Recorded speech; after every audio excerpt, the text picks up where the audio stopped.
Good evening, everyone. Hope everyone's doing well.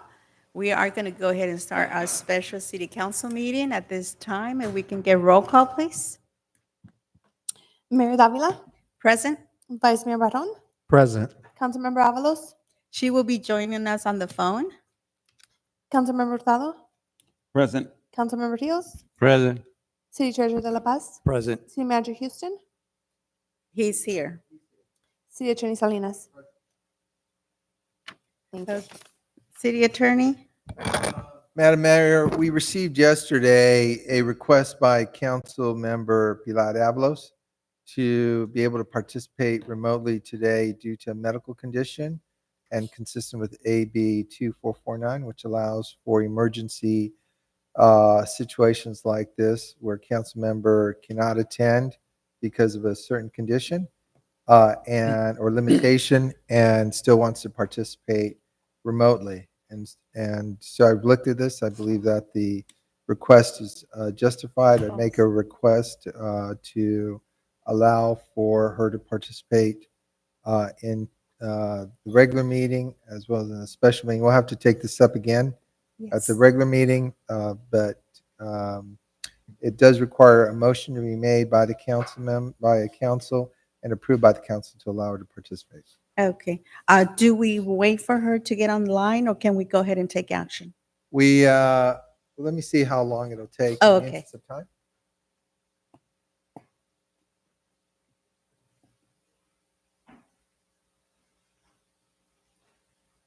Madam Mayor, in the interest of time, what I think we'll do is ask the council to accept my recommendation, my Yeah, we can request. go ahead and My do that. recommendation is being made on her behalf, and during Okay. the council meeting, we can get her to reaffirm. Yeah, we'll That go was ahead her and do intention. that. So with that, can I get a motion from council?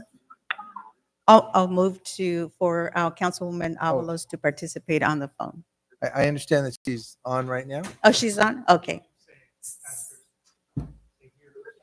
Can you say here, Councilwoman?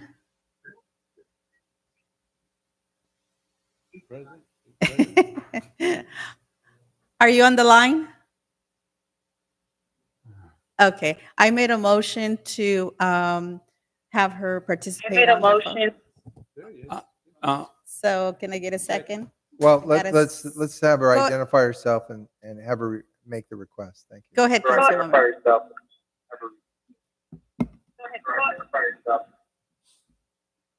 Okay, we're getting a Good feedback. evening, council. This is Councilmember Alvarado, and I am. Can you hear me? Yes, we can hear you. Go ahead. Councilwoman Thank Avalos, you. Just wanted to invoke AB 2449 and allow for permission for me to be able to participate via telephone due to medical issues. Okay, thank you. So we do have a motion and a second. Roll call, please. Councilmember Avalos,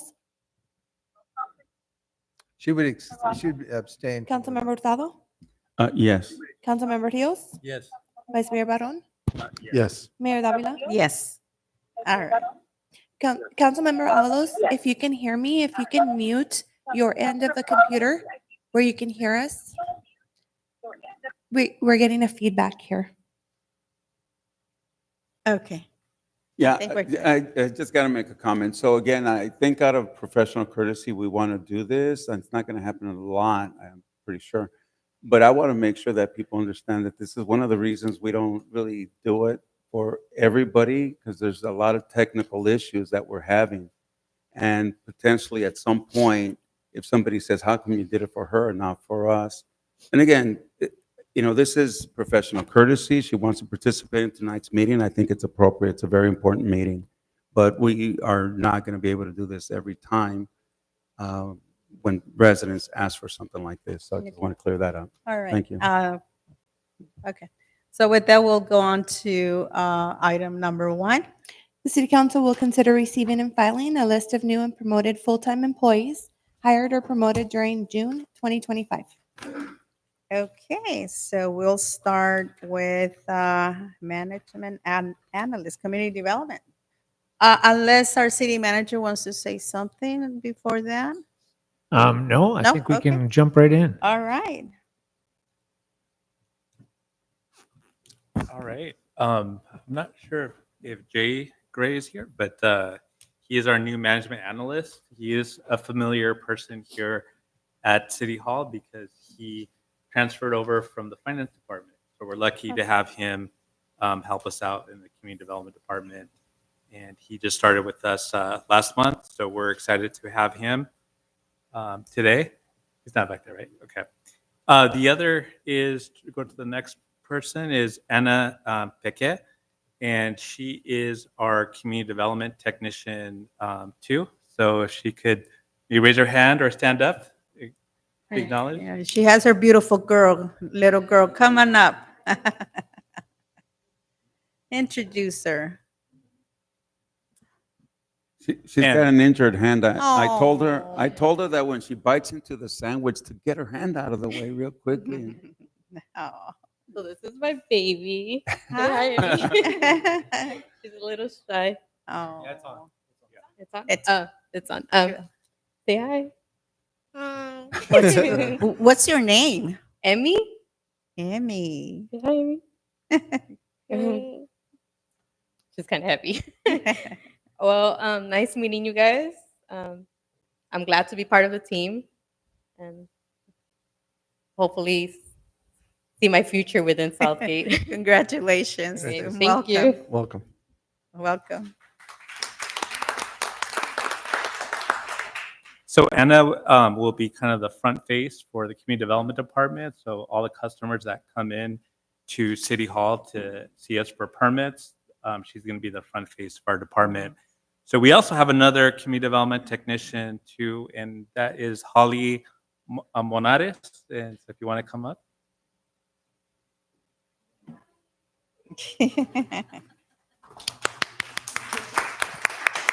Hello, everybody.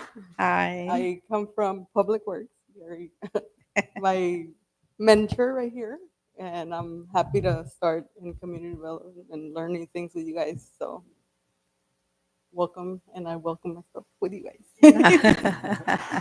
Well, welcome back. Thank you. Okay.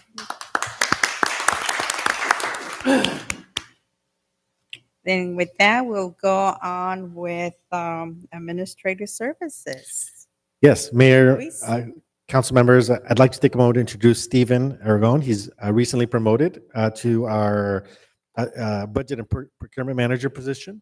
He has been with the city since 2024, started as our senior finance analyst and was recently promoted in June.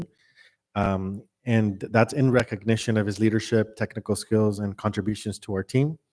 Stephen comes to us from the cities of Burbank and prior to that, Anaheim, with over 20 years of experience. I'd like to welcome him to the team and congratulate him on his promotion. And I do have Stephen up here if you wanted to come up and say a couple words.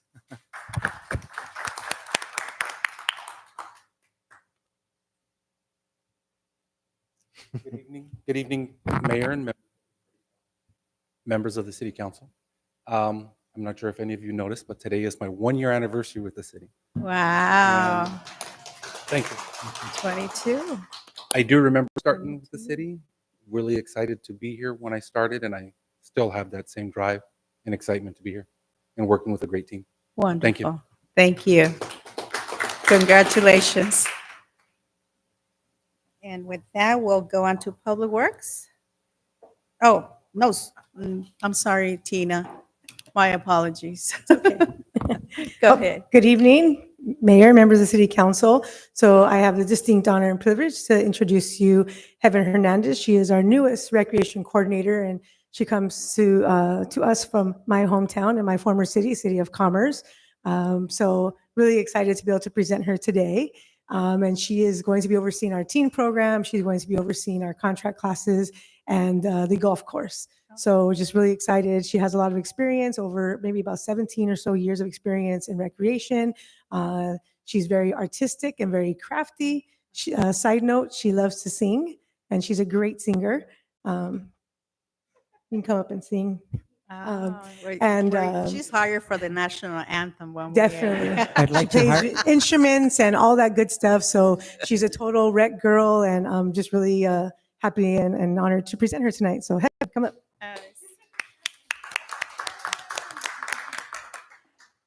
Good evening, and thank you for having me, and thank you for having me here in Southgate. I am extremely excited to be here and to be part of such a great team who've embraced me right away, and I am looking forward to what's to come.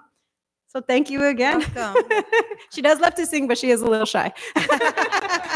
Kevin, I have to ask you, so what park in City of Commerce were you at? Ooh, over the course of my career, I have worked at every single facility in the City of Commerce. My last home was the Teen Center. Yeah. Gotcha. So, yeah. I had told Tina before, Bristol Park, I grew up in that area Okay. and played for the team there. And there's actually, if you enter from Triggs into the parking lot, there's a tree that was planted and there's a big rock. Have you seen that one? Okay. That's a plaque for my father that the Wow. staff put out there. Yeah, so I thought it was Wow. pretty neat. I shared that with her. She said, everybody would ask, who's Bay? Who's Bay? That's my father. Oh, how awesome. That's Yeah. cool. Something new I've just learned. That's what she said, too, by the way. Do you guys have the same notebook or something? No.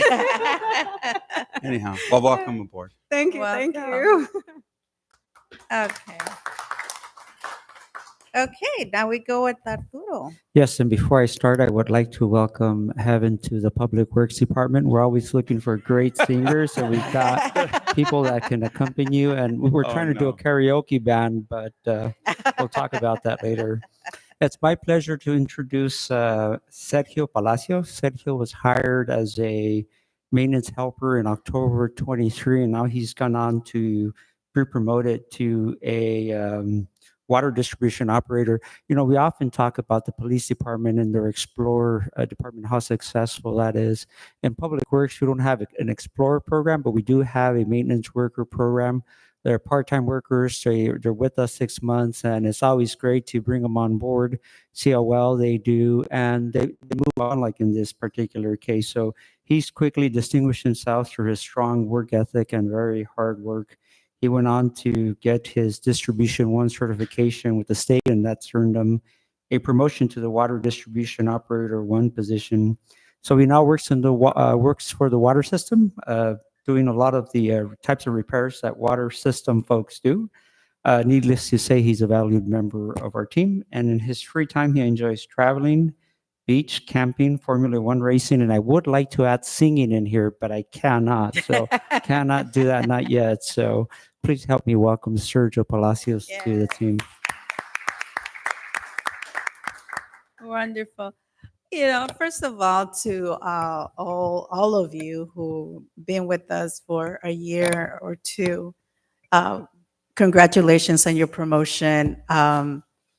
You know, when you guys come to Southgate, I mean, you know, you're coming to a family. For those who are new, who are here new, you know, we welcome you with open arms, and we always say when you come to Southgate, you come to a city that takes care of their employees. And I believe that we as council, we appreciate every single one of you, from parks, from police, from every department. We appreciate you because you are part of the family. So congratulations on coming on new on board. Congratulations on your promotion.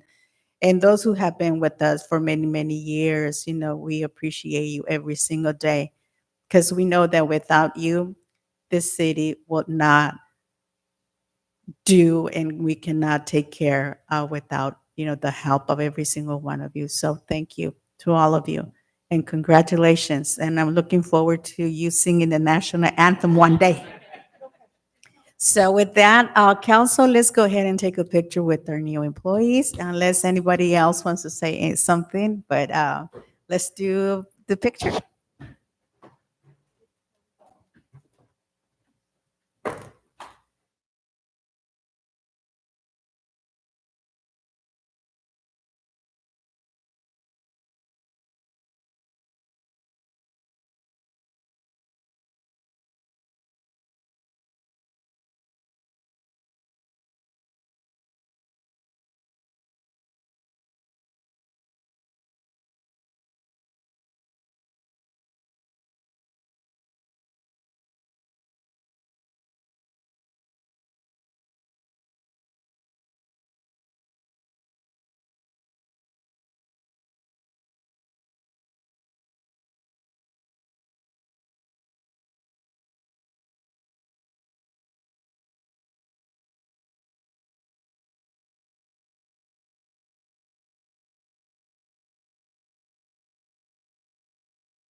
Thank you. So with that, we'll go on to our next item, which is closed session.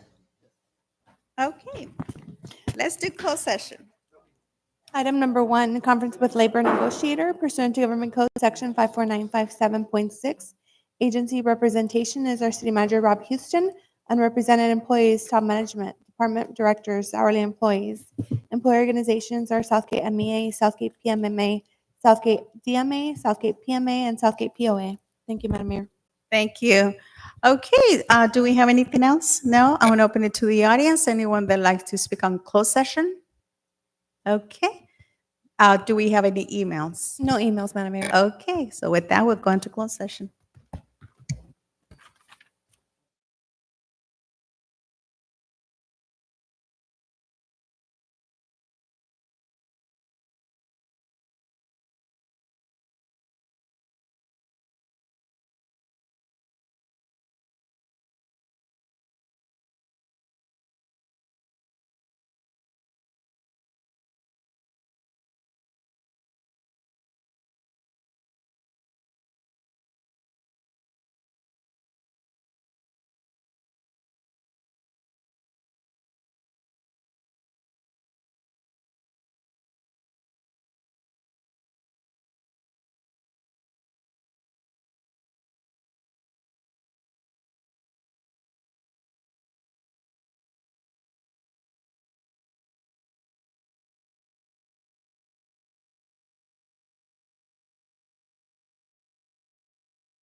We are coming back from closed session.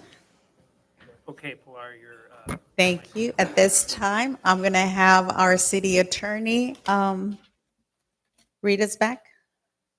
Thank you very much, Madam Mayor. In closed session, the city council had a conference with labor negotiator. It received a presentation by Rob Houston, our city manager, discussing ongoing labor negotiations. At the conclusion of that presentation, there was no reportable action taken. Thank you. Thank you, city attorney. With that, since closed session, does anyone would like to speak on what we talked in closed session? Okay, then I want to close the audience, and we had no emails. So with that, can I get a motion to adjourn? So moved. Second. We are adjourned. Thank you.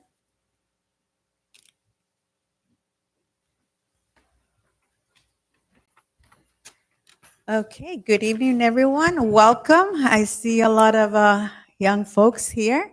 Welcome to our city council meeting. And we're going to go ahead and start our regular city council meeting. So with that, if I can, I'm going to call this meeting to order. And for the invocation, we have Tina De La Rosa. And for our Pledge of Allegiance, we have our risk management, Thurman Green. If you can please all stand. All right, please bow your heads. Dear Heavenly Father, we come before you tonight just asking for you to be present here with us and guide us as we begin this meeting. Please just thank you for the opportunity to serve this wonderful city of Southgate, Lord, and just be with each one of our elected officials, city staff, and each person that's here in attendance tonight. We pray that you grant us wisdom with every decision that needs to be made and patience as we go through every item on the agenda. And may all that we do bring honor and glory to you. In your name we pray. Amen.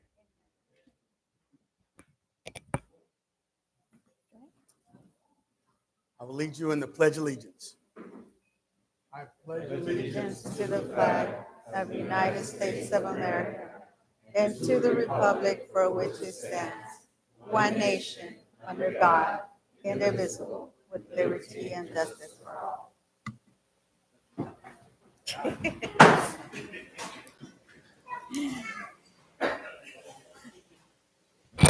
Okay, so with that, I heard that the headphones have been passed. So those who need the translation in Spanish, para los que necesiten la traducción en español, ya se les dieron los audífonos. Y si alguien necesita audífonos, por favor levanten su mano.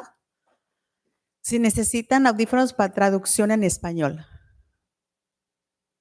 Ok, ¿uno? Ok. Levante la mano otra vez, por favor. Mantenga su mano arriba para que le den los audífonos. We do have our translator here, Dina. Thank you again for being with us. So with that, let's go on to roll call, please. Mayor Davila, Present. Vice Mayor Baron, Present. Councilmember Avalos, Councilwoman Avalos will be joining us on fall. And will be. Whoa. That was Get some pretty feedback. scary.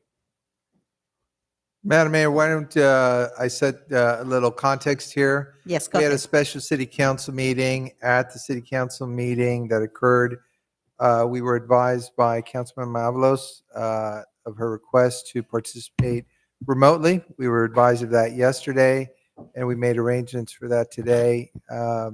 We voted at the 5:30 meeting to allow her to participate there. This is sort of a continuation of our regular city council meeting. And so I would entertain just a backup motion, Okay. since it's a part of this record, to allow Councilwoman Avalos to participate remotely under AB 2449 of the state law. And we're having some technical difficulties hearing her, but it's the reason why is related to a medical condition. So let's save her voice Okay. and maybe undertake a motion if we could.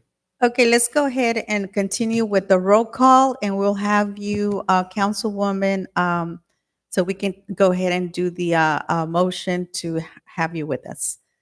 Continue roll call, please. Councilmember Hurtado, Present. Councilmember Rios, Present. City Treasurer De La Paz, Present. City Manager Houston, Present. City Attorney Salinas. Present. Thank you, Mayor. Thank you. And now, Councilwoman? Councilwoman, can you hear us? Madam Mayor, while we work out the Yes, technical. Madam Mayor, hopefully you can hear me. Yes, go Uh, ahead. Thank you, City Attorney, for invoking AB 2449 so that I can attend remotely. Okay, so. I'll make a motion We have a to. motion. I'll move forward. second the motion. Roll call, please. Councilmember Hurtado, Yes. Councilmember Rios, Yes. Vice Mayor Barron, Yes. Mayor Davila. Yes. Okay. All right, so with that, we'll go on to our first public hearing. We have item number 1. The City Council will consider a receive and file presentation of the proposed fiscal year 25-26 budgets and one-year capital improvement program. Item B, adopt a resolution approving fiscal year 25-26 municipal budget in the amount of $586,637, including all funds and departments, along with the additions or deletions of the legislative bodies may enact. C, adopt a resolution establishing the fiscal year 25-26 GAN appropriation limit in the amount of $110,869,454. Thank you, Madam Mayor. Thank you. So with that, we'll, City Manager? Thank you, Mayor and Council. If you, Oh, good. just for the audiences, so we do have a lot of young folks, and I'm sure you're here for the pool. And we're going to be listening to our budget. After we're done with the presentation, I will open it to the audience, which you will have the opportunity to come and speak. Okay? All right, thank you. Thank you, City Manager. Thank you, Mayor, Council, audience.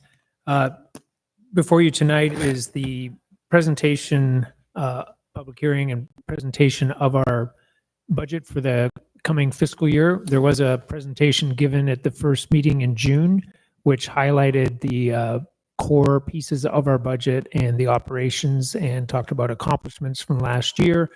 We will not be focusing on those details at this meeting as it is the second hearing, but before you, you will hear from myself and our Administrative Services Director, Lewis, the specifics of our budget situation, our the causes of our current challenges, the options available to address those challenges, as well as the proposed budget for council consideration.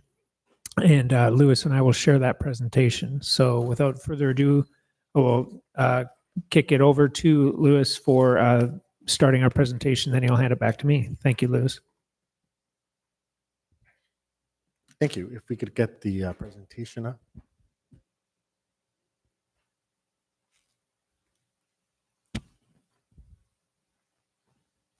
Great. Thank you so much. All right. Good evening, Honorable Mayor, members of the City Council, City Treasurer, members of the public. I'm Louis Frost. I'm the Director of Administrative Services. Tonight, I'm presenting the fiscal year 25-26 proposed budget for adoption. The document before you reflects extensive work across all departments and is a blueprint that balances today's operational demands with tomorrow's fiscal realities. This year, we introduced a more comprehensive approach to budget development. Rather than relying on flat growth assumptions or across-the-board changes, we conducted a detailed line-item review of departmental expenditures. The goals during this budget development process were to maintain the quality of essential public services like police, parks, and street maintenance, begin stabilizing long-term deficits that threaten core services, and use one-time resources only when they are needed most, and using them responsibly. Let's talk a little bit about the current fiscal outlook, where we stand.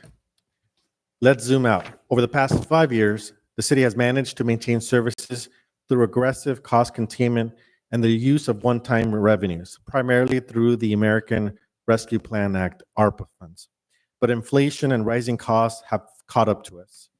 What were once manageable shortfalls have now become structural. Here's a reality. In each of the last several years, the city's ongoing operational costs have exceeded its ongoing revenues. While the fiscal year 25-26 budget is balanced on paper, it's not structurally balanced. We used one-time reserves and budget stabilization funds to maintain current service levels. This approach, while necessary, is not sustainable in the long term. The difference between our expenditures and our revenues is being covered through the use of federal funds, as well, which is through ARPA, the use of one-time reserves, as well as other balancing actions we'll talk about later. We are projecting at least an $8 million structural gap in fiscal year 26-27 if no action is taken.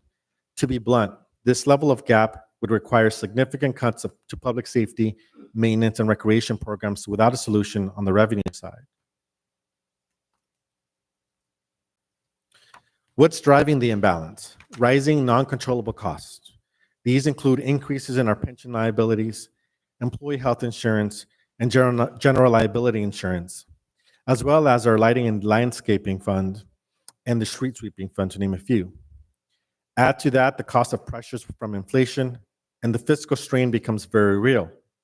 In addition to that, departments have seen inflation operationally in the day-to-day contracts and the purchase of goods that come with operations. Some of the department heads today will speak on that later on.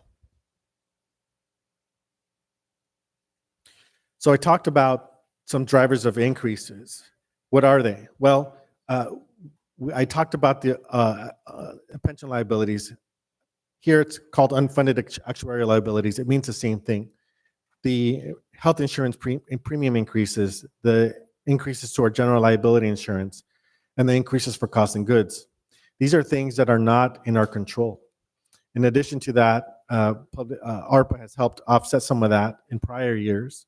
And as we begin to hire, some of the savings we were once able to get are not going to be available to us as we fill positions. Now, you'll see later on in the presentation today that as part of our recommended proposed budget, we are recommending freezing a significant amount of positions to help balance the budget. So I know this is kind of hard to see, but I know that you have this printed out. It's really important that we show the public and explain what we're talking about when we say these uncontrollable costs. So this table goes back approximately 6 years. If you go to the first column here, you'll see fiscal year 29-20, and you know, I'm gonna pick on unfunded pension liabilities to start with. You'll see that in 29-20, we spent about $6 million towards unfunded pension liabilities. You want fast forward to fiscal year 25-26, that number is projected to go up to 10.3 million. That growth is about $4.3 million. And we can continue going down that line. You'll see a similar story.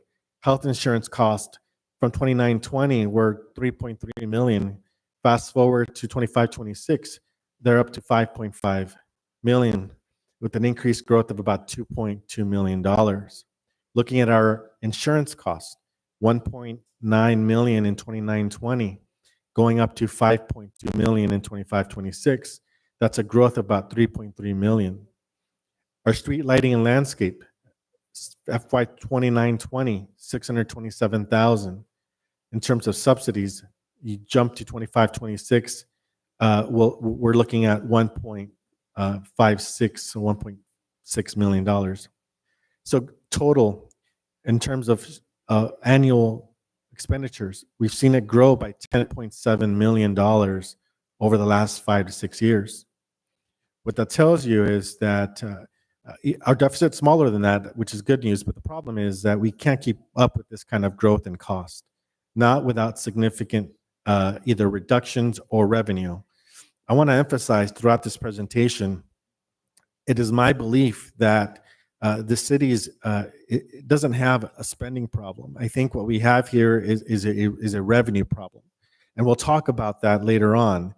We can't cut our way out of this problem. We can continue to look at tightening the belt, and you'll see throughout this presentation that the city has done a significant amount of work to tighten our belts to the tune of $2.2 million. But we're as bare bones as it gets in terms of operational cost. Where we're really seeing the savings this year, and again, you'll see this later, is by freezing positions. At some point, though, there'll have to be decisions made as to how we move forward. But putting this into perspective, the change as a percent is 90%. So if we look at just these 4 areas, our costs have gone up almost 90%, which is significant. So another item that is brought up often is, well, the personnel, the salary increases. So I showed this slide in particular back on June 10th, but I wanted to bring it up again because I think it's important in terms of telling the story here. If you look at between fiscal year 29 and 20 and fiscal year 24-25, which was the last year of raises, you'll see that the average increase over that time span is about 2.97. If we look at the same years and we look at our revenue growth has been higher at 4.37. What this tells me as a finance director is that we're not overcommitting the general fund. The growth of the salary growth have kept pace with the revenue growth, which is a good thing. I would also note that the growth of salary increases over the last 5-6 years have not been higher than CPI. As a matter of fact, they're much lower than CPI, which again is good news. So inflation's impact on operations. I'm going to defer to a couple of our department heads, starting with the police chief, to speak about some of the growths and costs that we've experienced over the last several years, just to provide some context, an example of what we mean by these costs that continue to go up. Chief? Thank you, Louis. And I just put a few bullet points up here just to give you an idea of what policing really costs. I'll start with animal control, which is required by the CDC to have animal control services in basically your jurisdiction.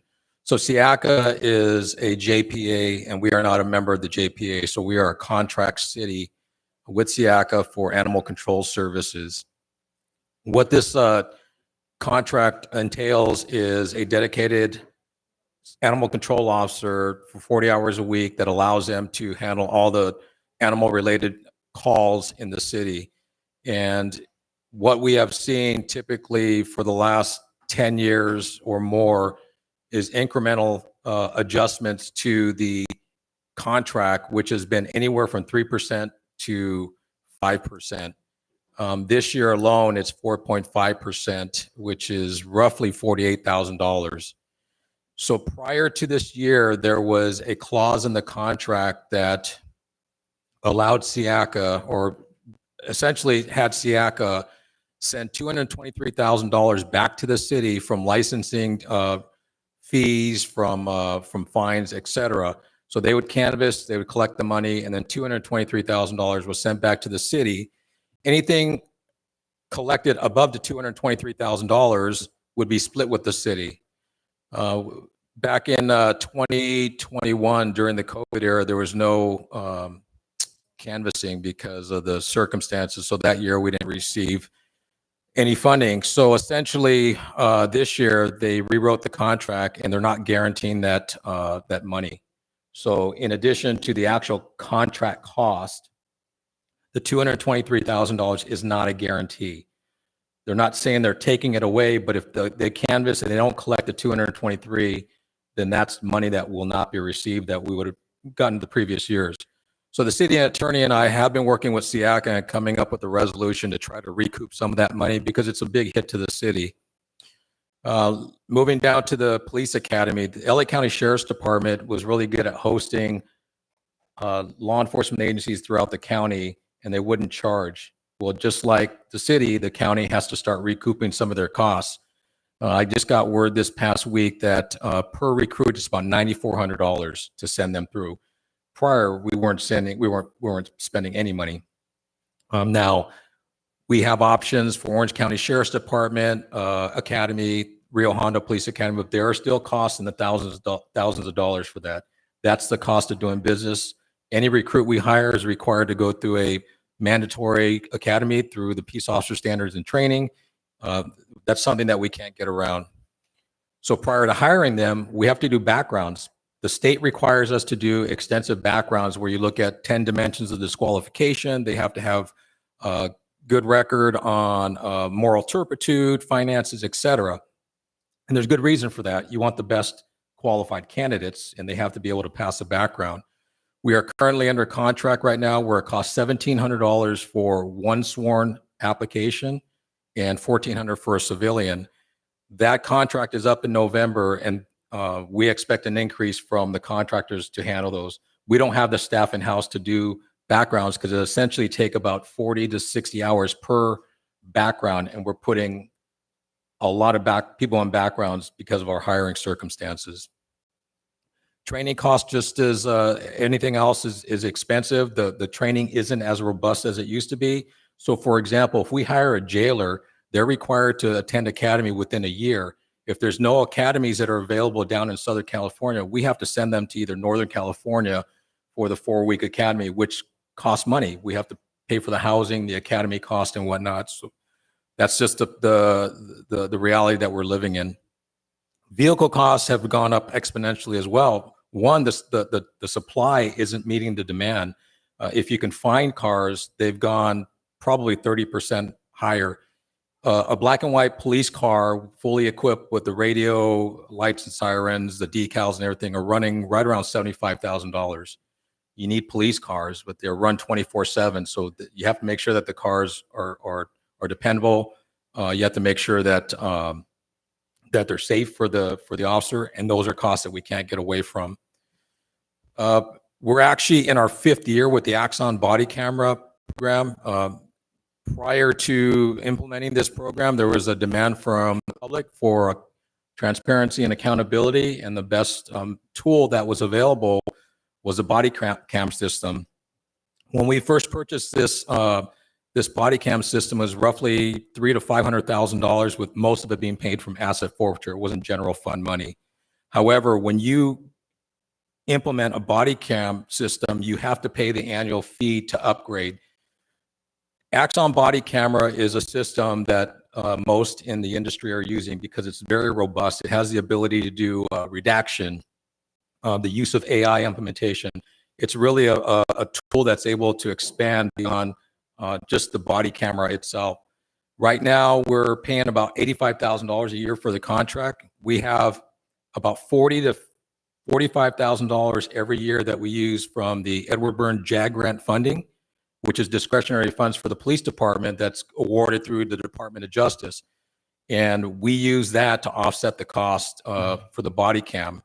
We just got the new contract for the new 5-year contract, and that is going up to $125,000.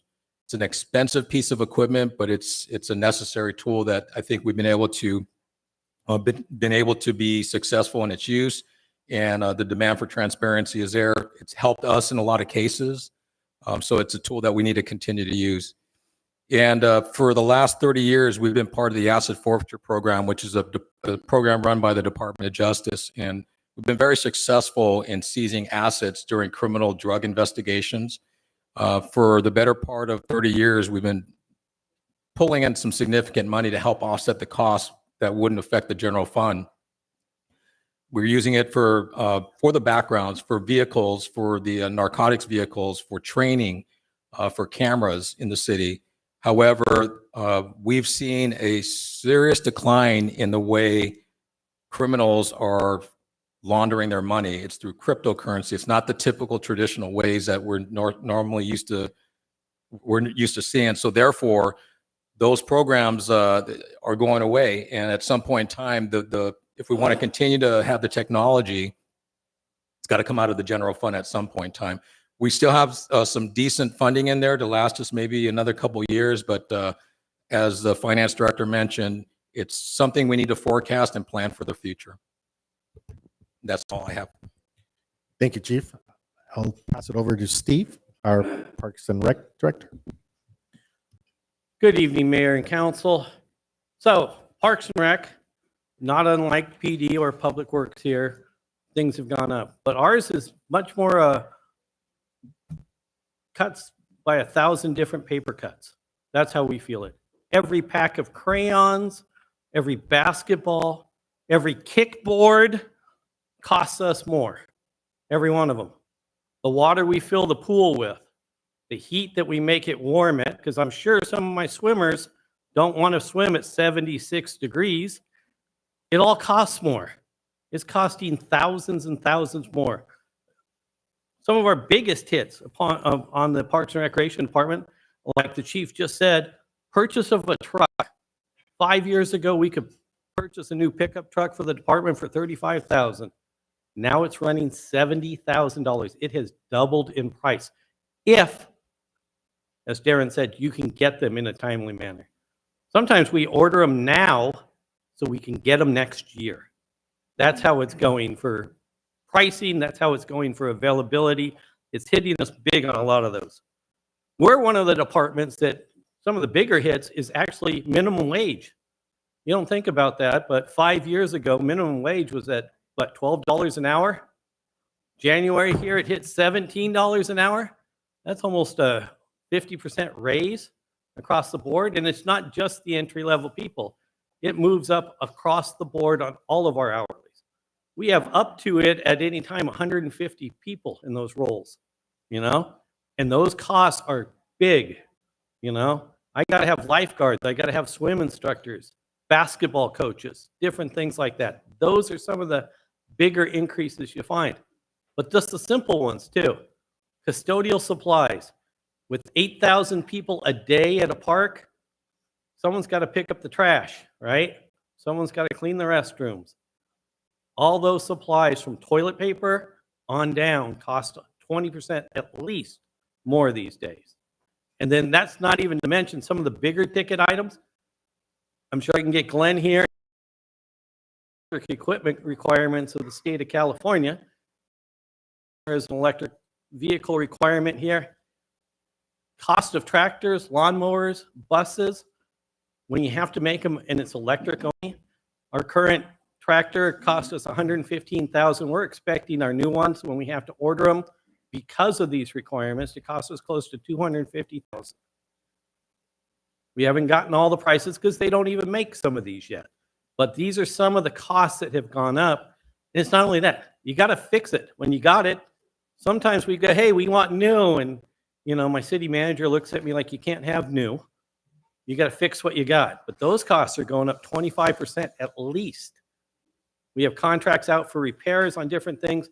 Just the repair at the senior center for the freezer and the refrigerator was almost 50% more to fix those items. And they're not that old of items.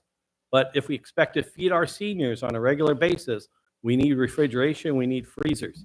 So we're definitely one of those departments getting cut just on every single item, supplies up to major equipment. Thank you, Steve. Going to pass it over to our Public Works Director, Art. Yeah, thank you for the opportunity to present here. I wanted to just start off by calling your attention to this table, furthest column to the right, and it really tells you the story of how our pricing has increased over the years. Over this 5-year period, you'll see price increases or cost increases from 25% to 500%. So let me give you a little background on where we're at and what we're trying to do to accommodate for this increases. So in 2019, I was here presenting to the council, and there was that opportunity to tighten our budget. And I'll say that story over and over again.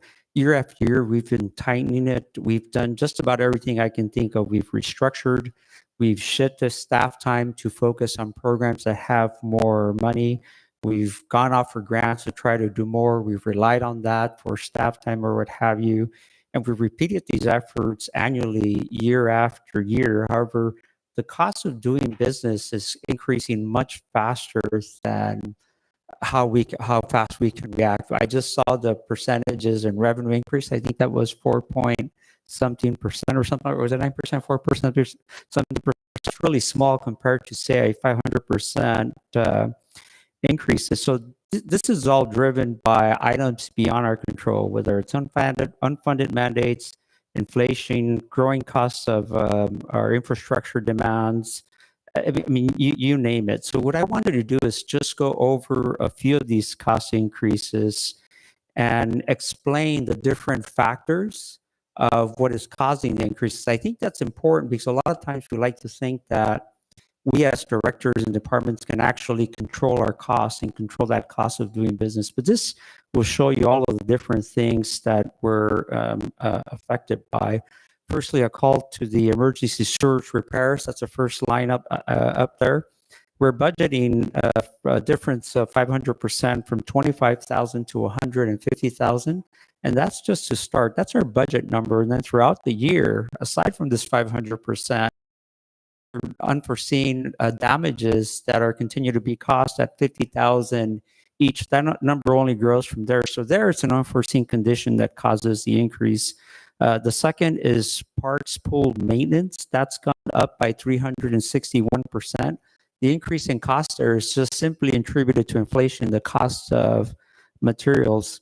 The next one is traffic signal maintenance contracts. Unfortunately, we have a tough time retaining staff in the electrical division because our salaries are just not competitive. We have a team of 6 individuals and we're down to 2 or 3 at a time. And so you see the cost of these contracts have increased, or what we're budgeting 144,000 to 616,000. That's a 330% increase in contract costs. Then we got, so that issue there is just issues with staffing. Then we've got growing infrastructure, right? We've just got a brand new urban orchard park. We've got new parks that are being renovated. That cost we're budgeting from 53,000 to 184,000 in certain areas. That's a 249% increase. Then we have tree maintenance. That's impacted by a change in the state and requiring prevailing wages for that contract. That caused a very significant increase to tree maintenance. It's doubled in price, and we're, when you're talking about a multi-million-dollar contract, 110% of that is an increase in 1 year alone from 442,000 to 932,000. That does not include the hundreds of thousands that we're spending throughout the year in removing trees and other hazards. Again, this is just how we start at the beginning of the year. And then we have streetlight repairs. So we're budgeting 200,000 previously. That's increased to 409,000. That's double the amount. Number of issues there between that and traffic signal maintenance. One of the things we're experiencing the most is wire theft. That's new and been around. So I've calculated today how much we spent last year alone. We spent $1 million just making repairs of our streetlights and traffic signals because of wire theft. So that's aside from the 104% increase. And then we've got day-to-day contracts that have annual increases. Street sweeping contract, in the 5-year period, it's increased 47%. This year alone, there's an increase of about $99,000. So we continue to try to do things to reduce our costs down. This year, Public Works is restructuring again. This time we're focusing on the engineering division as means to reduce our budget, but we're staying as lean as we can. It's just that there's just the revenues not keeping up with the increases in costs that you see here. I do want to mention the last 2 line items. This total increase of 2.92 million to 5.42 million, or by 2.5 at 86%. That's only for a few of our line items. This is not by any means, we have hundreds and hundreds of line items, and these were only for those selected few. You're seeing that kind of increase. For the general fund, our increase here is 89%. So that means that while we rely less on general funds because we have restricted funding available, still those items that are impacted, that impact the general fund, we're seeing that 89% increase. Again, it's just on those few line items that you see there. So the challenges for Public Works to try to control costs are tremendous, but we're doing what we can. Thank you. Thank you, Art. So I'll transition over to an overview of what's being proposed today. One of the things that hopefully you're gathering from the directors and so far my presentation is this council, along with the management team here, have done a really good job in using the limited resources that the city has had in the most appropriate way possible. However, I think looking forward, we're going to have to think about other ways of addressing what is going to be a long-term issue.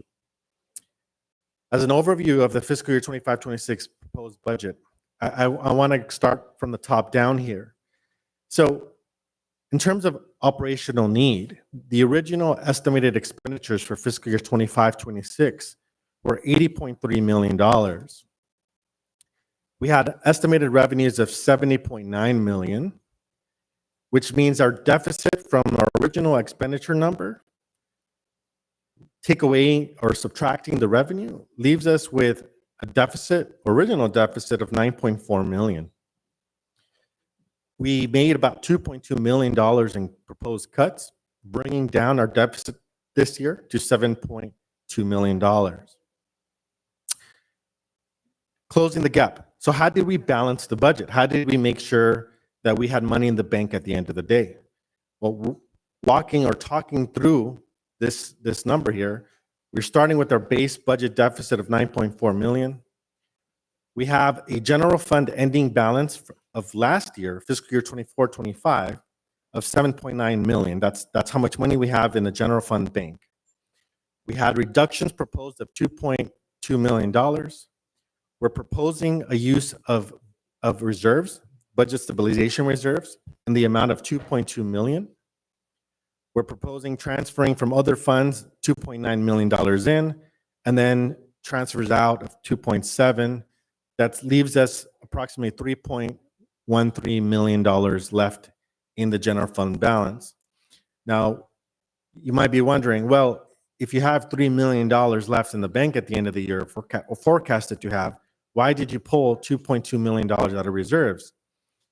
The reason for that is because our general fund balance is the pot of money that's left in the bank for operational needs that come up throughout the year that are unexpected.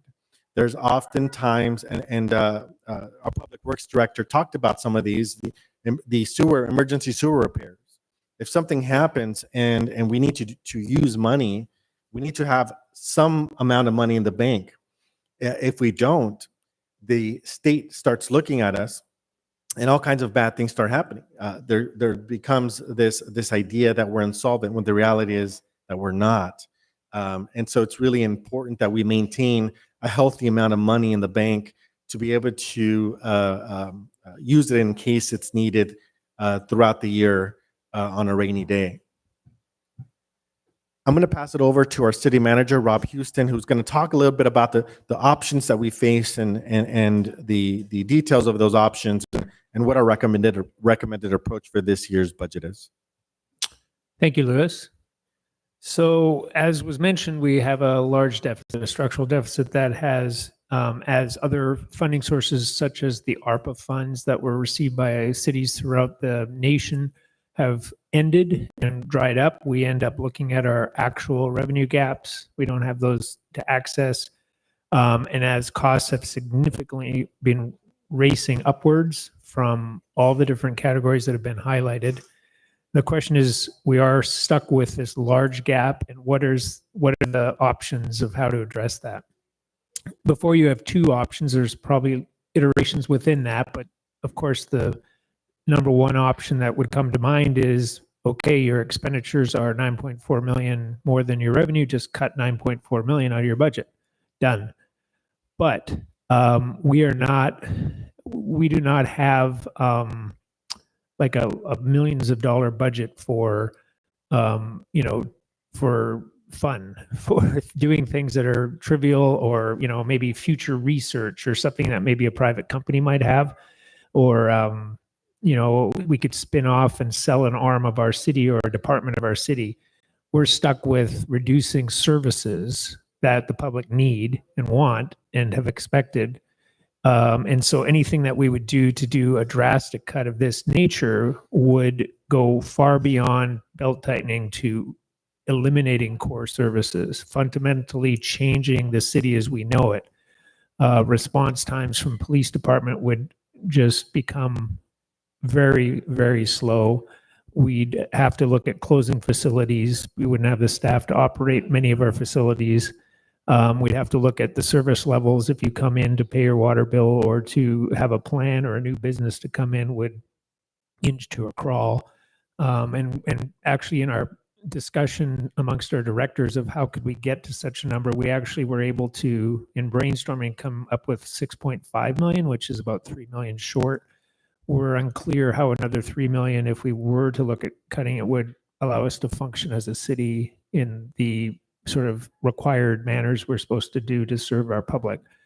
So that's a difficult option. It's certainly possible, but in talking with the you know, the members of our team, and discussing with other folks about what is a strategy that might make more sense to our community, especially in this coming year, while we really think through our next steps as a city, we're proposing a belt tightening, a leaning, a reduction in predominantly things that will be behind the scenes of $2.2 million, with some externally facing impacts to the community, and then using one-time funds and reserves to fill the remainder of the gap for this year. This would be for the next 11 months till the end of June.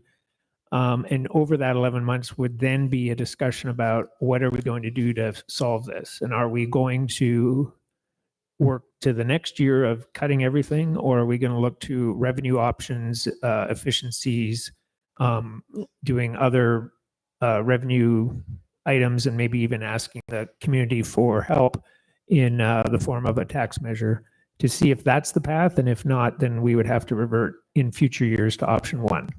So with that, we'll move through to the proposed highlight of the option one. And again, this is just giving a window to the council and to the community of 2/3 of the cut that would be needed. We couldn't, like I said, we'd have to have more time to think how we could possibly get higher than this, but we would, by category in the proposal before you that I'll do the highlights, from the major departments, you'd see a potential cut of 1.5 million from Public Works, 1.6 from Police, 700 from Parks and Rec, Community Development, 800, and the remaining balance would be from the much smaller departments of City Manager, HR, IT, and our Finance Department.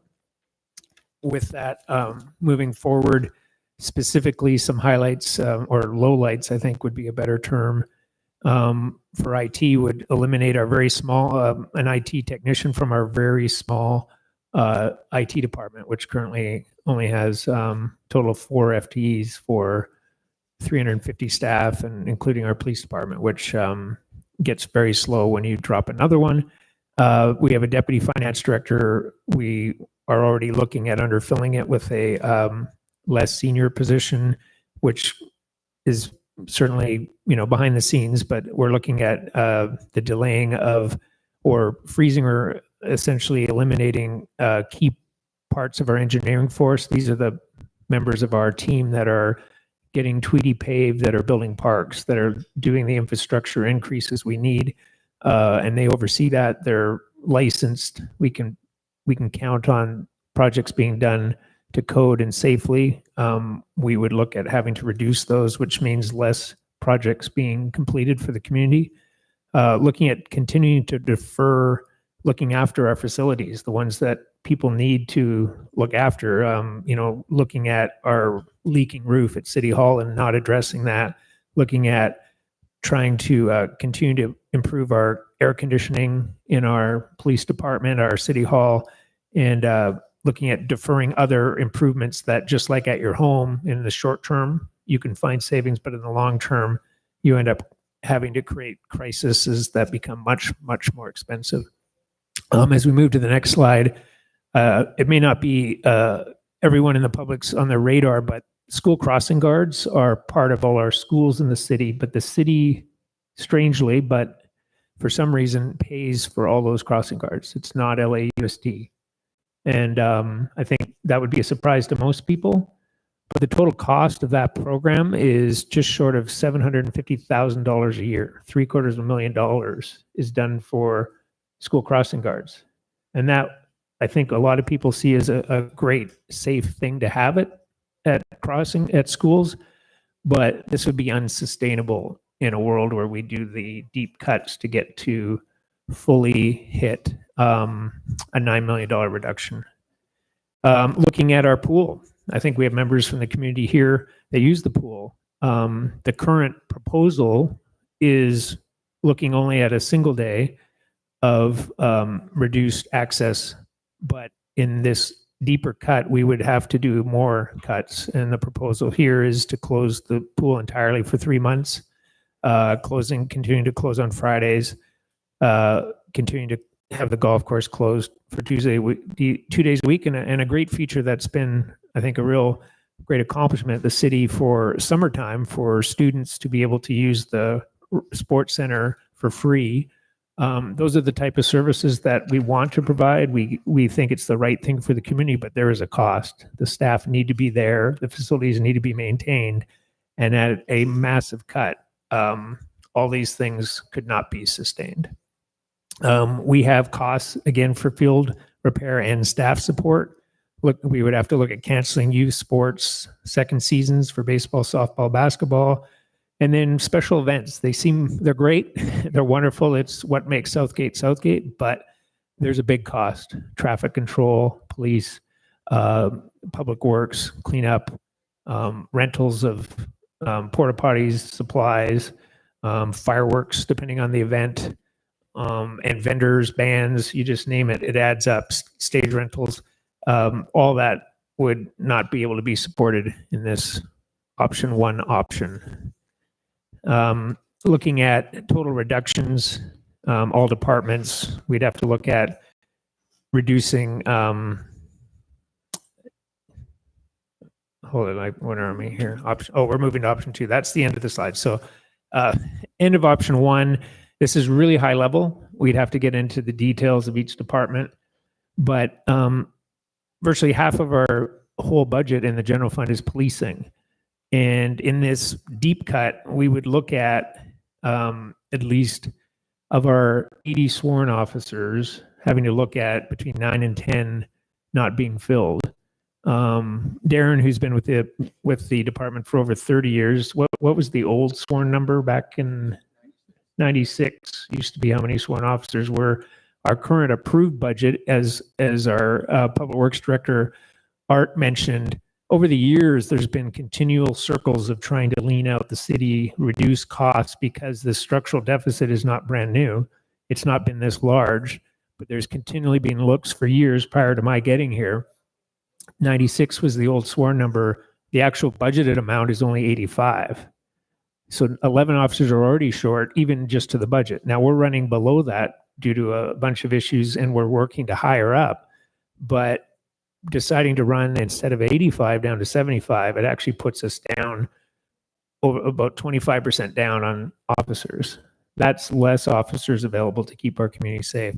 So this example of this option 1 is dramatic. It changes completely who we are as a city and what we stand for. I highlight code enforcement is important to many of our community. We would have to cut there. Planning, which might not seem important, but it's how we get new business in town. They need to have plans reviewed. That's very detailed, and having less planners slows down our business-friendly approach, and having more wait times at public counter is where the future would head. So with that, that's such a big step. I wasn't comfortable in proposing that. I don't feel the community's ready for that. I think we need time to digest that and look at all the options we can to try to avoid that path, because in this short time I've been here, I just see Southgate being proud of the services that the city provides and not wanting less, if anything, wanting more.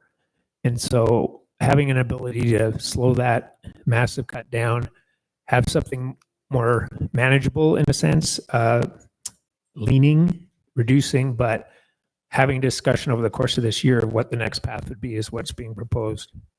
So with that, I'll transition to the recommended option, which includes a smaller amount of cuts, but still significant. 2.2 million, as was mentioned, of general fund.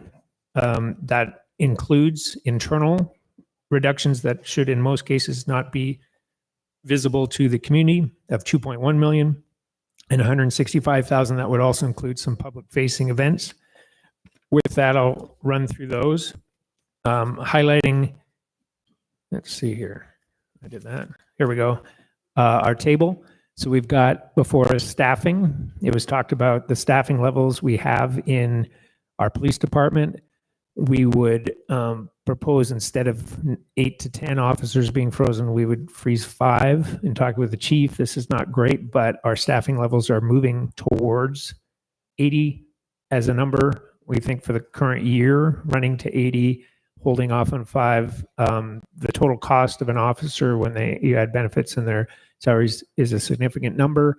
It's not something we want to do, but in finding some way to fund these cuts, that's one of the sets, and then a total of 17 overall positions not funded for the coming year, spread between departments. You'll see Public Works is a big department. They only have 2 mentioned, but a big majority of Public Works staff we've over time been able to fund from things outside of general fund, from grants, from the water fund, from things that are not impacted by our revenue problems. So with that, that's the staffing high level. And then we look at just a real high level of some of those specifics. As I mentioned, the police officers, crime scene investigators, which help in reviewing crimes, would also be frozen. Deputy city engineer and a number of other positions are recommended to not be filled in order to help us find savings. And then looking at other reducing budgets, training, which is important. But when we have to make a decision, if we're trying to reduce the impact to the community first, we're going to have to look at slashing conferences, training, supplies, printing, all the sort of normal things you would think of reducing, and professional memberships and subscriptions. With that includes, as I mentioned, $165,000 of public-facing events too. All these take staff time, they take maintenance costs, and if we have less staff, there's less ability to support everything, because ultimately the staff we have, they provide service. They're not, that's their goal. And so without them there, we've got a list here. So that's before you, proposing skipping the Azalea Festival, the 4th of July celebration, the swim stadium 1 day a week, the golf course 2 days a week, and free play during next summer. All have savings that would be provided if they were not held. However, we are very sensitive to the fact this does impact the public. These are some of the, I think, tough decisions before us as a community and our council to figure out how do we balance these desires for service with our fact that we don't have the revenue to support them. So that's a look at that. And then even within these cuts and these reductions, due to grant funding and great work by the team, we were able to get millions of dollars, at least $36 million that the city didn't have to pay. $30 million for Urban Orchard Park, which just opened a week and a half ago. Beautiful park. Please check it out on the just on the off of Frontage Road on the east side of town. Wonderful, but now has to be maintained. It has to have staff there. It's very isolated. You can't leave it empty. You must have staff there. You have facilities there that have to be maintained. We have a lot of vegetation that has to be maintained.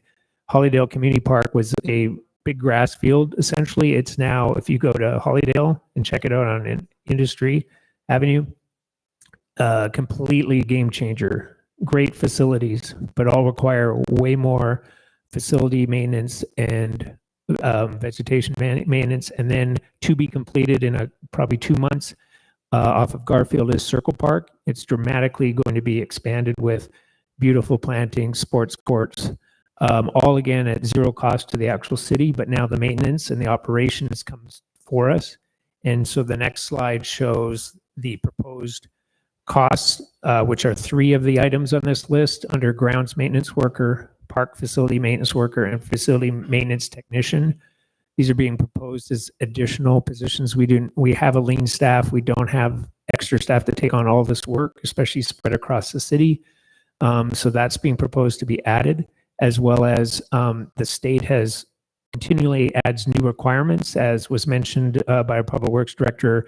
When they take, say, a tree maintenance contract that we're getting at $500,000 a year, and they say all cities must now pay prevailing wage, which is a good thing for the workers, but it's beyond our control for the costs. And all of a sudden the cost doubles.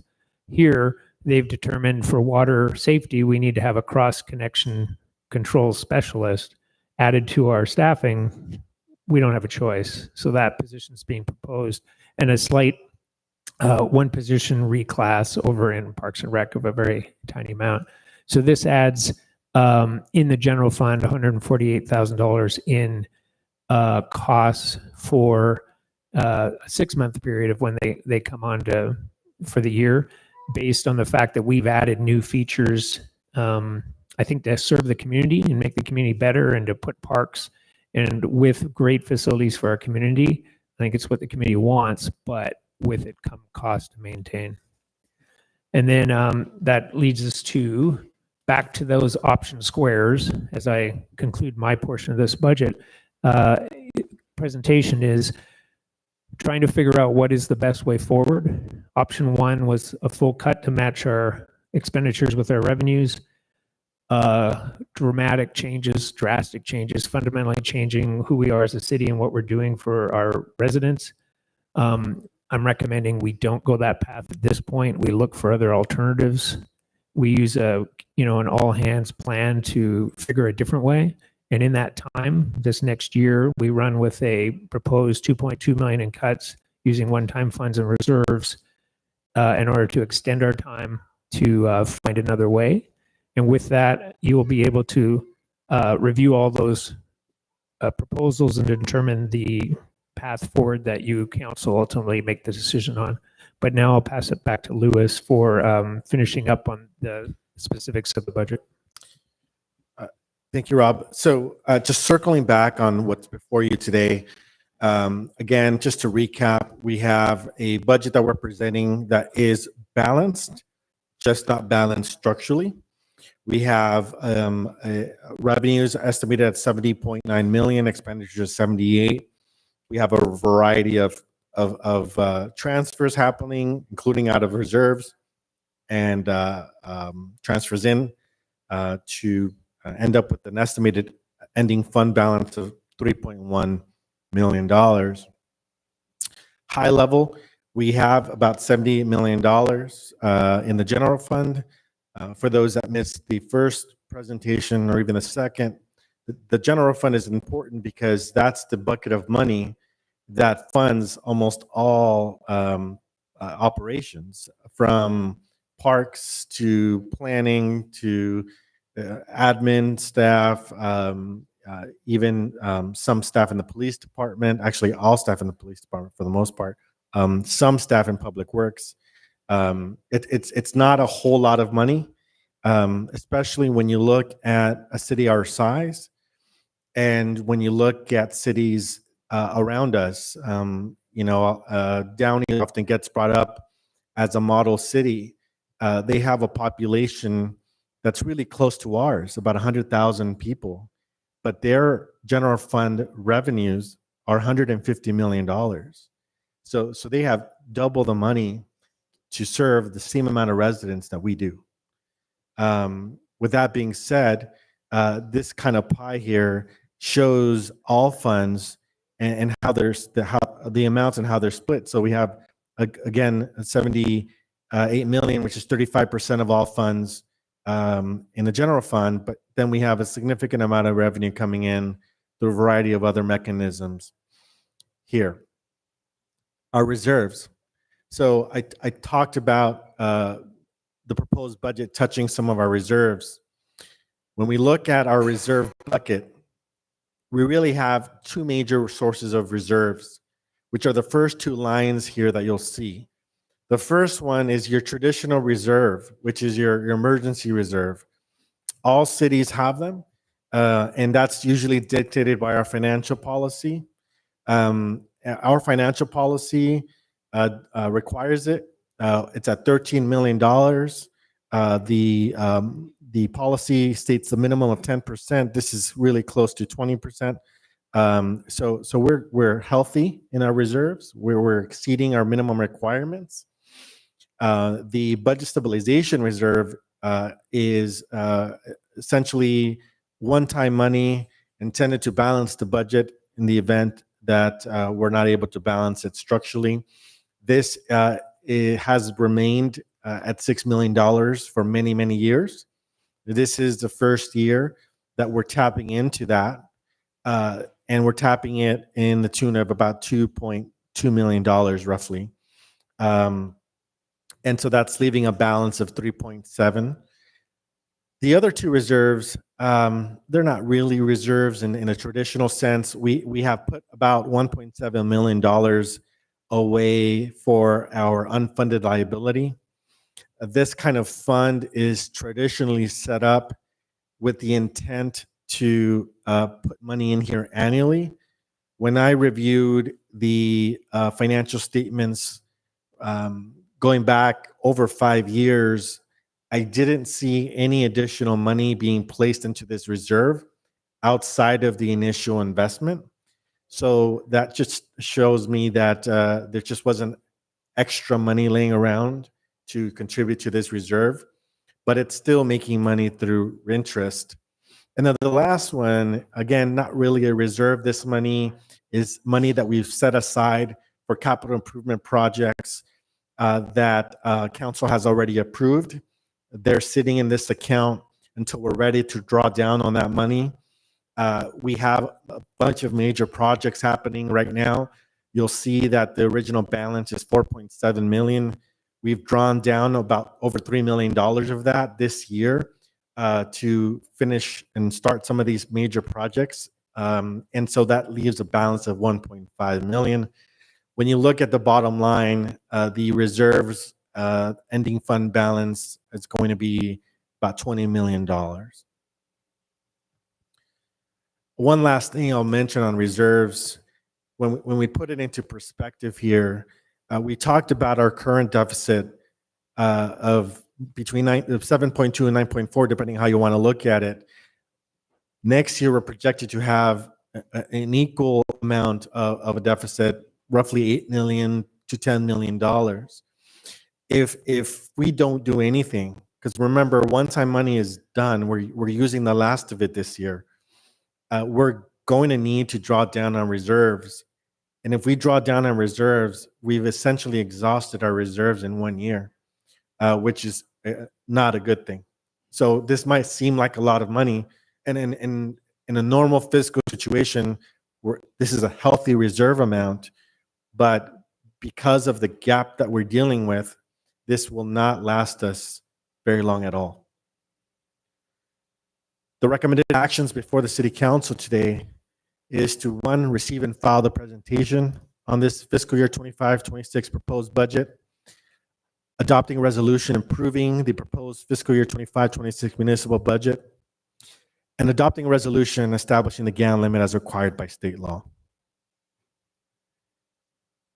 That being said, I want to transfer it back over to our city manager to talk a little bit about some other options. And this will be just 2 slides. We're right close to the end for all those folks that haven't normally sat through a budget. In my career of sitting through budgets, this is actually the shortest one I've been a part of. So it seems long, it still is long, but we're going fast. But with that, it's a little discouraging seeing the numbers, seeing the gaps. And before we ask for that direction for this year, I wanted to just give a little discussion about what are possible solutions for the big picture for Southgate going forward. Because I don't think the only answer is coming has to be that option one of a $9 million cut in the future where everything closes. There are solutions, and I'll get more specific in the following page, but just in a big picture for education purposes, cities don't charge, like if you, for instance, you go to the pool, and if we added up the actual cost of operating the pool, it would probably be about $40 per swim. If we wanted to charge you for the actual cost of driving down the road with the pavement, the lights, the traffic signals, the signs, the graffiti repair, and charge you every time you got in your car for the actual costs that are being covered, you're probably going to pay $50 a carload. If you got charged every time, say, the police answered a 911 call, you'd probably pay $500 a call or $1,000 a call to actually pay for the services you're getting. Cities don't do that, fortunately. You do pay something at the pool, but it's a fraction of the actual cost. You go to special events, they're free. They're costing lots of money. Where do we get the revenue? Not like a normal business. We get it through property tax, sales tax, fees, and other special assessments. And that's how every city does it. We're not unique. And so we may say, you know, I'm paying all these taxes, I don't get anything out of it. Every time you drive down a road and you can see the traffic signals, they're working, stop signs there's actual pavement, there's a sidewalk, there's any of those things are thanks to your taxes. So here we took our surrounding cities and go, are we just doing something wrong here? How come they're surviving? And I wanted to look at the revenues that other cities receive. And so here's listed many of our neighbored cities that you'd be familiar with in our region. On the left side is the list of the cities, the population. Try to pick ones, not tiny within or huge. And then look at certainly if the police is local versus the sheriff. And if they have their own fire service or not. There's only 2 cities in our region that have their own fire service, Montebello and Downey. And then looking at if the library is local, Whittier and Downey have their own library, the rest are county. So that if the county has a library, it's not a cost to the city. And then looking at sales tax. And yes, we do have 10.75 of our sales tax, and other cities might have 10.5 instead of 10.75. But the city only receives 2% of that. The rest goes to the county, it goes to the state. We get 2%. And so that's still great, but it's not more than virtually any other city on the list. And then you look at property tax. Now you may pay 1% or 1.2% on your property tax each year, which, if I use an example of $10,000 a year for, a home, it's like I'm paying my tax. Unfortunately, a tiny percentage of that goes to the city. And the column under weighted property tax share shows that it varies by city. There's an average there of, I don't have the average there, but it's probably 9%. Or 10% even, I'll say 9%. So in the case of $10,000, in those cities on average, they get $900 per year towards city services. And in our case, we're the blue line at the bottom of this here. We are stuck at 6.15%. So instead of $900 in that average, we're getting $615. So we are getting less for the property tax already. Then you look at special taxes, which are these green ones. And you see different cities have special assessments. We're on the list in the blue column at the bottom that we do have a other tax of 1.4 million, which is our landscape lighting fee, which has been mentioned is 1.6 million underwater. So the actual cost of those services are 3 million. But you look at pension taxes. 3 cities have that. We do not have that. And then hold it. Under the special assessment is landscape lighting fee of 2 million. We have a 1.4, but you look at the key column here, and is there a red circle not on this slide? The utility users tax. Oh, there we go. That particular column is key. You look at every other city other than ours, and you see millions of dollars in revenue. We have 0, so we do not have a utilities users tax. For those that live in the city, what's the utility users tax? If you've lived anywhere else, you know what it is. It's a tax that whatever percent is figured out, gets passed by the public, goes on water bill, electrical bill, cable bills, different bills, and that piece of tax that's collected comes directly to the city to help fund services. Our city has zero.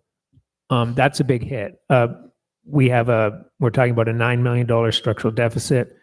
If, say, a utility user tax was something that there was a decision to put on a ballot and the community was to say okay to, we have a solution. There's other solutions as well we can add to it, but it is a gap that we're missing. When we say, why has our city got this struggle and maybe some surrounding other cities don't, we're missing a big piece of revenue.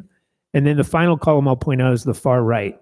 So if you take these different taxes and create a per capita, how much per person do these add up to? Look at the far right column and you look at the average per person of what tax revenue is going in, and you see the average overall is in that bright green square on the far right, $122 per person. People will say, well, look at, we want to be like Downey maybe. Well, you look at their column, $105 per person contribution. You look at Huntington Park, $240 a person. You look at Southgate at the bottom, $36 a person. So if you're trying to provide the same service as the surrounding community, but the actual revenues are a third or 25% in some cases here of what the revenue is, the services are not going to be able to match. So as much as was mentioned, we're trying to do what we can do to cut the services. We do have a revenue difference that's dramatic compared to surrounding communities. It would be something that, that's what we have this next year to think about, is that a path we want to take? If it was a path, this council and this staff don't make that decision. That utility users tax is something that comes to the community. Community can say yes, they can say no. It's a choice to be made. It ultimately, obviously, we'll deal with whatever the results are, but ultimately the council is the one to decide, does this go on the ballot or not? They don't determine the winner. They just say, should it go on the ballot? That decision hasn't been made. So that's something, again, we have time to think about and mull through, get educated, talk about it more. But I just really want to point out that this is an important chart to be aware of, that it feels like we're getting taxed every step we take, and is a lot of tax, but there are differences between communities of how much that adds up to coming back to a city.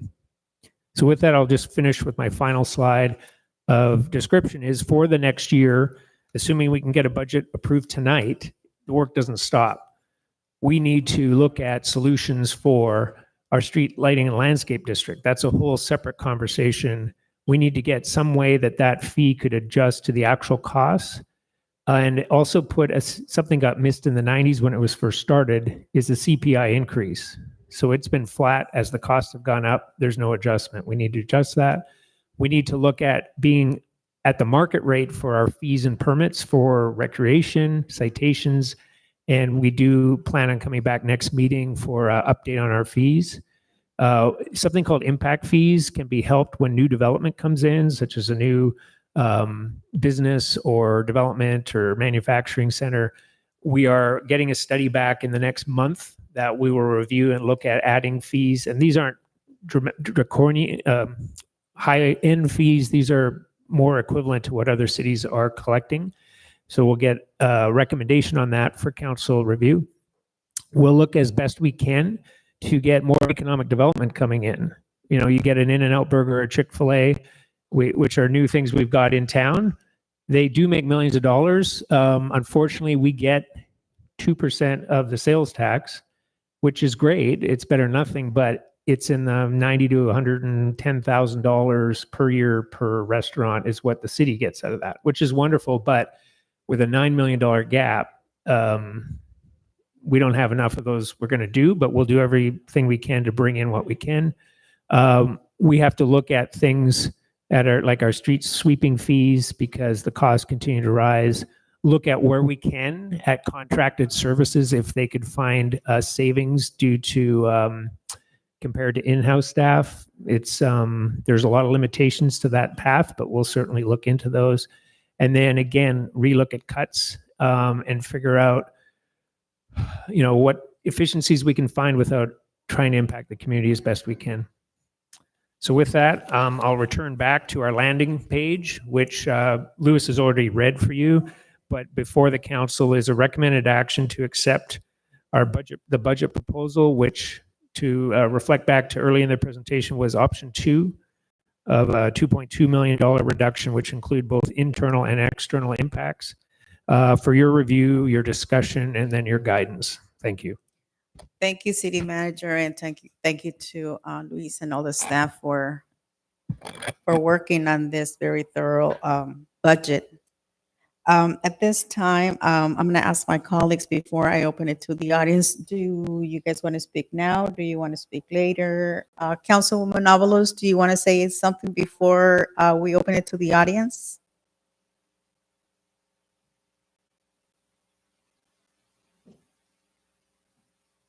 Council, do you have anything to say? You want to? Yeah, I'll just be brief. Thank you, and then Madam I'll Mayor. come I back. think at this point I would want to hear from the audience. Okay. But I am pretty shocked because these are numbers that we did not discuss in the ad hoc. Okay. But I want to hear from the public first. Thank you. Thank you. Okay, Councilman, do you want to say something? Yeah, a couple of things. One, when we talk about freezing positions, that's also freezing services, and I'm bothered by that.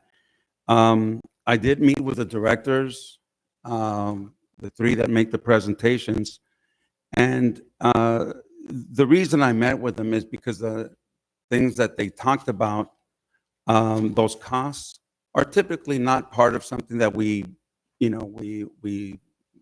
bring out publicly, and not because of we're hiding it, but it's just something that is just okay. Well, the price of gasoline went up, and everybody knows that. We don't have to put it down. Oh, the price of the fertilizer that staff uses on the fields. Well, everybody knows that that goes up.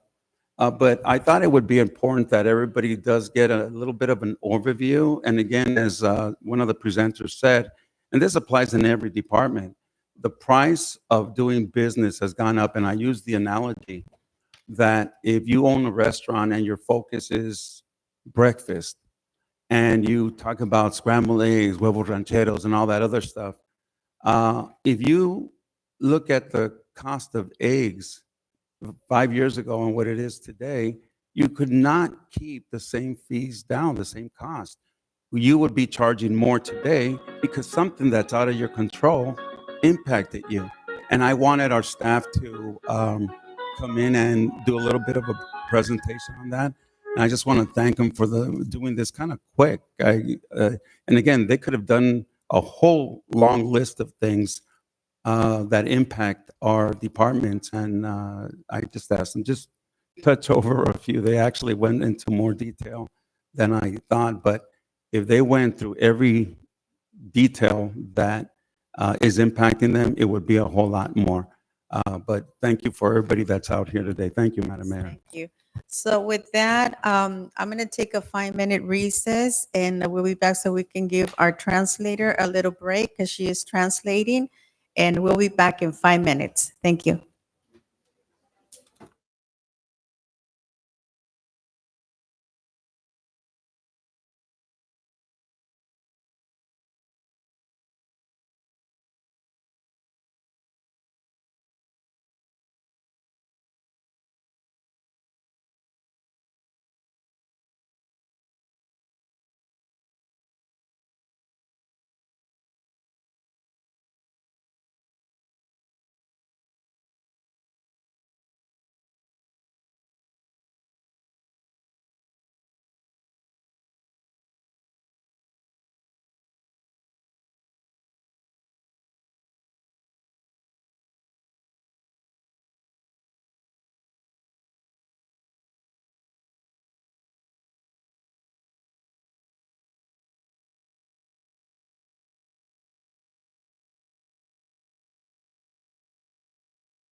We ready, City Clerk? Yes.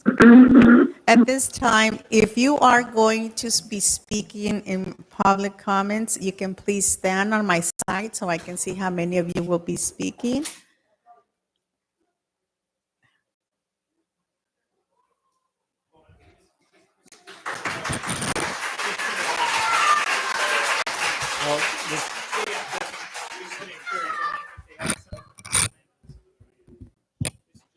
Okay. Okay, and this is just for the budget? Hold on a second. Okay. Okay, and for the audience, if you can please keep your claps, no clapping, you can, or do this so we can get going. Appreciate that. Okay, so, okay, City Clerk, are we ready? Okay, go right ahead. If you can please state your name. Good evening, everyone. My name is Sylvia Lopez, and I am a current resident of Southgate, living on San Luis Avenue. I am here representing our local swim team, Southgate Aqua Coalition. Our team practices at the Patricia Mitchell Swim Stadium, located in Southgate Park. Is expected to be closed from November to January. We are here to let you know how important it is to keep the pool open to the team and to the community. I will now be reading a letter from our team addressing this issue. Dear Council City members of the City of Southgate, we are a group of concerned parents and swimmers who are worried about the financial decisions taking place in this meeting. We are a part of Southgate Aqua Coalition, SGAC, which is a community swim club. We are a non-profit organization serving young athletes who wish to strive in excellence, participating in advanced swim competitions. SGAC's motto is striving for excellence. Our swim club strives to help young athletes become successful individuals by strengthening their self-confidence, reinforcing healthy lifestyle habits, while providing a safe environment for the healthy development of emotional and physical well-being of all our athletes. We as parents and swimmers are asking that you please reconsider the proposal of closing the swim stadium for 3 months. Closing the swim stadium for 90 days will affect the performance of our athletes as well as affecting them emotionally and putting a financial strain on our club. As some of you know, the Patricia Mitchell Swim Stadium has served as a home for our swim team for over 2 decades. Many of our former athletes have attended 4-year universities and have built successful careers based on the skills that they have acquired while being a member of our swim club. Additionally, some of our swimmers have obtained their lifeguard license and are currently working at the pool. Closing the pool for 3 months will negatively impact the performance of our swimmers, especially since right now some of our swimmers are qualifying for high-level competitions. For example, a few of our athletes will be representing the City of Southgate in an elite swim competition, which is a top-level swim competition featuring top-performing swimmers from different leagues. For our swimmers to be able to qualify for these top-level competitions, they need to be constantly training at the pool. For our children, as well for our parents, the swim stadium is our safe haven, a place where they feel accepted, where they can meet their friends and get to know other athletes who are striving for the same goals. We understand that we are under a city deficit, but closing the pool for those 3 months will not only impact our swim club, but it will also impact other members of the community. The pool closure will not only impact the performance of our swimmers, it will also affect our group and the swim community as well. Aside from cutting practices from our own swimmers, closing the pool for 3 months would also take away the pool from many other swim teams who also come to the swim stadium to practice, displacing us and many others, as well as limiting the amount of time our athletes can prepare for swim competitions. Please reconsider and find a better solution to keep the pool open for everyone. Respectfully, parents and community of Southgate. Thank you. Thank you.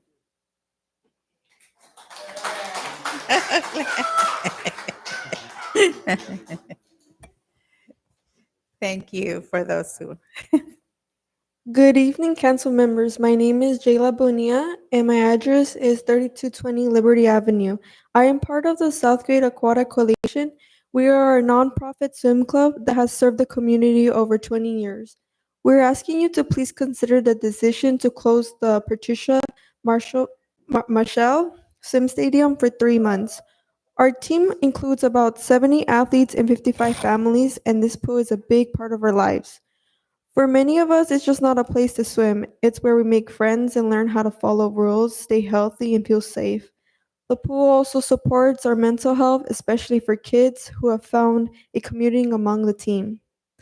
Right now, our elite swimmers need training for big competitions and need the pool to stay ready. Others work there as lifeguards and rely on the job. Closing the pool would hurt our training, cost family more money, and take away an important space in our community. We understand the city is worried about its budget, but we hope you can find another solution. But please keep the swim stadium open for the kids, for the families, and for the future of Southgate. Thank you. Thank you. Next speaker, please. Can I give signatures from the families? Here are the pages. Thank you. Thank you.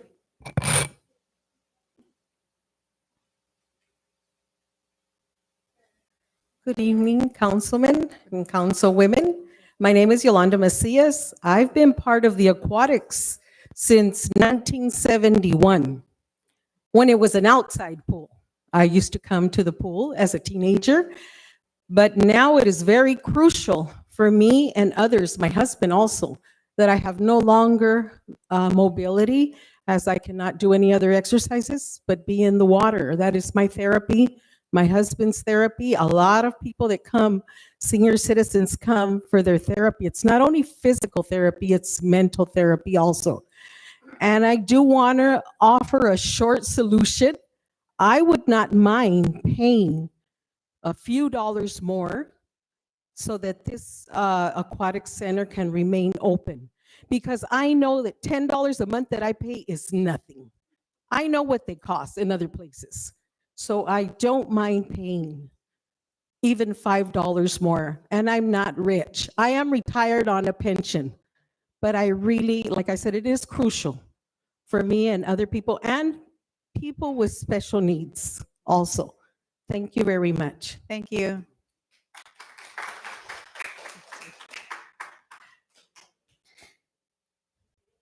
Go ahead. Hello, everyone. Good evening. My name is Frida. I am 9 years old.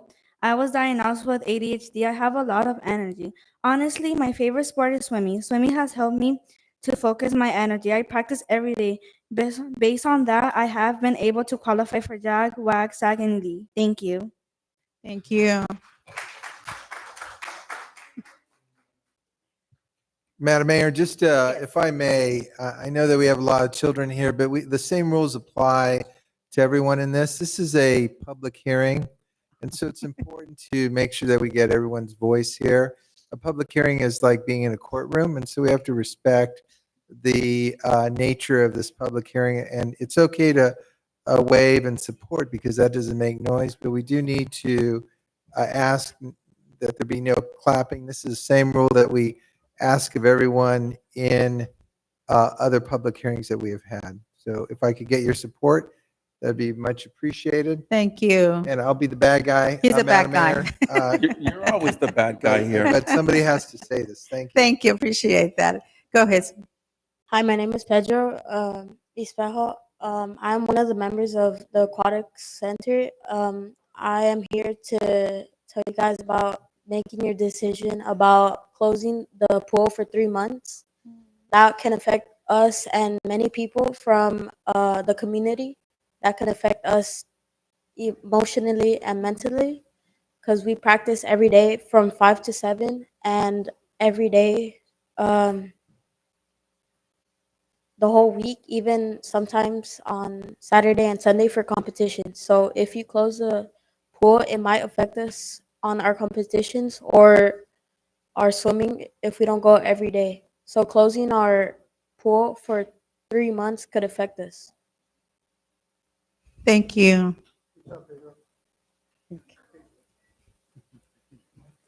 Good evening. My name is Lisette Reis. I am actually a parks commissioner, so it really warms my heart to see all the swim participants here voicing their concern. And I echo their concern about the budget cuts. It hurts to see these proposals. You know, I'm definitely for the second proposal that, you know, does not include that closure for the pool.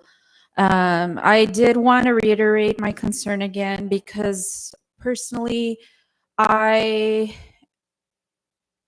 think that we definitely obviously need to come up with more ways to bring in more money, more revenues. I think the utility users tax is definitely something we should consider as a city. And I think it is a missed opportunity that there hasn't been enough outreach for these meetings because I think it's crucial for people to understand how we got here and what the numbers are like and what they could be next year, because next year it is going to be harder, it's going to be worse. There are going to have to be deeper cuts, and we might have to really consider, a lot of facility closures. And so I think it's a missed opportunity that we didn't do or pose these hearings on the website, on the post. We have these social media outreach abilities now, and I think we could have done that because it's going to be limiting once that's on the ballot. My understanding is that there's limitations on what the city can do to talk about those things. So with that said, I definitely think there needs to be a look at the fees and to expedite that as soon as possible so that we can revisit some of these cuts because, like I said before, it's a snowball effect. Having budget cuts, having training cuts, having salary cuts, having all these vacancies, adding on to people's already heavy workloads, it's going to, drive staff away. And that's been a problem with the services provided, with people wanting to come and do business, with businesses opening. And so it's something that we need to, work on as fast as possible. And we at the Parks Commission had a Quimby's fee presentation. I didn't see how it would work for us, but I did see the development fees as a possibility. Tacking on some of the park maintenance fees, because especially considering those, those granny flats that are being built, those are popping up ridiculously everywhere. And I think we could tack on some of those park maintenance fees on those. So yeah, and if there's any way for people to even donate for some of the programs, I think having that information available would be great for us. That we can give a little more. We're always willing. Thank you. Thank you. Next speaker. Thank you, Madam Mayor, council members. I wasn't going to speak on this item, but it was just too shocking. I came in for something different, and then this presentation just kind of like blow me away. I'm really concerned about public safety and the cuts that are going to possibly happen for both scenarios. I've lived in Southgate for over 50 years, and I started coming here in January to try to make possible some changes or maybe people to hear me. But I just keep seeing that it's worse and worse here. I don't fully understand why a community of over 100,000 residents, and I think it is over 100,000. I saw on the slide that we have 97. I don't think we have 97 in Southgate. It's over 100,000 of hardworking individuals here. I know that. And I know that everything went up. So does our gas, our taxes. Every resident's life cost has gone up, just like everything else. I don't understand why we're only collecting $70 million from this community when other communities with the same amount of constituents or residents are able to collect more funding. Whatever that is, I don't even know if I want to understand it. What I want to do is live in a community that is safe. Nobody's going to want to live in an unsafe community. Nobody's going to want to do business in an unsafe community because their stores are going to get looted. Don't go cheap on our safety, whatever you do for that budget. The chief of police cannot patrol and keep us safe with the police officers that he has now. Trust me, I've been here long enough to know that. Do not cut police officers. We need more police officers. For a community like us, over 100,000, a lot of elderly individuals, retirees, and a lot of children. We know that we have a lot of children because we have a whole lot of schools. We should have 20 patrolling police officers to keep us safe. We only have 7 the last time I checked, and we haven't hired not one more. And if that goes even worse, What is that going to do to a community? What does it matter all the beautification things we're doing to it? It's going to not be a safe community. People are just going to be doing lawless things like they're already beginning to do. So I beg of you that when you're putting together this bill and you're making a decision, do not go cheap on public safety. That is a priority. If you don't do that, it's going to be like the same scenario like that individual said. You go cheap on that, you're going to pay for it later. I guarantee you that. Thank you. Did we get your name? I'm sorry. My name is Francisco Gallegos. I live on Otis Street. Thank you. Next speaker. Good afternoon. My name is Erica Diaz, and I am the parent of a Southgate swimmer. I would like to express my strong support for keeping our Southgate pool open. My son is an avid swimmer. The pool plays a pivotal role in helping him achieve his swimming goals, improving his fitness, and maintaining his overall well-being. Actively swimming 5 days a week has kept him and his teammates conditioned and ready to compete all year round. Swimming is not just a recreational activity for this swim team, it is a crucial part of their routine, their lifestyle, and their personal development. The opportunity to train regularly in this pool helps the kids commit to their goals. It also fosters a sense of community among all swimmers of all ages and abilities. Closing the pool will have the kids scrambling, looking for somewhere else to practice, which has a negative impact on their progress and performance. I urge you to consider keeping the pool open and to promote health, fitness, and social engagement. Thank you for your attention to this matter, and I hope we can ensure that our local pool remains a vibrant space for everyone. And my son would also like to speak. Thank you for your time. Thank you.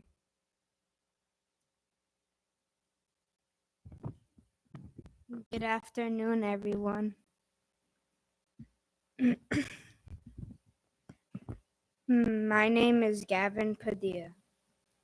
I am here supporting my swim team in hopes of keeping our pool open December, January, and February. I have been swimming with SGAC for only 1 year, and I am already amazing at this sport.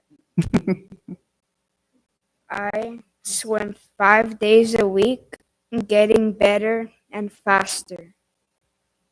I have participated in swim competitions because my training has been successful. I hope to continue practicing the sport that I love. Please consider keeping the pool open year-round so my team and I can continue achieving our goals and earning medals. Thank you for your time. Thank you. Thank you, Gavin. Next speaker.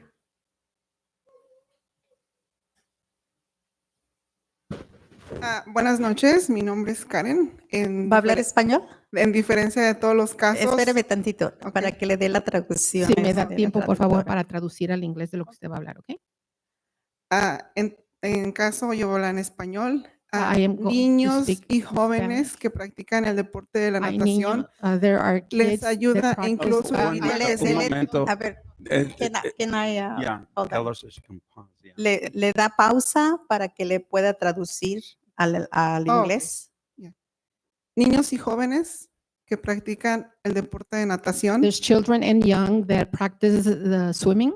les ayuda incluso It also helps them a evitar que se involucren en actividades o prácticas negativas to avoid getting involved in negative activities que les afecten that affects them ahora y en su futuro, now and in the future. su salud e incluso su libertad, Their health and including their freedom. así como eviten sean personas que dañen And it also helps them avoid being people o afecten la sociedad. or that affect the society in a Por- negative way.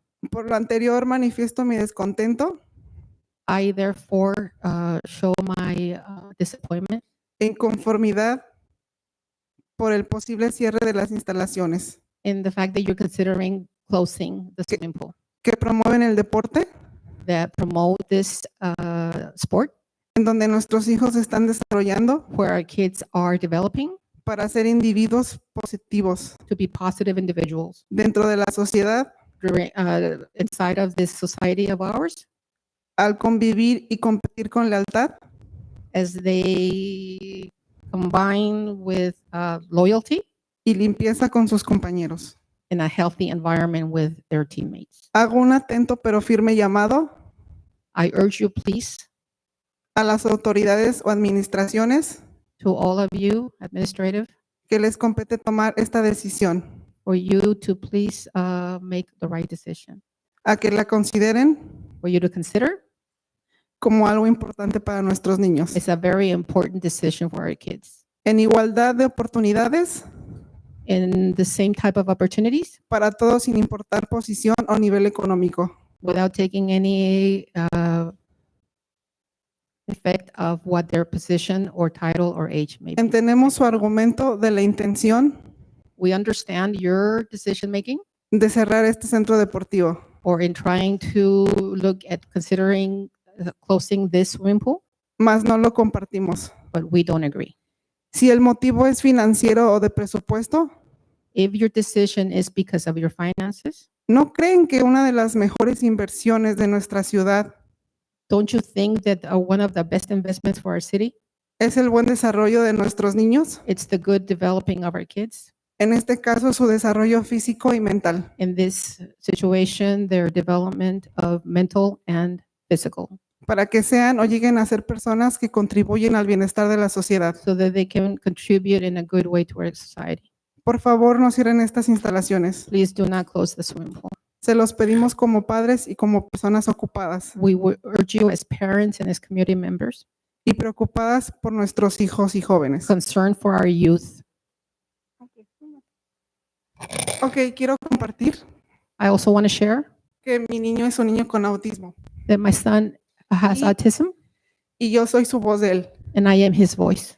Y a veces vivimos en una sociedad cruel, Sometimes we live in a cruel society, pero eso no me limita a limitarlo a él but that doesn't limit me to limit him y involucrarlo en el mundo real en el que vivimos, and involve him in the real world which we live in, porque ese es mi trabajo y responsabilidad como mamá, because that is my job and responsibility as his mother, involucrarlo a él involving him en la vida real.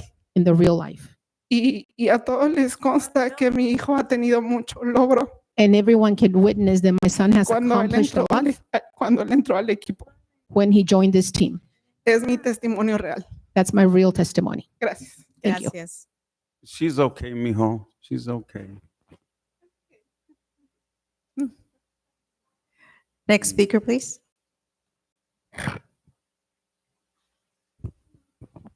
Hello, my name is Mariah Tavares. I am new to the Southgate team, and I am a JAG and SAG qualifier.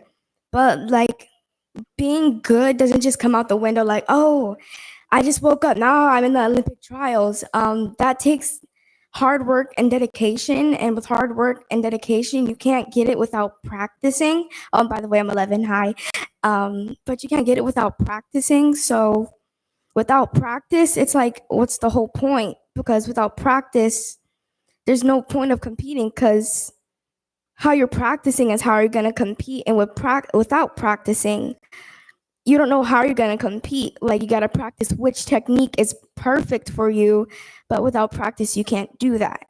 And swimming is a really good physical sport. It works like the whole body, and that helps with most kids with abilities, like with disabilities that they have, like kids that are in wheelchairs, autism, like some kids like that. And it really hurts me, like with kids that can't enjoy the things that they love. And I'm done. Thank you.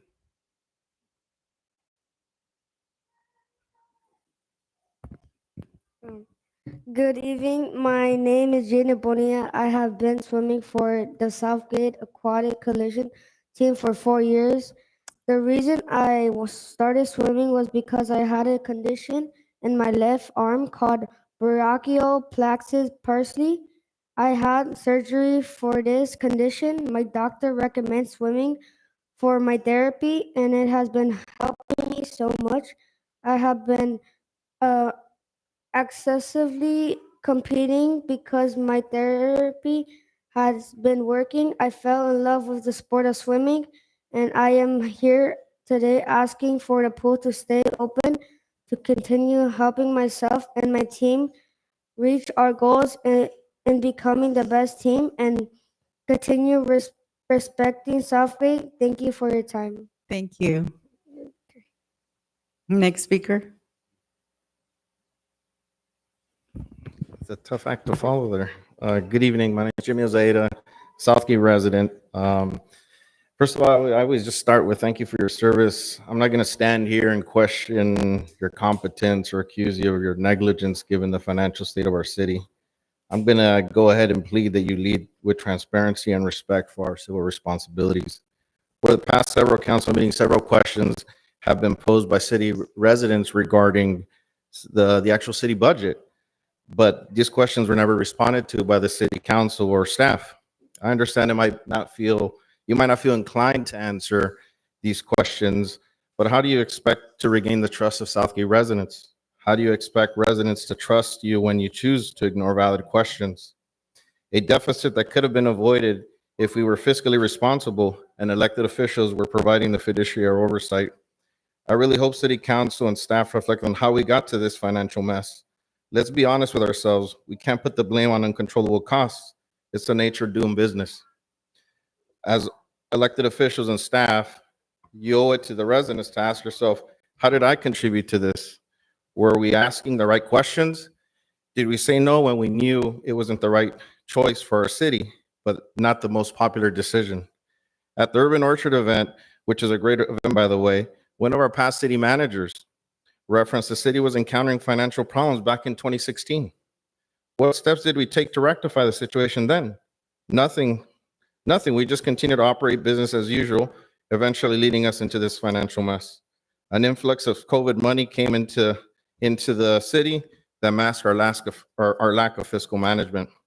I ask out of respect to our residents that you take the time to answer the following questions, which in some cases have already been posed on multiple occasions. City council members, what 3 suggestions have each of you given staff to balance the budget without increasing taxes, eliminating community services, and tapping into city reserves? Louis Frosto, the Director of Administrative Services, you lead the city's finances. Help the community understand how including $1 million of employee salary increases into a $7 million deficit is fiscally responsible. Council members, given all your years of experience serving this council, you all were aware that we were operating in a $4 to $5 million deficit. Why did you not think that was concerning enough? Can you share the results of the utilities users tax along with their data collection analysis process? Several residents have also brought up questions regarding the Southgate Police Department Horse Patrol or the Mountain Enforcement Detail. A full financial report would be in order given our financial issues. Did the city council approve the Mounted Enforcement Detail? Who owns the horses? How many horses do we have? Are we renting them or do we own them? Where's the stable? How much are we paying for the following? Stable, transportation costs, police trainings, veterinarian costs. Thank you for your time. Next speaker. Hi, good evening, Council. Nelson Hermosillo, 10135 Dorothy. I want to commend Mr. Houston on the presentation. I think it was very detailed and it pretty much laid out a lot of options that I wanted to speak of today. I think option 1 is just a rash decision. I recommend option 2. I do have a question for Mr. Frausto. If the city becomes insolvent, what happens to our retirees and their pensions? Hopefully you can answer that. With respect to the deficit and the budget itself, I've analyzed the budget of the state of California, the county of Los Angeles, and more recently this budget here. The state and the county are spending money on ridiculous things, on stupidity. I've called assemblymen, I've called senators, I've called county supervisors. They don't listen to me. Maybe they'll listen to you. I think it's time to hold our politicians, our state representatives accountable, get a bigger piece of the pie so the city can get out of this hole instead of the city or the county spending it on ridiculous stuff like $400 million for a homeless problem that's gone nowhere. That's more than the entire budget for the city of Southgate.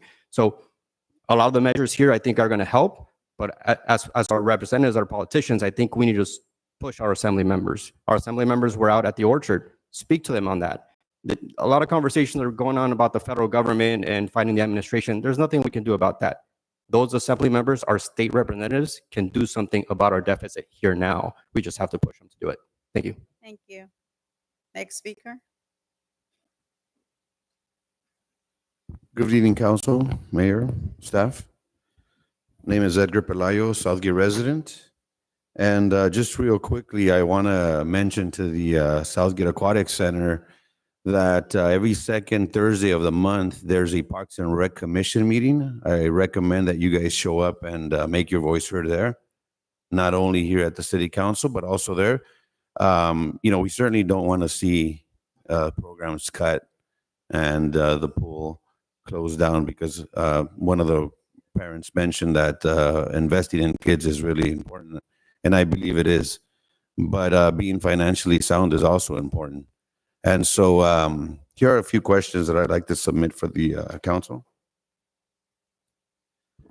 And so a few of the things that I've been sitting here listening to, and it really basically can be summarized by saying that we're not in a good financial situation. We don't want to make any cuts, but we have a solution, which is to ask residents to tax themselves, basically. And I don't know that that's something that's gonna be a solution, or at least not a long-term solution to the situation that we're in. As one of the previous speakers mentioned, that the previous city manager said that we were in this situation years ago. And again, we're here saying we're not going to make any changes. We're going to continue to kick the can down the road and ask you guys to pay for this, right? Now, some of the things that have been mentioned, right, that some of these services are subsidized and that we're not charging the residents what we should be charging. Let me remind you that this whole city government is financed by the residents. Our taxes pay for all of this. So we are paying for it, right? We're subsidizing ourselves essentially. So to say that, it just really, doesn't make sense, right? So again, I think that consideration needs to be taken. I know that it's tough to make these calls, but that's what you're there. That's what you campaign on. The ability to be able to make these changes and to be able to keep us afloat and not be in the situation that we're in. So again, I think that we need to visit some of these things, and I know that the horses have come up quite a bit. That's definitely something that needs to be looked into. I mean, I would like to know who owns them and how that benefits the city. I have yet to see them out on patrol. So I don't know if we've been getting our money's worth for that, but I'd like to know what's going on. I mean, it would have been great to at least see them at Urban Orchard, right? Since it was a grand opening for the park, and maybe we can showcase them there. So again, I think that difficult decisions need to be made, but that's why you're there to do it. And I hope that Southgate can live to see better times. Thank you. For your time. Next speaker. Do we have any more speakers? You'll be the last one. Okay. Go right ahead, sir. I prefer in Spanish, please, if you don't mind. ¿En español? Sí, por favor. Ok, nada más despacio para que le traduzca. Perfecto. Gracias por la invitación para nuestra comunidad de estar aquí. Thank you for allowing us all to be here. Estaba viendo los Su números. nombre, que por favor, ustedes por favor. publicaron. Su nombre, por favor. Mi nombre es Juan, presidente aquí de Southgate. de Juan, apellido Southgate Espejo. resident. Estaba viendo los números que publicaron y efectivamente estamos muy bajos. And estamos looking at the muy numbers abajo. that you showed us here today, yes, definitely we're very low. Es preocupante para todos. It's very concerning for us nada más all, para los niños. not only for the youth. Niños. Pero a la vez también es muy importante trabajar y hacer pues recortes que se tengan que hacer, pero But no it's also very cortarlo important to todo. work at resolving this and making whatever cuts are necessary. Tenemos que hacer algo por ellos. We have to do something for them. De mi parte, lo que yo puedo hacer es ofrecerme un part-time job para la ciudad, para lo que necesiten. Esa es mi parte que yo puedo poner. And in my case, I can offer a part-time job. Otro punto que me di cuenta es que Another point that I noticed was that están abriendo más parques, ¿cuál es? Bueno, you are opening more parks, which is a good thing. pero a la vez nos está generando mucho gasto. But at the same time, that's generating a lot of costs, ¿Cuál es el problema que tenemos ahorita de costos, gastos? which is the problem we're having right now, which is the revenues versus the costs. Un ejemplo, tenemos lo que abrieron aquí por la Southern, que está muy bien, The one that you open on Southern, which is great, pero me parece que es mucho el gasto y es poco lo que se usa. which I think is a very good use, but not as much as what the cost is. Entonces, creo que es mejor mantener los que tenemos abiertos y darles el servicio que necesitan I think it's better to just keep the ones we have already open y seguir manteniéndolos y no abrir más que nos and generen más gastos. continue maintaining and servicing them so that we can continue having a good parks. Es todo. Gracias. That's it. Gracias. Okay, I'm going to close the audience. Do we have any emails? We have none, Madam Mayor. Thank you. Okay, thank you. First of all, to the aquatic team and to all that you're here today, I want to thank you for being here and speaking out and what you love the most, which is swimming. You know, we hear you. We hear you, and we're going to do the best that we can to help you out, so we won't have to close all those 3 months. That's why we need to start slow. It's not saying that we are going to be closing. As you saw, there are options, and they're giving us options, whether it's the first option, the second option. The first option is basically closing the 3 months, and to me, that's unacceptable. The second option, it's more helping, but slowly. And I hear the parents, I mean, what you're saying, I mean, the physical fitness, the mental health, and I hear you all. I see you all swimming. I mean, you don't see me going in there, but I do go in and once in a while take a look and what you guys are doing. So, but we're gonna be working on this, and we are going to be working and finding ways of getting getting more funds for our community. If this means, going to our community, put it in a ballot or a utility uses tax, you know what, we're going to do that because you are our priority. Parks, as you know, that's where families go. Safety, it's a safety concern that we all have. But in this way, we all need to work together. That we need to look to see what is it that we're spending. And, some speakers think that we're not doing anything, that we haven't done anything. But they've been here for years and they've been seeing everything that we've been doing. But it's unfortunately that, when it comes to situations like this, they don't actually, come to the city and talk to the city manager and talk to our finance director so they can go through the books. They had opportunities. They didn't take it. But they're good to critic. But again, we are here to work as council.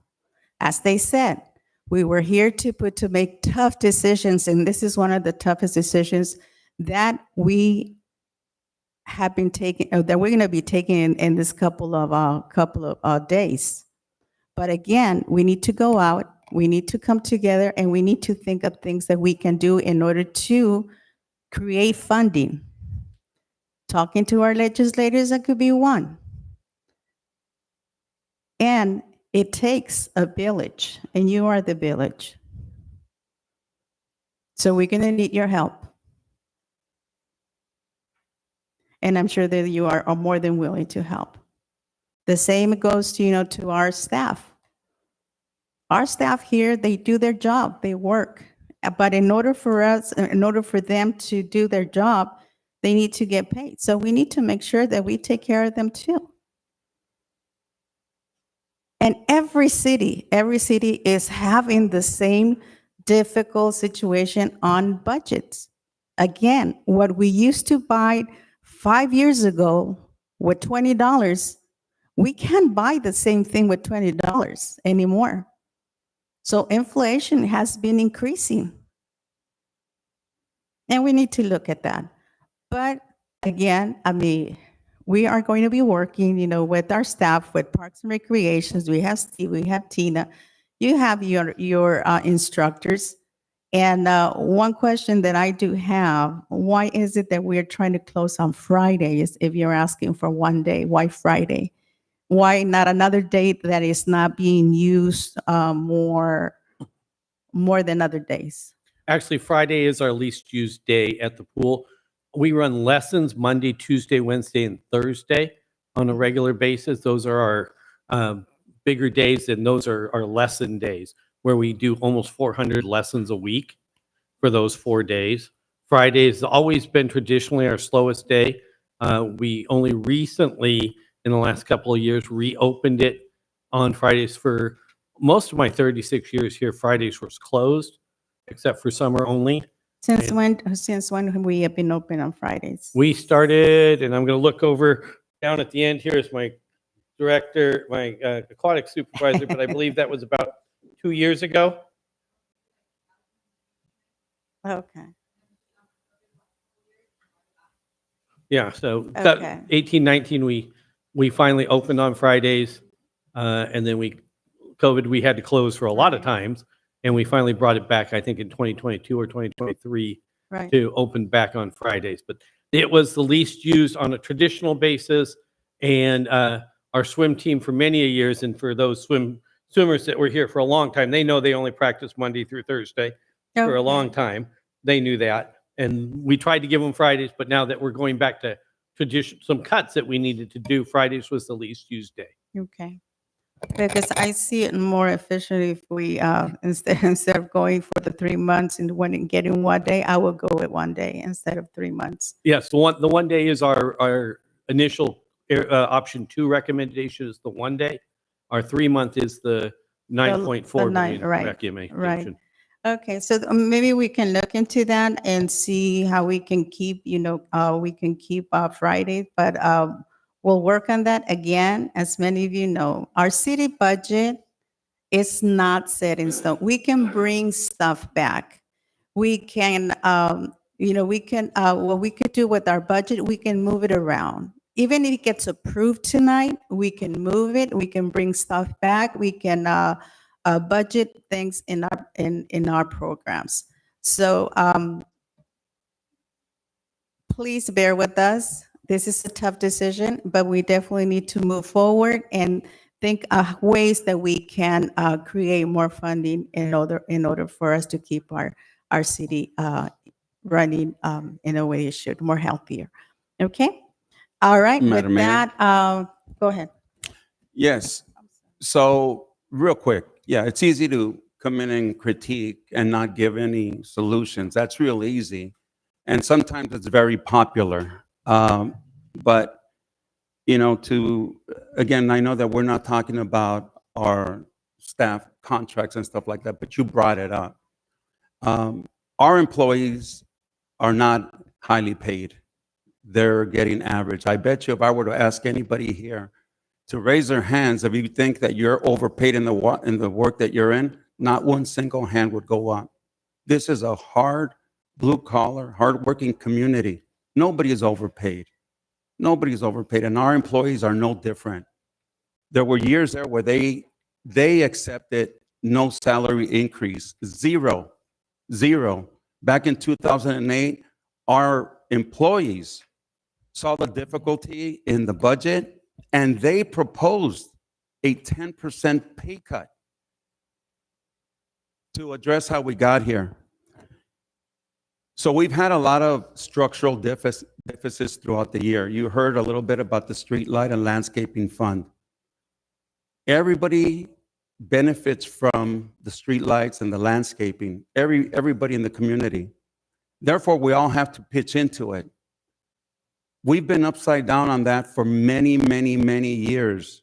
And we've just chosen not to make a change, because that would mean that you would have to vote for an increase to pay extra to pay for that.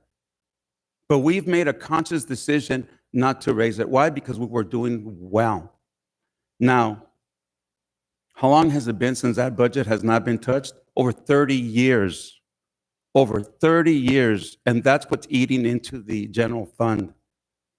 You know, so you can come in here and say, you guys have been there, you guys aren't doing this, blah, blah, blah. That's all nice and pretty, but come on.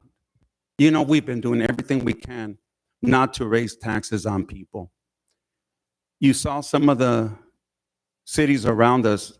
I looked into the Linwood budget. They just passed the budget that is 6.8 million in a deficit this year. Next year, they're going to be 9.5 million. The following year, they're going to be 10.4 million. The next year, 12.1 million.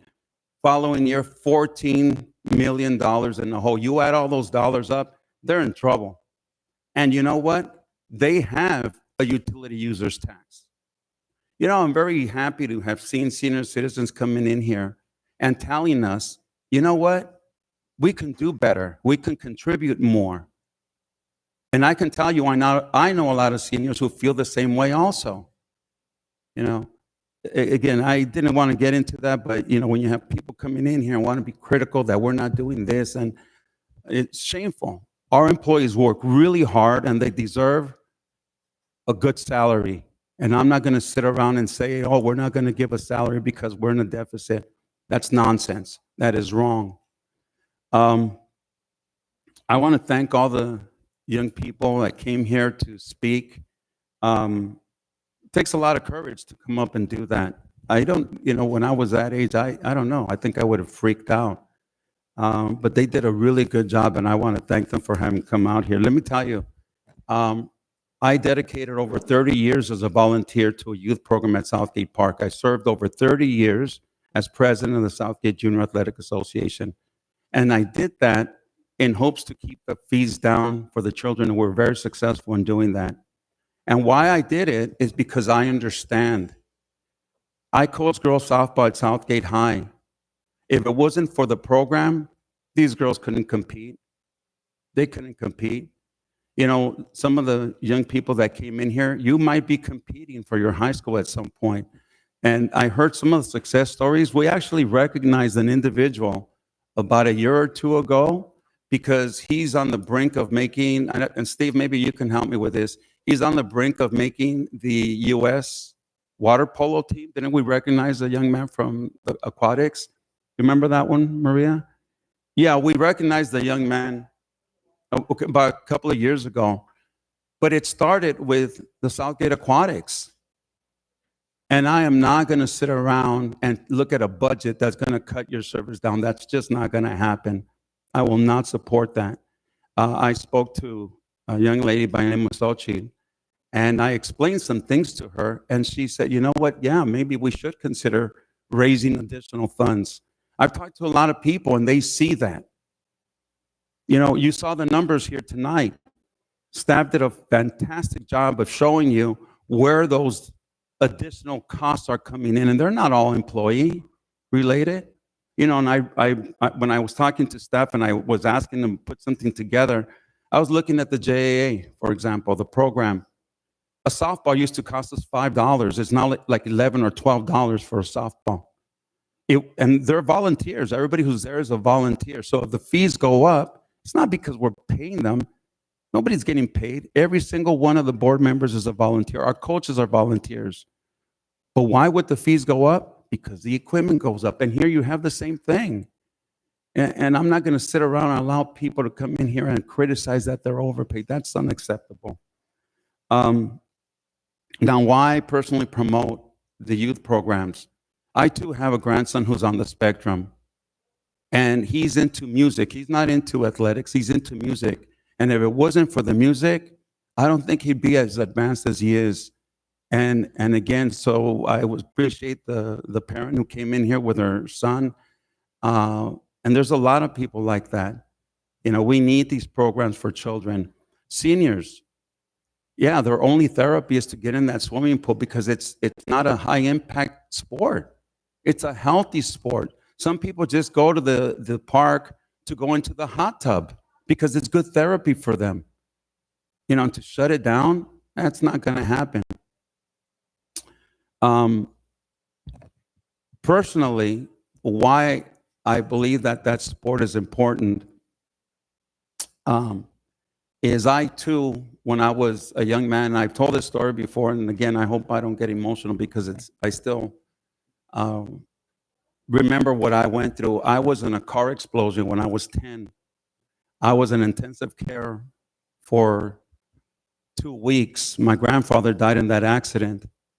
And first of all, they didn't think I was going to survive. Second of all, they thought I couldn't walk anymore because of how bad my legs got burned. I have scars. I don't wear shorts. If I were to wear shorts, you'd be having nightmares if you saw my legs. That's how bad they were. But how did I get to the point where I can continue to walk and now run? I ran 9 marathons since then. I play sports. But how did I get my strength back? Going into a swimming pool. My cousin Victor took me, hey, you're going to get your legs stronger. You're going to be able to walk. And it all started in a swimming pool. So when I think of all the benefits of all that, there's no way I would consider anything like shutting anything down. But it's not just the swimming pool. It's a lot of things that we're looking at. There's no way that I'm going to support anything that cuts crossing guards. There's no way that I'm going to look at a budget that freezes so many programs long term. No, no, no. What we're going to do is we're going to tell voters, here's your choice. Here is your choice. You can either support this tax that every city around us has. You saw the numbers. We are the lowest in taxing our residents, regardless of what you see on social media. Listen, when I tell you what these numbers that staff provided are real, Google them. And when somebody comes in here and says on social media, hey, we're the highest tax in the, not true. Google it and you'll find out that they're deceiving you. They're lying to you for political reasons. Don't stand for that. This is your community. This is our community. Let's do the right thing. Let's pay our fair share so that we can provide. We lose a lot of employees because we're not paying them enough. You would do the same thing. Wherever you work, you'd leave. Everybody wants to get fair salaries. I was out there with the teachers at UTLA when they were marching for better salaries. I was out there with the Kaiser nurses and first responders with the same thing with St. Francis. And I'd be a hypocrite if I wouldn't stand up for our employees. Shame on anybody who thinks that they're overpaid. Shame on you. But with that, again, I'm going to listen to my colleagues, but there's no way I'm going to support that first option. We are not closing down that swimming pool. No way. Thank you. Councilman Rios. Thank you, Madam Mayor, and thank you, folks, for being here tonight.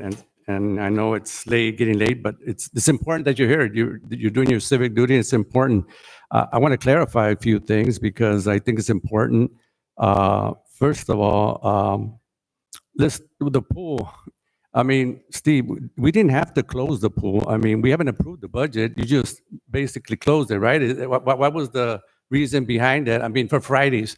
I mean, we haven't even approved the budget, and I guess you jumped a little ahead of us. I mean, we still haven't approved it. I mean, you just took the liberty to do that. Is there a particular reason for that? I mean, For the council's knowledge, as we move forward in this program and we set goals of how we were going to set the budget, the recommendation from the staff was for option number 2 that you see before you, which included the Friday closures across the board on the different items that were there, because we originally expected the budget to be approved in the end of June and not in July.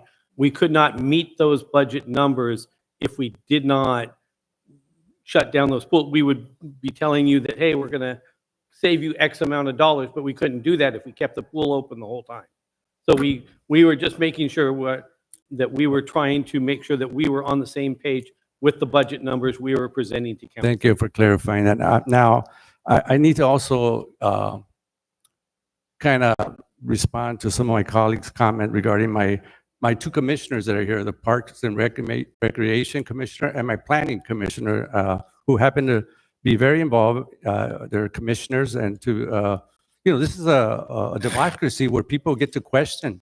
This is this is a most important time. I mean, we're approving the city budget, and we don't do it alone. We do it with staff. We do it with the community, and the diversity of opinion is very important because otherwise we're not really addressing key issues. So I think that's important. And they have met with the city manager. My commissioners have met with city, well, Jimmy did, and the public works director, I know he met with them. And so, people have views, and we don't, everybody has a right to their own opinion. I just needed to let you know that. The other thing is, Steve, the water. We have a water district here. Do we get the water free because we have a water district? Or is that we have to also pay for the water here? Because we have a water district. I needed to ask that question. I don't know that we get our water free. I'm going to have to turn that one either over to Louis or to Arturo here.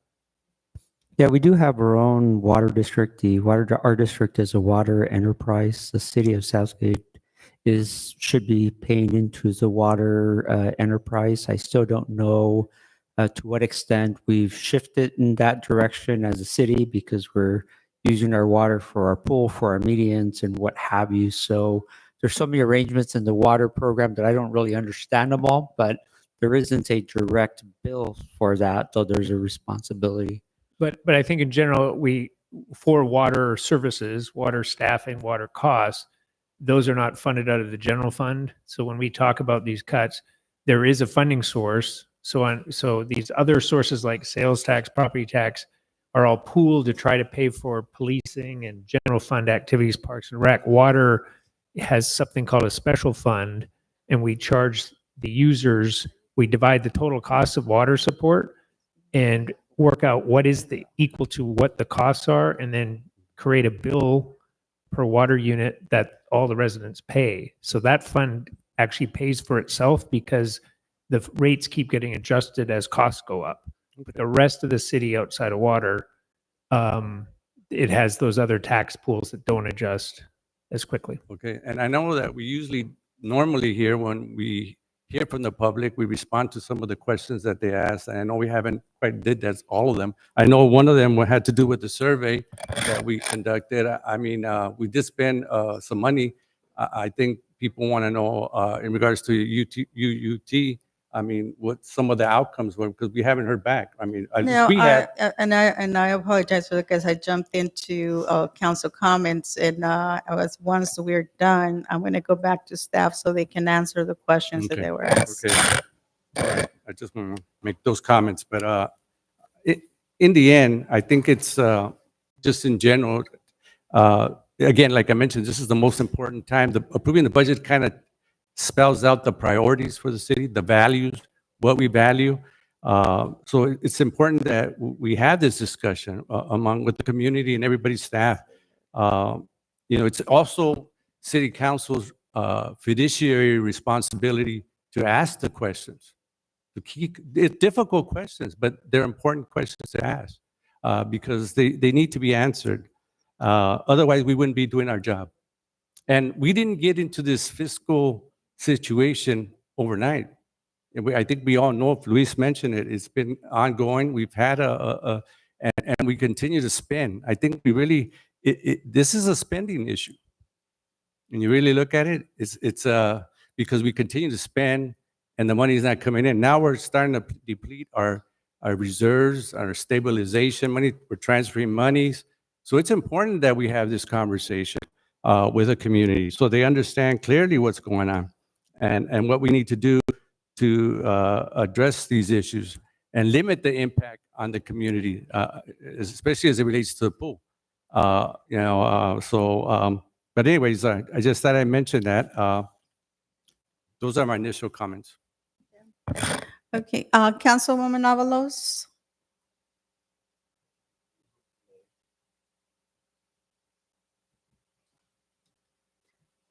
Do we have Councilwoman Avalos? Can you hear us? Madam Mayor, there's just a little bit of delay, so she might come. Okay.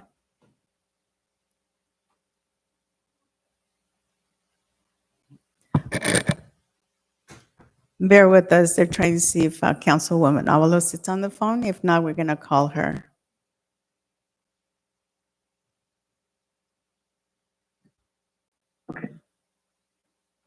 Thank you, Madam Mayor. Hopefully, everyone can hear me. I do appreciate the community coming out and Yes, we can speaking hear you. on the issue of our budget.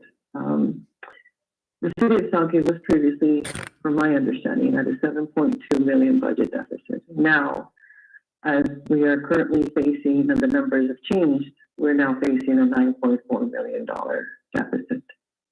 The financial shortfall obviously presents a difficult situation and decision for all of us on council, as well as for the community. But I think it also offers an opportunity to reaffirm our commitment to equity, fiscal transparency, and a shared responsibility. Let me be clear, I will not burden this deficit solely on the backs of our residents, who are already navigating rising living costs, economic instability, and in many cases, the financial hardship. Our community is particularly composed of working families, seniors, and low-income residents who deserve a thoughtful and fair solution that do not compromise the essential services or their quality of life. As a city, we must take a balanced and inclusive approach in addressing this challenge.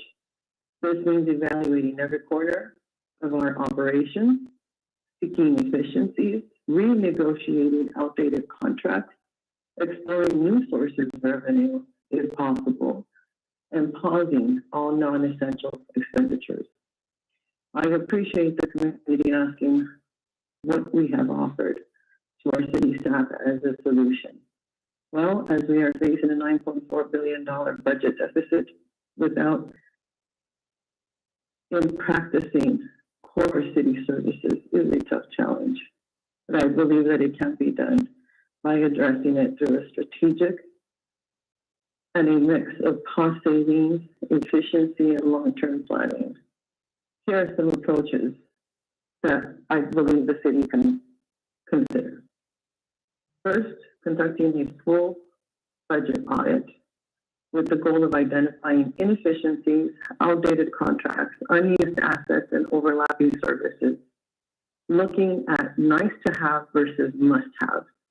Evaluating consultant contracts, travel expenses, and administrative overhead.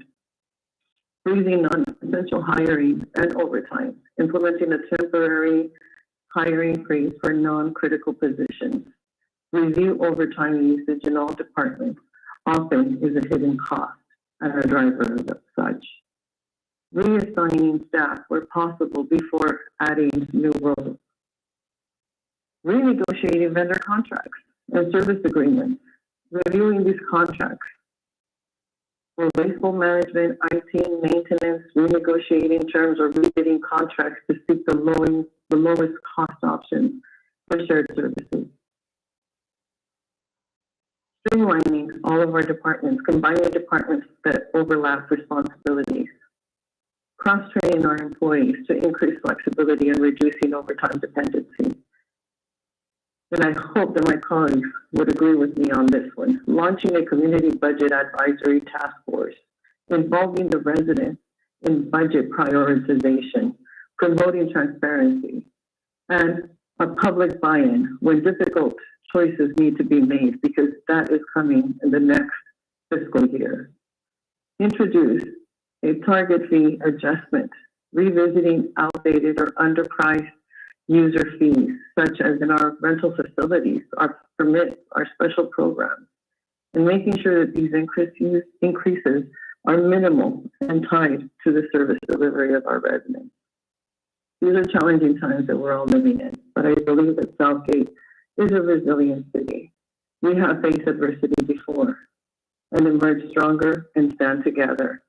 2008 is here again, unfortunately, and I believe that if we don't do something collaboratively as cities and residents, we stand to fall divided. So let's commit to working through this deficit with integrity, compassion, and a clear-eyed focus on protecting our most vulnerable while ensuring long-term stability for all of those who reside and work in the city of Southgate. Thank you, Madam Mayor. Thank you, Councilwoman. Okay, at this time, do you want to? Yes. Go please. ahead, right. Thank you, Madam Chair.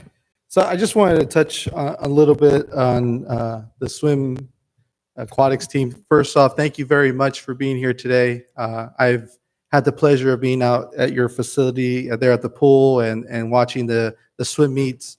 What you guys are able to do and the competitions of all the students that come from all over the area, from the South Bay, from Torrance, from San Pedro. It's amazing that all these communities come to our pool to compete, and you guys get a chance to showcase our pool for us and showcase your talents.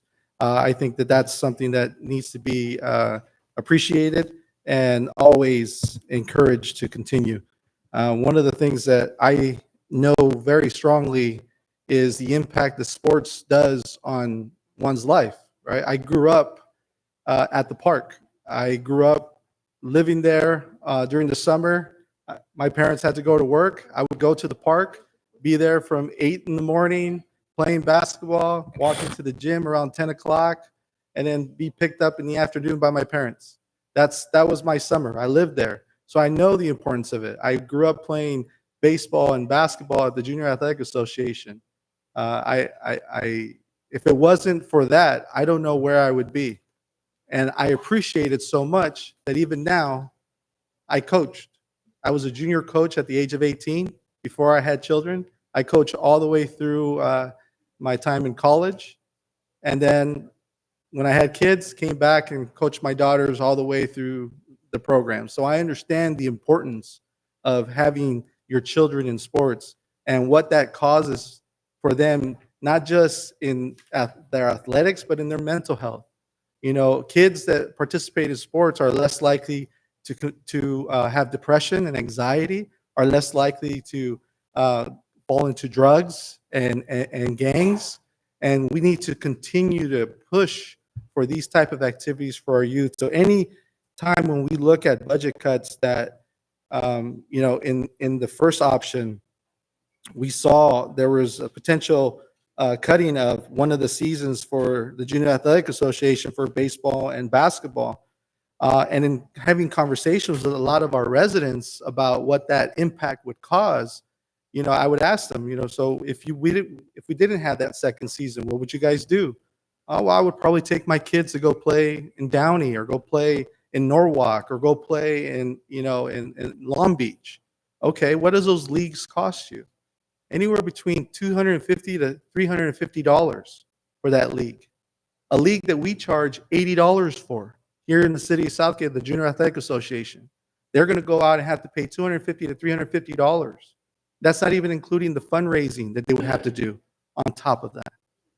So can you imagine having to do that for 2 seasons if your son played or your son or daughter played baseball or softball and basketball?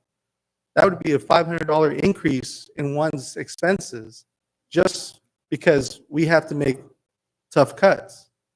So when I explained that to some of our residents, I said, wouldn't you want to invest that $500 or $600 into your community and find a better way to provide that and still be able to keep your kids here in Southgate, be able to keep your kids in the programs here at the Junior Athletic Association? And they're like, what do you mean? Well, if we contributed more, we wouldn't have to make these drastic cuts. If we decided this is what I think is important, we wouldn't have to ask to make these cuts. Well, if all it needs to do is if I had to pay $500-600 more in taxes, okay, that's what, $60 a month, $50, $60 a month. Okay, so I don't have Starbucks every morning, or I don't have lunch every day at work, right? And you make arrangements. They understand the value that having your athletics and your programs in your city brings to your community. Not to mention the gas, the time, and you guys know when you guys travel for your swim meets, how expensive is it when your kids want Chick-fil-A or Cane's or Starbucks, right? At least if you're here at home, you can make them a sandwich and say, let's go to the park, right? But if you're traveling somewhere, I know it because my kids used to travel all the way to San Diego for soccer tournaments, all the way up to Sacramento for softball tournaments. And I would have to make expenses. It would just cost money. We are able to provide that here, and we have to start thinking about that. So it's just a different way of thinking. And I tell this story quite a bit. I had a conversation with Steve Costley, I would say 10, 15 years ago, about 10 years ago. I was practicing with my daughter softball on the field, just hitting her some ground balls and just telling them, I really love our park. I love our community. Look what we have here. And he said, well, you know, that sports center 30 years ago, 40, 50 years ago wasn't here. That pool wasn't here 40, 50, 60 years ago. That auditorium wasn't here. These fields weren't here. A community once said, I want to invest in our future. A group of families said, we need this in our community. And they said, we're going to invest into the legacy of Southgate, and provided the resources to be able to build that for us so that our children can enjoy it. So when we have people come in here and criticize, what have you done and what are you doing? I want to turn around and ask, what do we want our legacy to be for the future? How do we want to contribute to that next vision, that next future gift that we provide to our residents? This is our opportunity. It's to take a look at what we're having in front of us and saying, we did a good job for a long time with as little as we could. But what we have learned in these last year or 6 months with this federal administration is we can no longer rely on outside sources. We need to learn how to become self-sustainable as a city. Self-sustainable, not reliant on outside sources. And the only way we can do that is by identifying the revenue streams that we need to be able to bring in. And it's clear as day. How many have seen the lines at In-N-Out all day long? No matter what time of day you go, from 10:30 to 1 in the morning, there's a line or going around In-N-Out. They make millions of dollars. The city of Southgate is estimated to make annually around $100,000 from In-N-Out. So even if we had 50 In-N-Outs, it would only give us $5 million. That's it. Yeah, that's it. Even if we had 50 In-N-Outs, it would only give us $5 million. We still wouldn't even cover the deficit. So one thing we have to understand is we cannot develop our way out of our deficit. We can't. It is one of the tools that we have to use towards getting out of our deficit, but it's not the only tool. And, you know, one of the questions that was provided on this paper that was given by one of the commissioners that spoke earlier was, you know, city finance director, help the community understand how including a $1 million of employee salary increases into a $7 million deficit is fiscally responsible. I just want to reword that question. You know, why do you want to care about your employees who have built this city, who has provided what the resources that make this city beautiful, have given their backs, have given their souls to our community, who has grown up in our city, who has fought for our community, who, when we go out and we go to those grand openings, make us look good, make you guys look good as parks commissioners and planning commissioners. And we want to tell them, you know what, you're not worth it right now. We're going to cut you. Is that really what we want to say? Or do we want to say, thank you, but we want you to partner with us in this? We think that we value you enough to put this out there to have that conversation, but we need you to work with us. That's the kind of conversation that we're trying to have with our employees. But that's not what people are trying to do right now. That's not what council members are trying to do right now.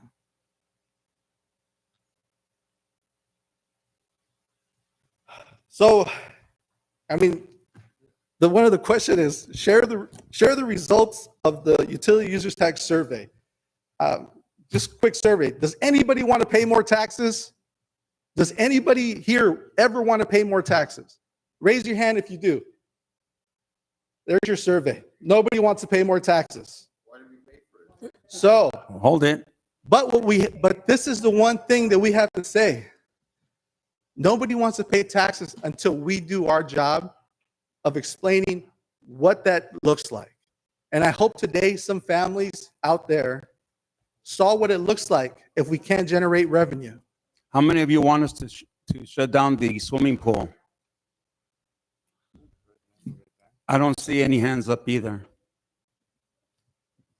So at the end of the day, people say we have a spending problem. I guess the slide, you did an amazing job, Luis. I guess we needed to add more color to the slide to show that our revenue is growing, our salaries are steady at under CPI, under 2.9%, but our expenditures are growing really rapid. So yes, do we have to do things of addressing how we spend the contracts that we get? But when we do that, how do we do that without limiting the services and giving the services that our community is asking for? It's very hard to do. It's going to be a balance. But we're going to do our best. It's going to be a combined effort. And we're going to look at you residents. We're going to look at you, the swim team, and say, we're going to need your help to help tell your neighbor about this. Let your neighbor know the importance of being part of this community. The Street and Landscaping Fund hasn't been gone up in 30 years. It's been $118 in my property taxes since my dad lived there. And then when I purchased the house, it never went up. It was the same thing, $118. Even though I bought the house and the house was valued more, property tax, that part of the tax never went up. It doesn't make sense to me that that wasn't addressed when that was put in place in the 1990s, right? What happened in 2008? We had a recession. That wasn't the right time to talk about it. In 2017, we were doing well. And then all of a sudden we had COVID hit. Every step of the way, our employees have said, we're gonna do our best, taking 10% pay cuts, 0 raises.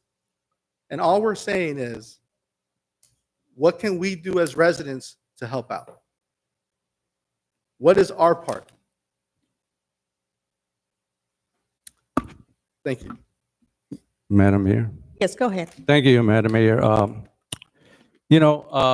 Just want to say a few more things. The city council at our last meeting created an ad hoc committee, budget committee.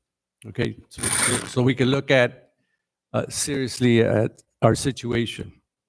And we learned a lot. Luis was there. They did some work. They did a lot of work. They gave us a lot of information. But however, we asked for information too, and we didn't get certain information to inform us of how serious the problem was. Staff gave us and I'm being transparent. Staff gave us the information they wanted to share with us. But we asked certain questions. My colleague and myself asked key questions regarding staffing. We have 54 vacancies, and we're starting to fill all of them. That's what I was told. But I just asked, how long have these positions been vacant? Couldn't get an answer because we've had vacancies with the police department, with public works and community developments, but we managed to get through. But right now we have a fiscal situation, and we're hiring people. And we're promoting people and reclassifying people. The last a few years, in 2023, we had 331 full-time employees. Now we have 300, and then that year alone, we approved 12 employees. 12 employees, and we've been continuing to add employees. Now, when you have a deficit, and we knew we had a deficit for several years, why would we be adding more employees? I don't want to cut staff.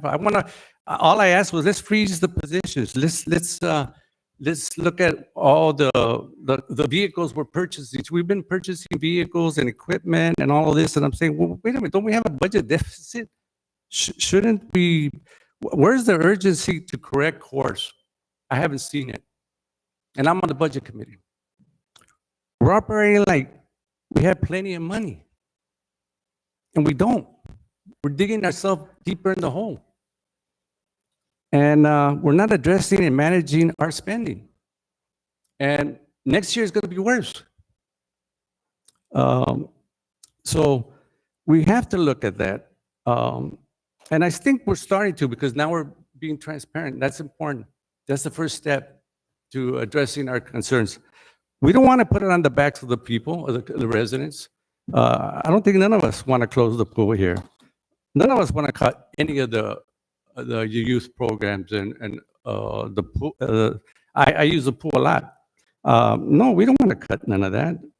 But we have to be mindful on the other side. It's not the fault of one individual. We have a culture here that's kind of, it's a result of many years. We've been short-term decisions. We've been kind of kicking the can down to not address it, the issue of our finances. I've been on the council for a certain amount of years, and I've seen it. We haven't dealt. I know my colleague talked about the utility rates for how many years? You've been talking about for many years. And we never dealt. And you've kicked it down the road. Well, we all kicked it out because it takes more than one person. So we have long-term consequences. We have to deal with it so that we address these issues. Together we can. I really believe that together we could, knowing what we know today about our budget and that it's going to be bigger next year around this time, we could start addressing that. Let's. Who's going to bear the cost? We talked about it. The residents. Who's what? That's who's going to bear the cost. Come when that utility rate comes down. And do we know what what's going on with the economy right now? The unpredictable economy we have, with tariffs in and out, with folks not shopping because there's the ICE. I mean, businesses are hurting. That means that we're going to be hurting next year too, because we generate revenue from the sales. So we're hurting. So it's important that we don't look at short-term solutions, because that's not solving anything. We got to really deal with the issues of our finances. And I think we got the team here to do it. I really do believe we got the team. I think we're on a good start, but it just takes effort. It's difficult choices. I don't believe that cutting the youth programs is the way to go. I think we just got to think about our staff that we had. That's our biggest assets are our staff, and it's the biggest cost. And I value employees. They do a remarkable job. But we have to make tough decisions. Next year is going to be tougher if we don't. So that's what I need to say. Madam Mayor, are you going to add more? I was just going to make a motion to go with the No, I'm going to give the opportunity to our city treasurer, and also I know Oh, there yeah, were a we got one couple of of those. questions that we need to answer. So with that, so we can move on. City treasurer, go ahead. Yes, Madam Mayor, after reviewing the proposed budget, I want to commend staff for the work done to control expenses under a very challenging financial conditions. It is clear that meaningful efforts have been made to reduce costs, but however, we all know from our own households, prices continue to rise, whether it's insurance, food, school supplies, and others. And there's only so much, any individual could do to cut. There's a limit of how far you could cut before you really feel a deep, deep impact. And the city is not immune to that as well. The real issue that we're facing is a revenue challenge. To maintain essential services, we must begin a long-term conversation about how to responsibly increase revenues. This discussion will take time, and the community should absolutely be involved in shaping that future. Earlier, I heard, I'm not sure which commissioner, whether it was Jimmy or Mr. Palayo, make a valid, suggestion or a question. And, what are the options on increasing revenues or revenue ideas? And, going beyond the UUT, because that only takes us so far before we have to revisit again. How do we generate new revenues? Just throwing ideas around, right? Myself, we should also consider a traffic mitigation or curb usage fee. That means taxing Amazon, Uber Eats, and other delivery services in our cities. We should also be looking at a vacant property or empty storefront tax. That means those developers that have left empty lots there for many years should be taxed, and we should recoup some of those tax revenues coming back into our city. Those are just suggestions, but in the meantime, I recommend that the city council adopt the proposed FY 2025-26 budget, and that's with option 2, cutting 2.2 million, but leaving the pool intact with its original operating hours. I also respectfully request that city staff conduct a quarterly update to be provided to council and to the residents on all cost-saving measures that are being approved today and all the proposed cuts. This way, we can ensure that those changes are actually being implemented and producing the results that were expected. That's all I have for today, Madam Mayor. Thank you, City Treasurer. And thank you for participating on those meetings that the AHA committee. Okay, City Manager. Thank you. Good discussion, good community input, tough road ahead. It will take the entire community, both staff, council, and the group here. That is the concept of the option 2, which could reduce those tough decisions and give us time over this next year. That clock would start tomorrow, knowing if we can get a budget approval here to do all the things being talked about, to have more discussion, to have more detail, to answer some of those time-consuming but important questions that were referenced, that were asked by some members of the council that, in the time allotted with our limited staff, a finance department running with several vacancies. When we talk about let's just not hire anything, it's a real conversation about what level of service do we want based on how much it's going to cost. It's not a free reduction. So when our code enforcement team is supposed to have 6 people and we currently have 2, it's a lot cheaper to run with 2. But there is a community that typically says when we call, we'd like a response. And right now we're not able to respond. So if we want to go forward, we have to have that conversation. Is if we want services where we're responsive, how much would that cost and how much do we pay? And that discussion needs to happen over the next year. Impact fees were mentioned. We have a study that's been going on and for the last 4 months, and we're coming back likely in September with a review of proposing impact fees. Looking at our current fee schedule, that's coming in August. We have recently added charging the user the credit card fees instead of the city absorbing those. We have business license soon to be moved to an outsourced process in order to gain more revenue and do more research to find lost revenue that'll probably return several $100,000 per year.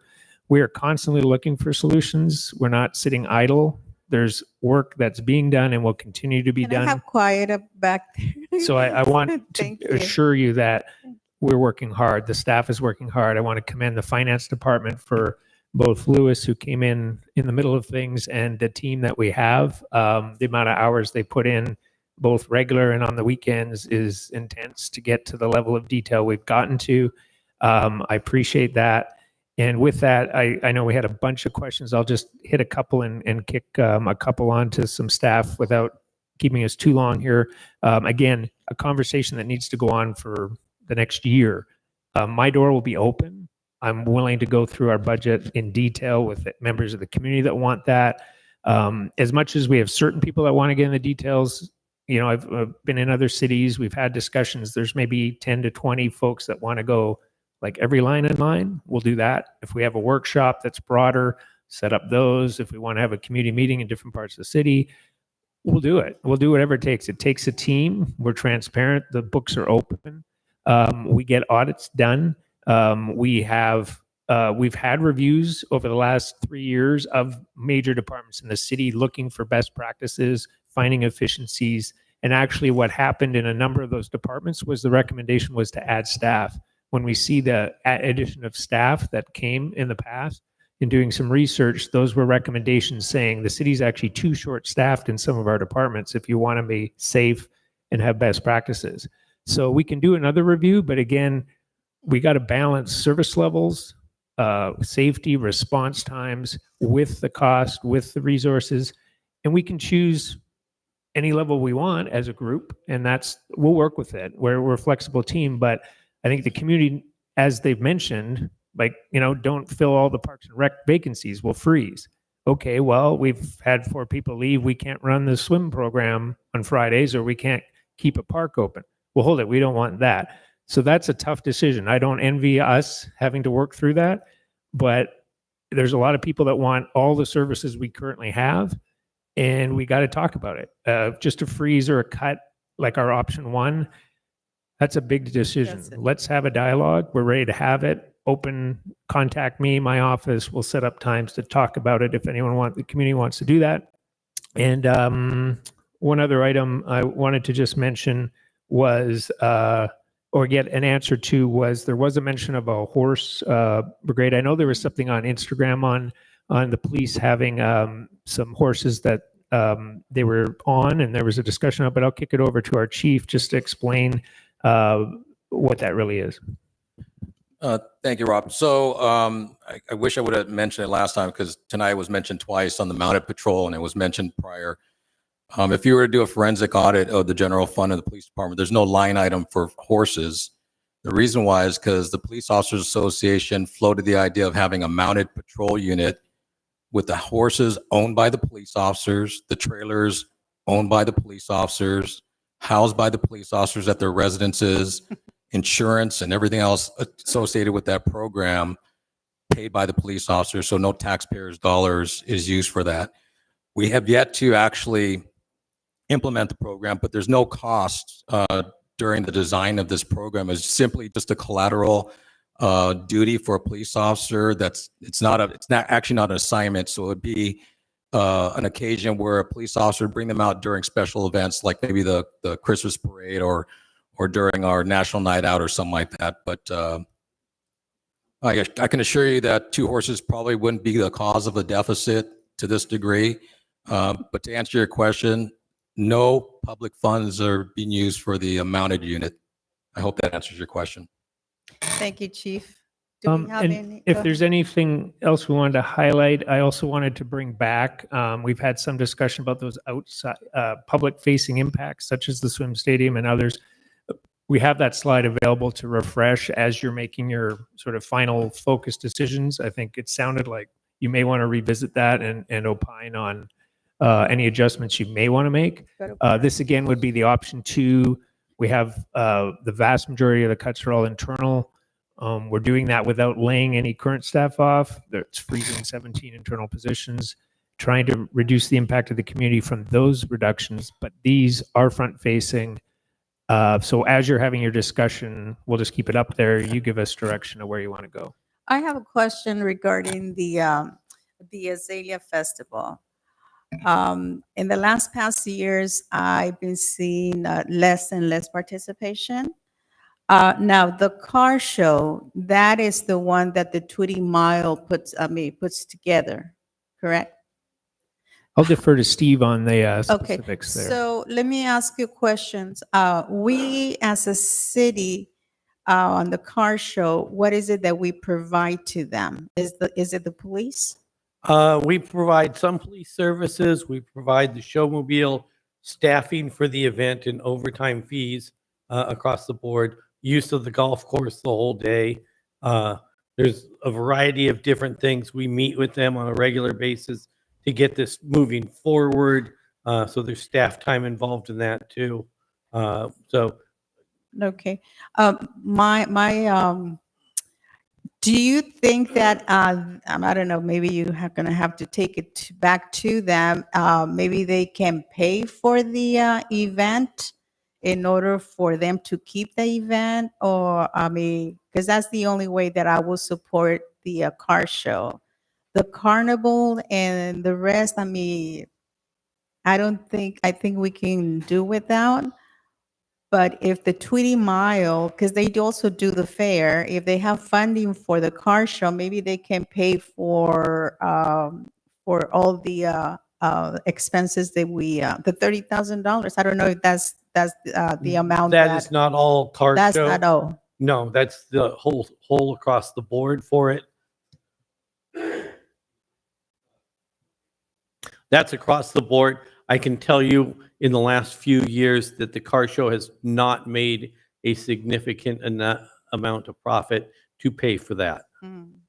It's not even close at this point. They're basically has restarted a lot of it. It was better the last couple of years, but throughout that process, they barely covered their own costs in there. Maybe made a couple of bucks in it, but they were not making significant funding to pay for the city's portion of it too. Now, on the 4th of July celebration, the fireworks.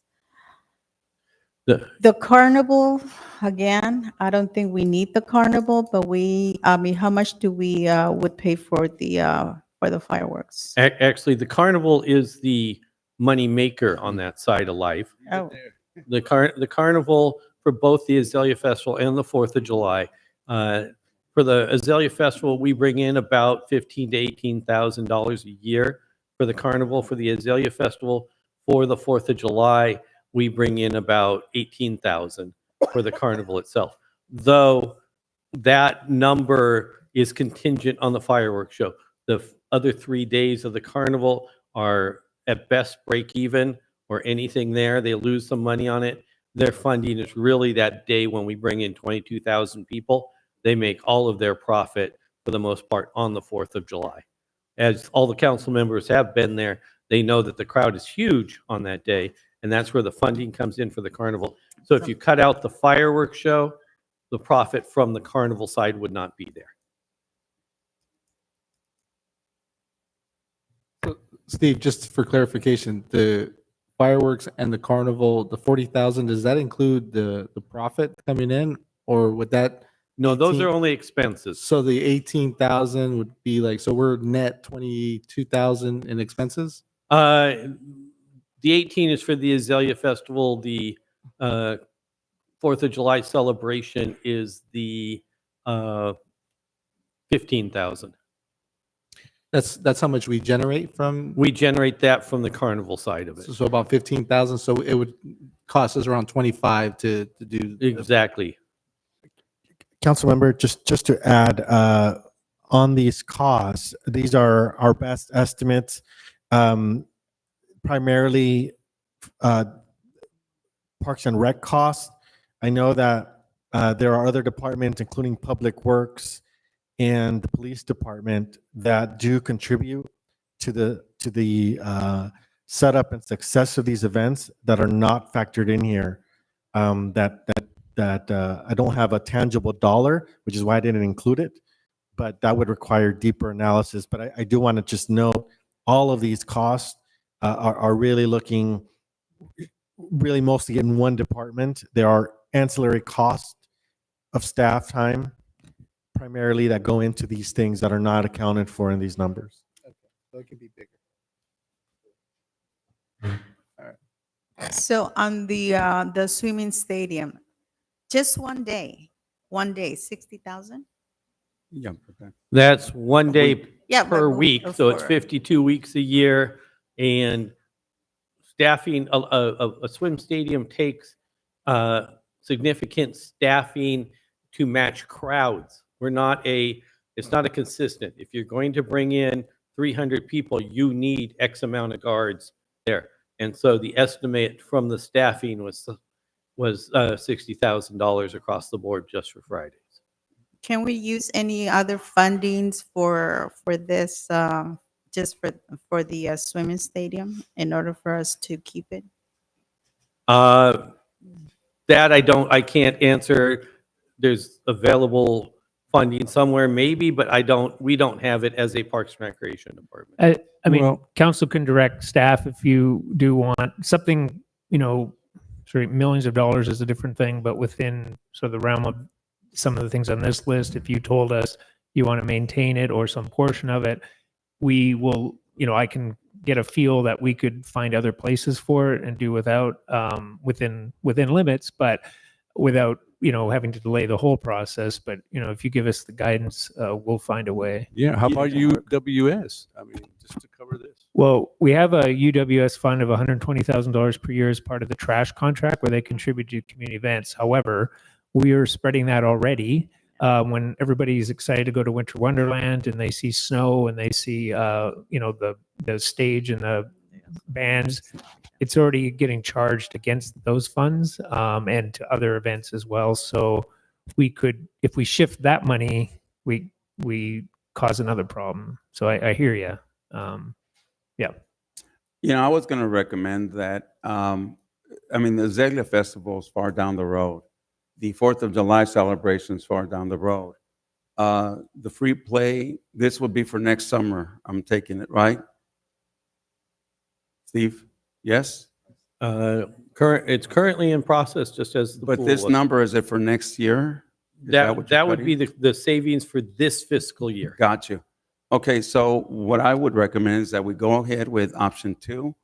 Don't touch the swim stadium. I'm not a golfer, but I know a lot of people do go. Don't touch the golf course or the free play. Just eliminate the other 2, but bring them back later on to see maybe we can find a way to fund those. And that way we can at least move forward with this budget this year as it's necessary.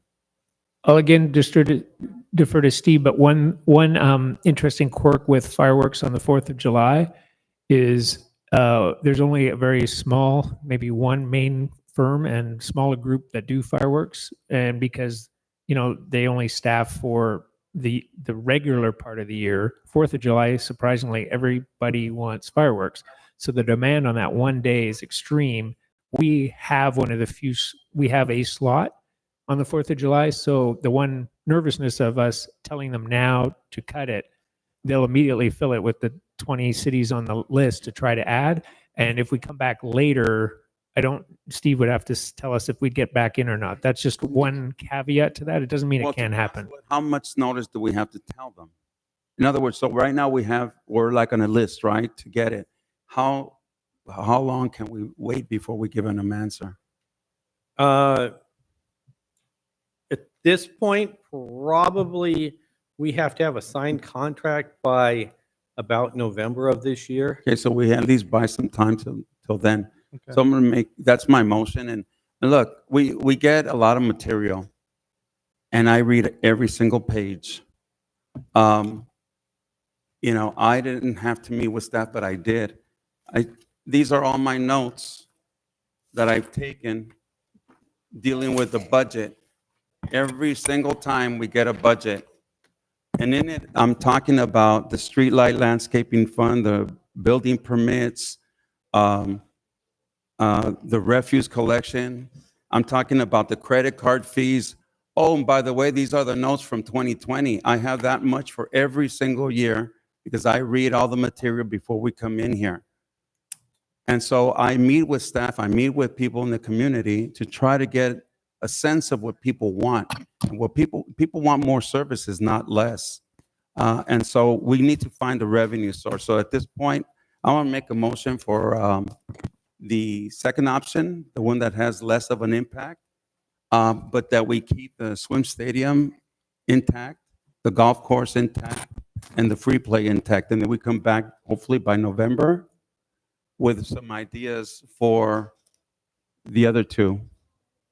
Well, I'll And- second that motion. Okay, and again, Sure. hold on a second. Again, the budget, it's an open book. We can bring it back, any item that we need to look into ahead.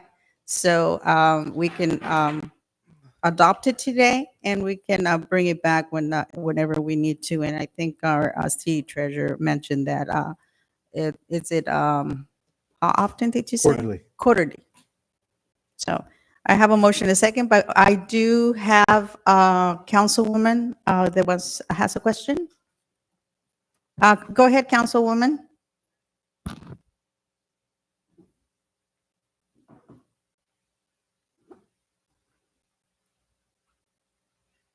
Councilwoman Navalos.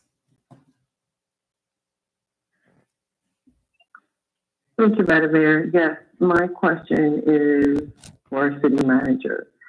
In the very first presentation that was done, Mr. Downs indicated that the budget already included the salary increases for our employees. I just need to get clarification if that is the case. Certainly, I can answer that if the mayor. The answer is a COLA, which has typically been offered in years for the city. Cost of living increase, which equates to 3%, has been anticipated and put in the budget as a forecasted cost, just like costs for potential projects or even staffing levels. However, there's no connection with the funding put in that budget to actual guarantees to spend it. So there's a separate process that is running parallel to the budget that is labor negotiations.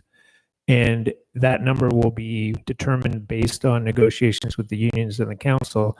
Whatever that number is, be it $1 or 3% or any number, that up to that 3% that's in the budget. If it's for some reason more, which I wouldn't anticipate, that would be a separate coming back to the council. But this is a common practice cities do, but it in no way ties the city's hands or guarantees any funding. But it is included in the budget estimate for purposes of everyone being able to get as transparent a picture as possible. Thank you. Okay, do you have further comments? Yes, Madam Mayor. In regards to the motion, I would ask for an amendment to also include, you said quarterly. I think I would like to see the ad hoc committee continue to meet with staff to discuss budget moving forward. I think that's something that I was told that we were going to continue to do that, especially this year, because it is important. Quarterly things happen 3 months. I think we don't want to get behind the curve. I think it's important that we kind of work with staff to really together so that we find a resolution that involves the community, staff, and council and everybody. I think that. Councilmember Rios, that doesn't have to be in the motion. You're a council member. You can meet with them at any time.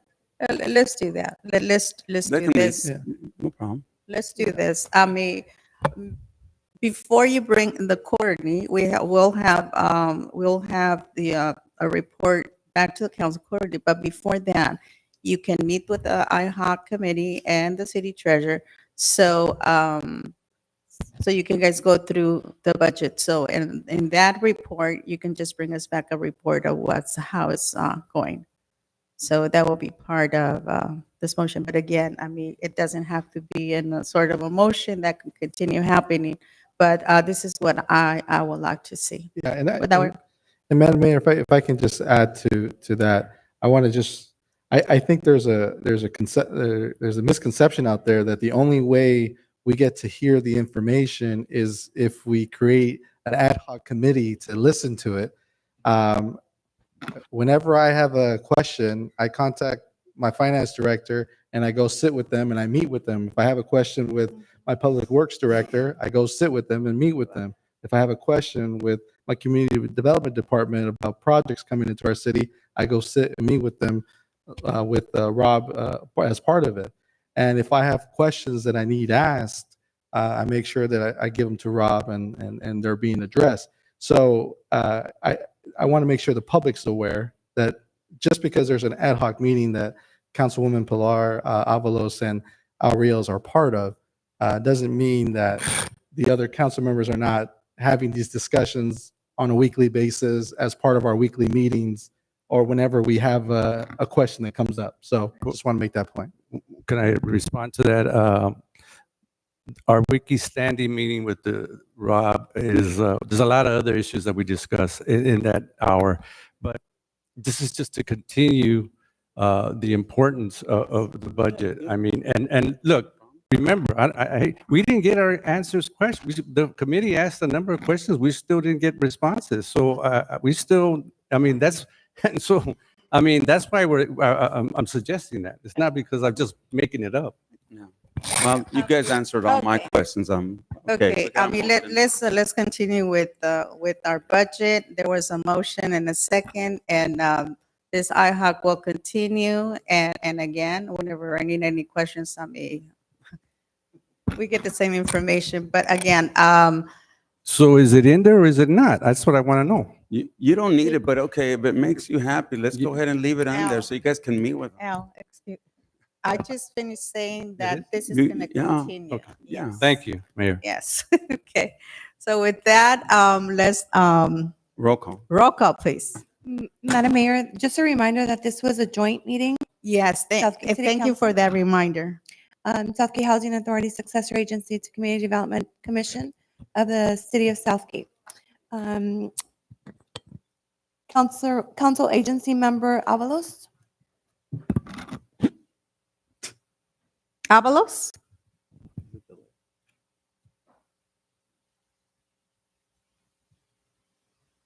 Councilwoman Avalos, your response? A little delay.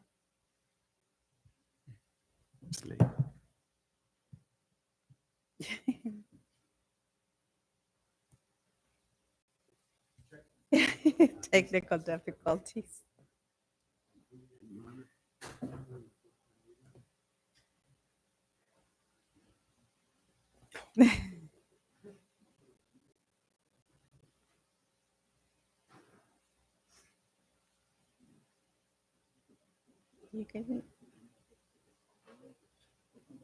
We're waiting for our councilwoman to answer the question.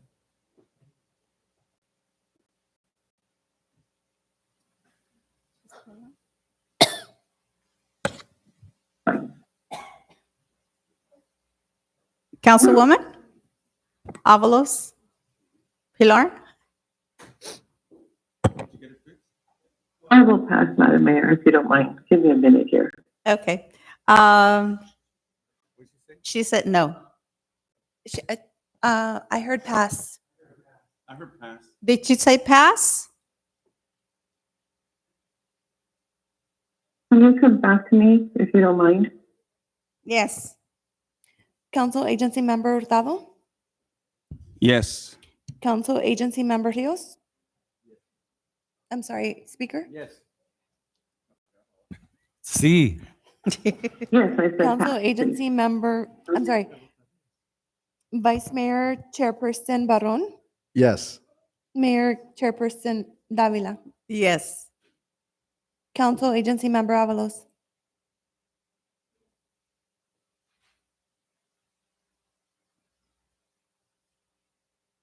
Councilwoman Avalos?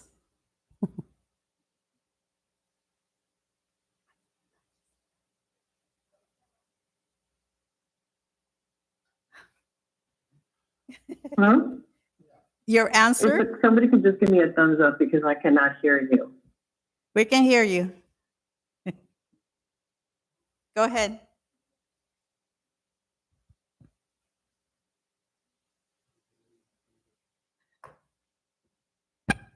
Your answer?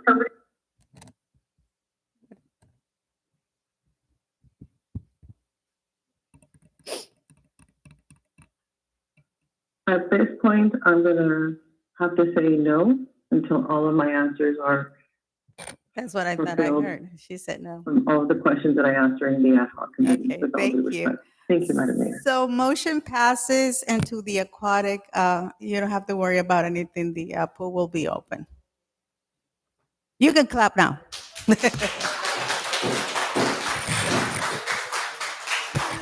Thank you.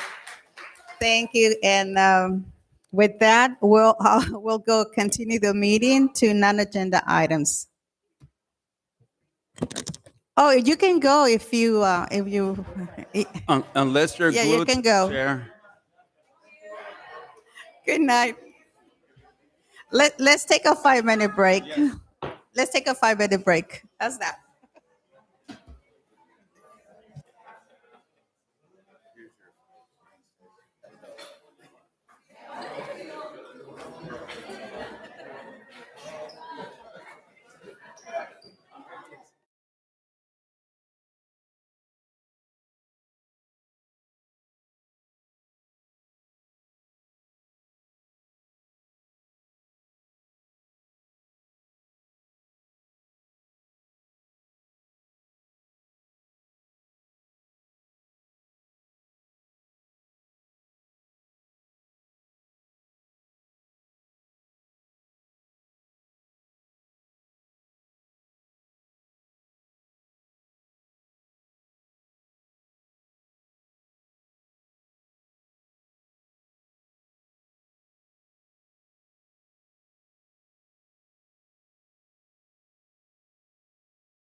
Anybody that would like to speak on non-agenda items, please come up.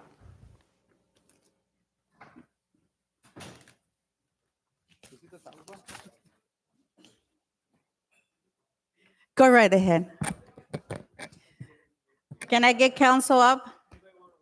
Come on. Let's get council because yes, please. Okay, let them get it so we can listen to our constituents. Go right ahead, sir.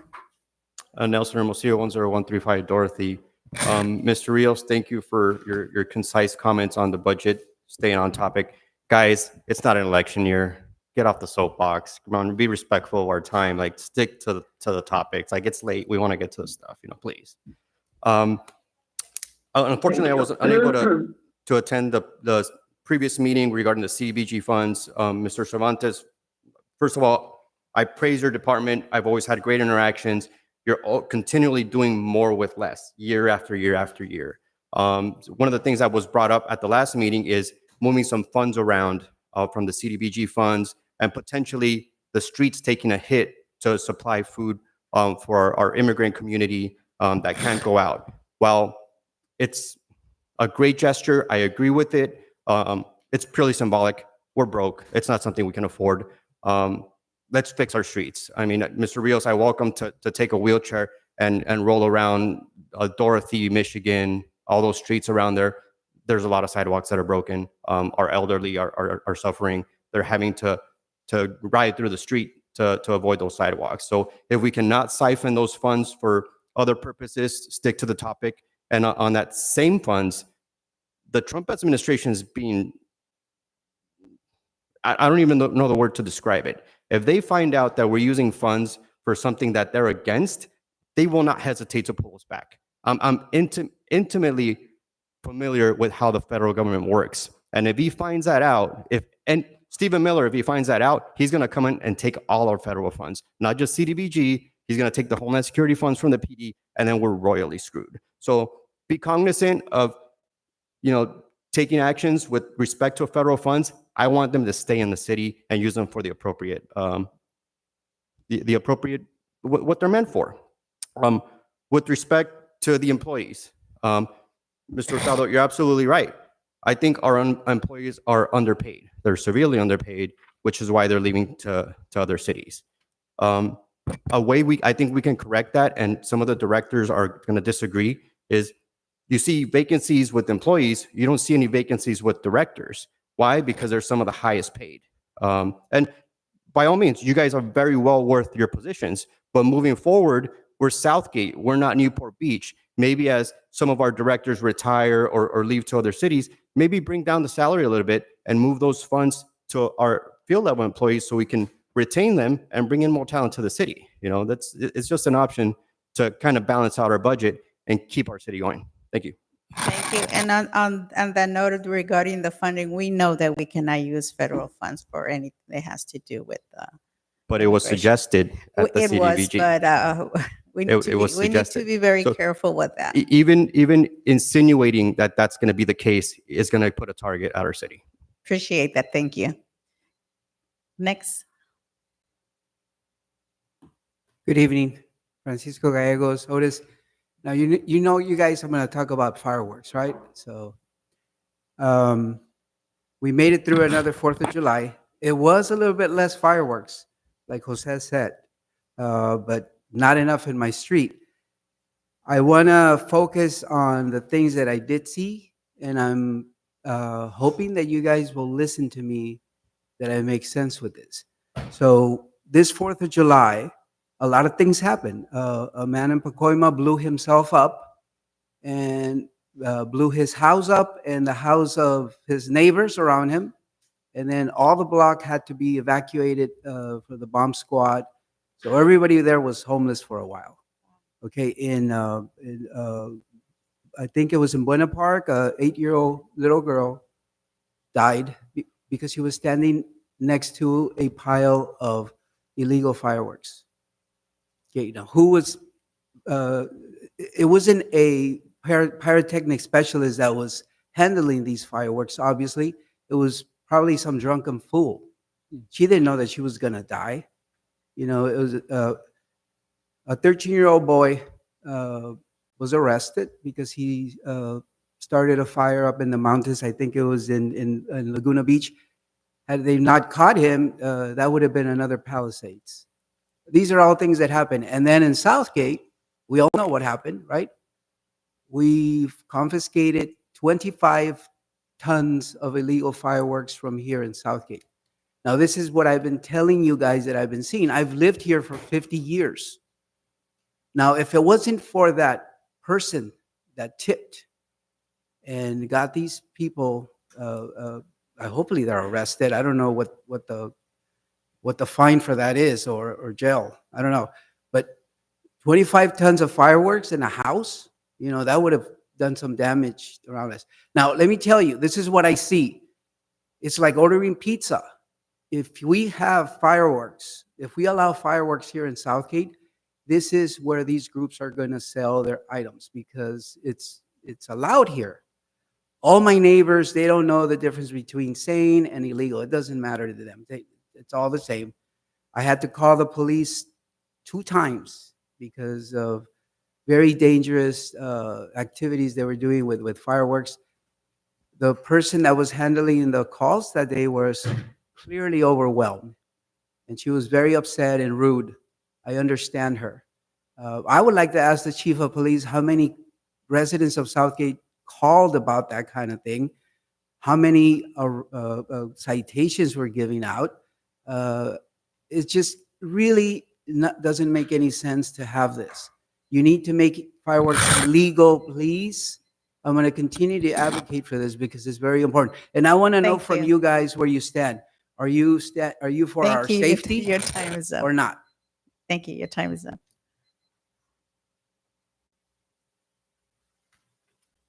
Good evening, Liz Ruiz and Kaufman. Yeah, I just wanted to commend the city for their work on reminding folks that we share the streets with bike riders. I've been seeing a lot of those stamps on the roads all over the city, and I think it's important because surprisingly, people often don't know that we have to share the road with bikers, and you do get a lot of road rage incidents that end up really bad too often. And so I'm really glad to see those on Tweety, on Alexander, all the streets. I keep forgetting to mention that, but thank you guys. I haven't biked in a while, but it doesn't mean I won't.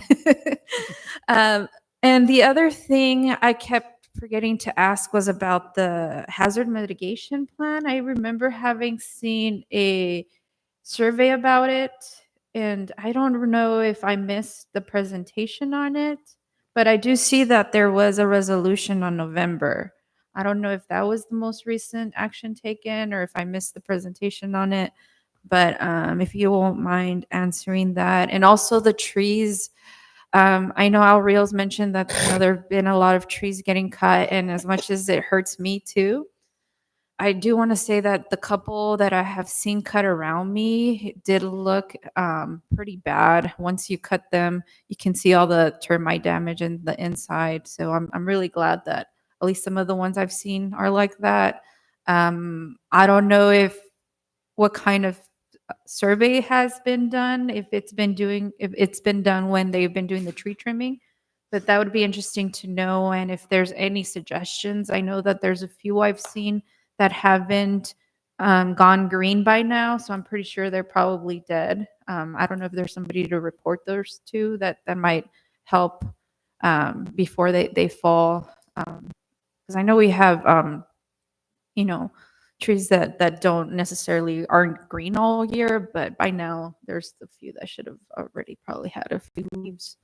But yeah, that's pretty much it. Thank you. Thank you. Is there anyone else? Then I'm closing the audience. Do we have any emails? We have one email, Madam Mayor, from Brenda Rojas. She is a resident here, and she submitted a comment regarding the ongoing unpleasant odors coming from UWS. She's asking how often the city manager requests and reviews the odor complaint logs from UWS, and whether those are being cross-referenced with complaints made directly to the city, as it is her understanding that these logs must be provided upon request. Thank you, Madam Mayor. Thank you. Okay. Then we go on to director's report. Oh, City manager? if it's all right, I'll have our chief go first as we go I around the was circle. I was going to go ahead and Thank you. Chief Chief Arakawa. Arakawa. Okay, I'll do the easy thing first. Liz, the police department was responsible for the hazard mitigation plan, which is done every 5 years. It's a requirement for Cal OES and FEMA to ensure that the cities have a plan in case there's natural disasters. We hired a consultant a couple years ago, maybe 3 years ago, 2 or 3 years ago, and it was already approved by Cal OES. So I can lead you to where it's very, very large. I think the file's too large to even email. So if you're interested in a read, it's going to take a little while, but it's essentially brought the city up to speed with recent hazard mitigation plans in case of disasters. But it's completed and it was accepted by Cal OES. No, it came to council for approval, and in fact, I remember because we didn't have it was too large for us to print up. It would have been volumes of it, but I can get you. Okay. Okay. Okay. Council, I wanted to make this announcement here. I know it's a little late at night, and it's to somewhat of an empty room, but it's the most important people in the room. So I wanted to. I actually drafted a letter. You guys have a letter in the envelope. I have it addressed to Rob, our city manager, but I'll just go ahead and read it into the record, and then we can kind of talk about it after. But after deep reflection and giving thoughtful consideration of my career, I wanted to inform you of my intent to retire from the Southgate Police Department effective Thursday, October 16, 2025. I will leave behind my beloved organization after serving over 33 years to this beautiful community I spent the better part of my adult life in. Serving as your police chief has been one of the greatest honors of my professional career, and I'm forever grateful for the trust and support that was given to me by our city council, this wonderful community, my police department, and you as our city manager. It's difficult to fathom that in the summer of 1991, I walked through the front doors of our police station for the very first time to ask if they were willing to take a chance on a young man who wanted to be in the Southgate tan and green uniform. Chief Ron George hired me as a reserve police officer in November of 91. And in the summer of 1992, shortly after the Los Angeles riots, I was hired as a police recruit to become a full sworn police officer. Since that time, my career has been showered with countless opportunities to touch every division and almost every assignment in this department. My pending retirement is truly the bookend to a professional career that I could have never dreamed of or thought was even possible. In 2021, I had the opportunity to become the 16th police chief of the Southgate Police Department, and I believed it was my duty and responsibility to put to use the knowledge, skills, and abilities that I attained over the years to help navigate the department out of the COVID era and into the future of new challenges in policing. When I assumed the office of the chief of police, it was my goal to lead the organization through the tenets of modern policing, transparency, sound and situational leadership, accountability, and unwavering professionalism. Through the work of every employee at this department, both civilian and sworn staff, we have been able to provide a level of service that is not only admirable, but unprecedented. Despite us losing countless employees to other law enforcement organizations, the increase for calls for service, and the never-ending fluctuation of crime rates, Southgate PD has been able to weather the storm and manage a crisis that was presented in front of us with the highest degree of professionalism. The progress made is undeniable, yet I do see a number of future challenges that face this profession, the city, and the police department, one being the budget that we discussed tonight. But what is promising is the confidence and skill set of the talent within the walls of the Southgate Police Department that can continue the work that we have started. Succession planning was always part of my roadmap as a command officer and the chief to ensure that once I depart the office, there was a successor waiting in the wings and prepared to hit the ground running. I truly believe that that leader exists among the ranks of the Southgate Police Department. As I begin to look in the rearview mirror more intensely, I can't help but to smile and be so immensely proud of the achievements of the Southgate Police Department and the city. To be afforded the opportunity to be a police officer since the 1990s is truly a blessing and experience that I would never change. I lived to dream every moment that I proudly carry this badge and had a front seat to witness all of the meaningful changes that transpired over the years. I have so many people to thank for all these blessings. And yes, becoming the chief was absolutely a defining moment in my life. But what I hold so dear to my heart is the idea that I was able to wear the Southgate Police uniform, a gift that very few get to experience. Without the ability to wear this uniform and badge, I would not be where I'm at now. With all being said, I have always subscribed to the philosophy that sometimes change is good and healthy within an organization. And although the argument can be made that there is never a good time to leave, there's always a right time to leave. And for me, that's October 16th. For the remaining time I have left with the city, it will be my intent to work with the city council and the city manager on the transition of the office of the chief of police. And it will provide me an opportunity to visit many in the community who have been there, who supported me throughout the years. I will also work with my staff to ensure that there is continuity in the programs that we have running now. But most importantly, I will spend some time sharing with my department personnel the institutional knowledge that I was blessed to acquire over the last 3 decades. With sincere gratitude, Darren Arakawa, Chief of Police. Thank you, Chief.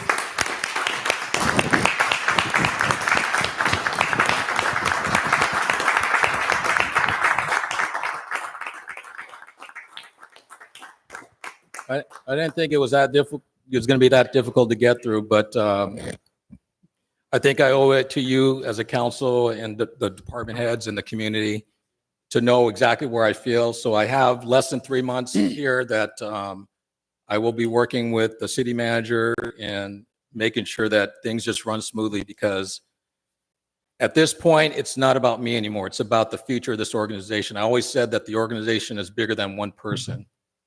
And it's just nice to know that I feel like I'm leaving on top, right? When things are good. And like I said, we got a great police department, a young department with a lot of energy, but 33 years in this job is a long time. But we'll be talking in the immediate future, but I just wanted to announce that publicly and give you the courtesy of that notice. Well, thank you, but we don't accept your resignation, retirement, not at this point.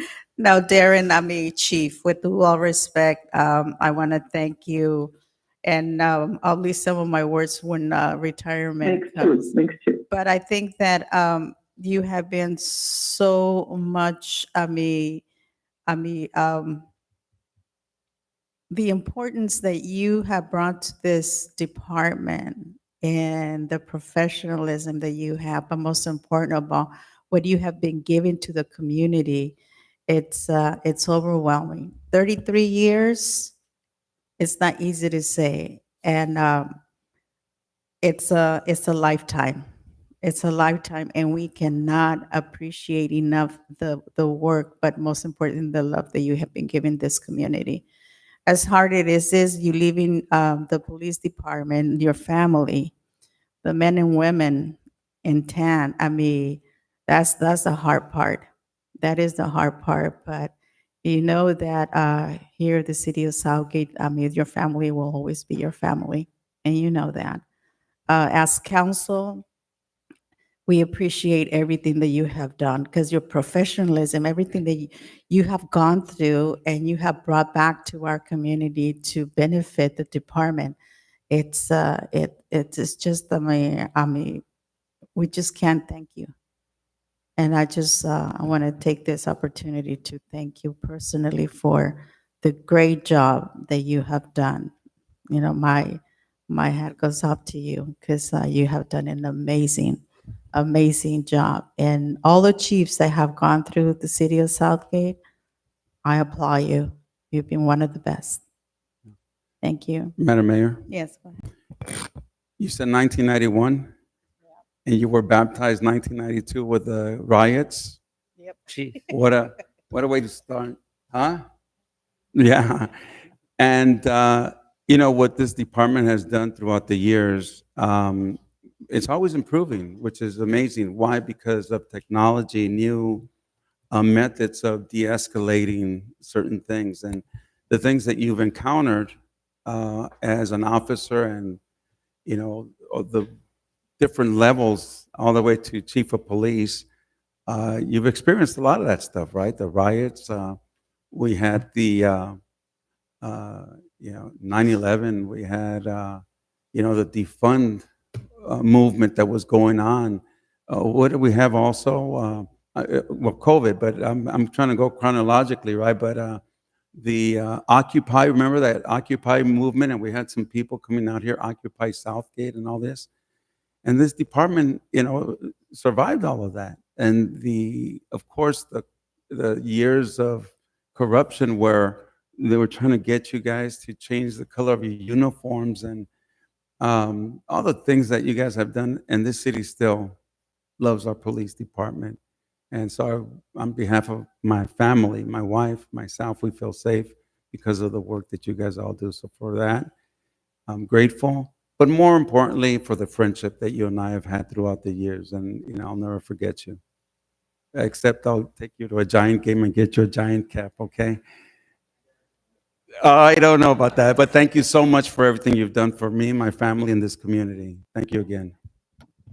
Mayor, Chief, you're a true gentleman, someone that has a distinguished career in law enforcement. You're homegrown, like you walked in, you got, all of a sudden you're in, and you're 33 years of service here. It's outstanding record. I mean, you avoided any controversy or anything like that. You really, you have a lot of respect among the rank and file.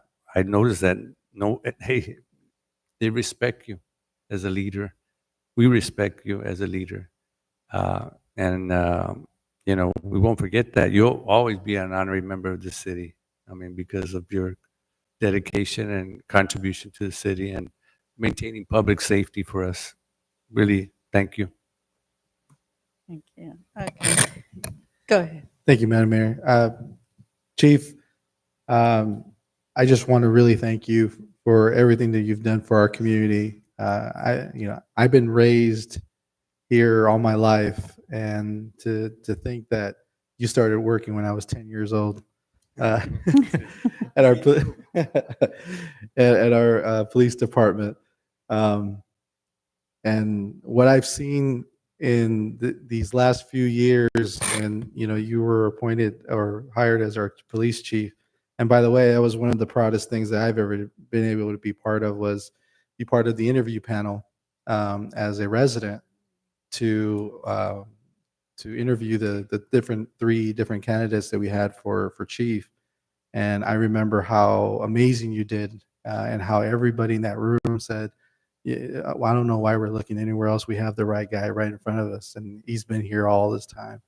So it was an honor to see you take that position, and it's been great to see what you've been able to accomplish there. And what our residents will be able to feel is your legacy because of the culture that you've built in our department, and the culture that is going to last, hopefully, for a long time. It's one of community policing. It's one of being connected with the community.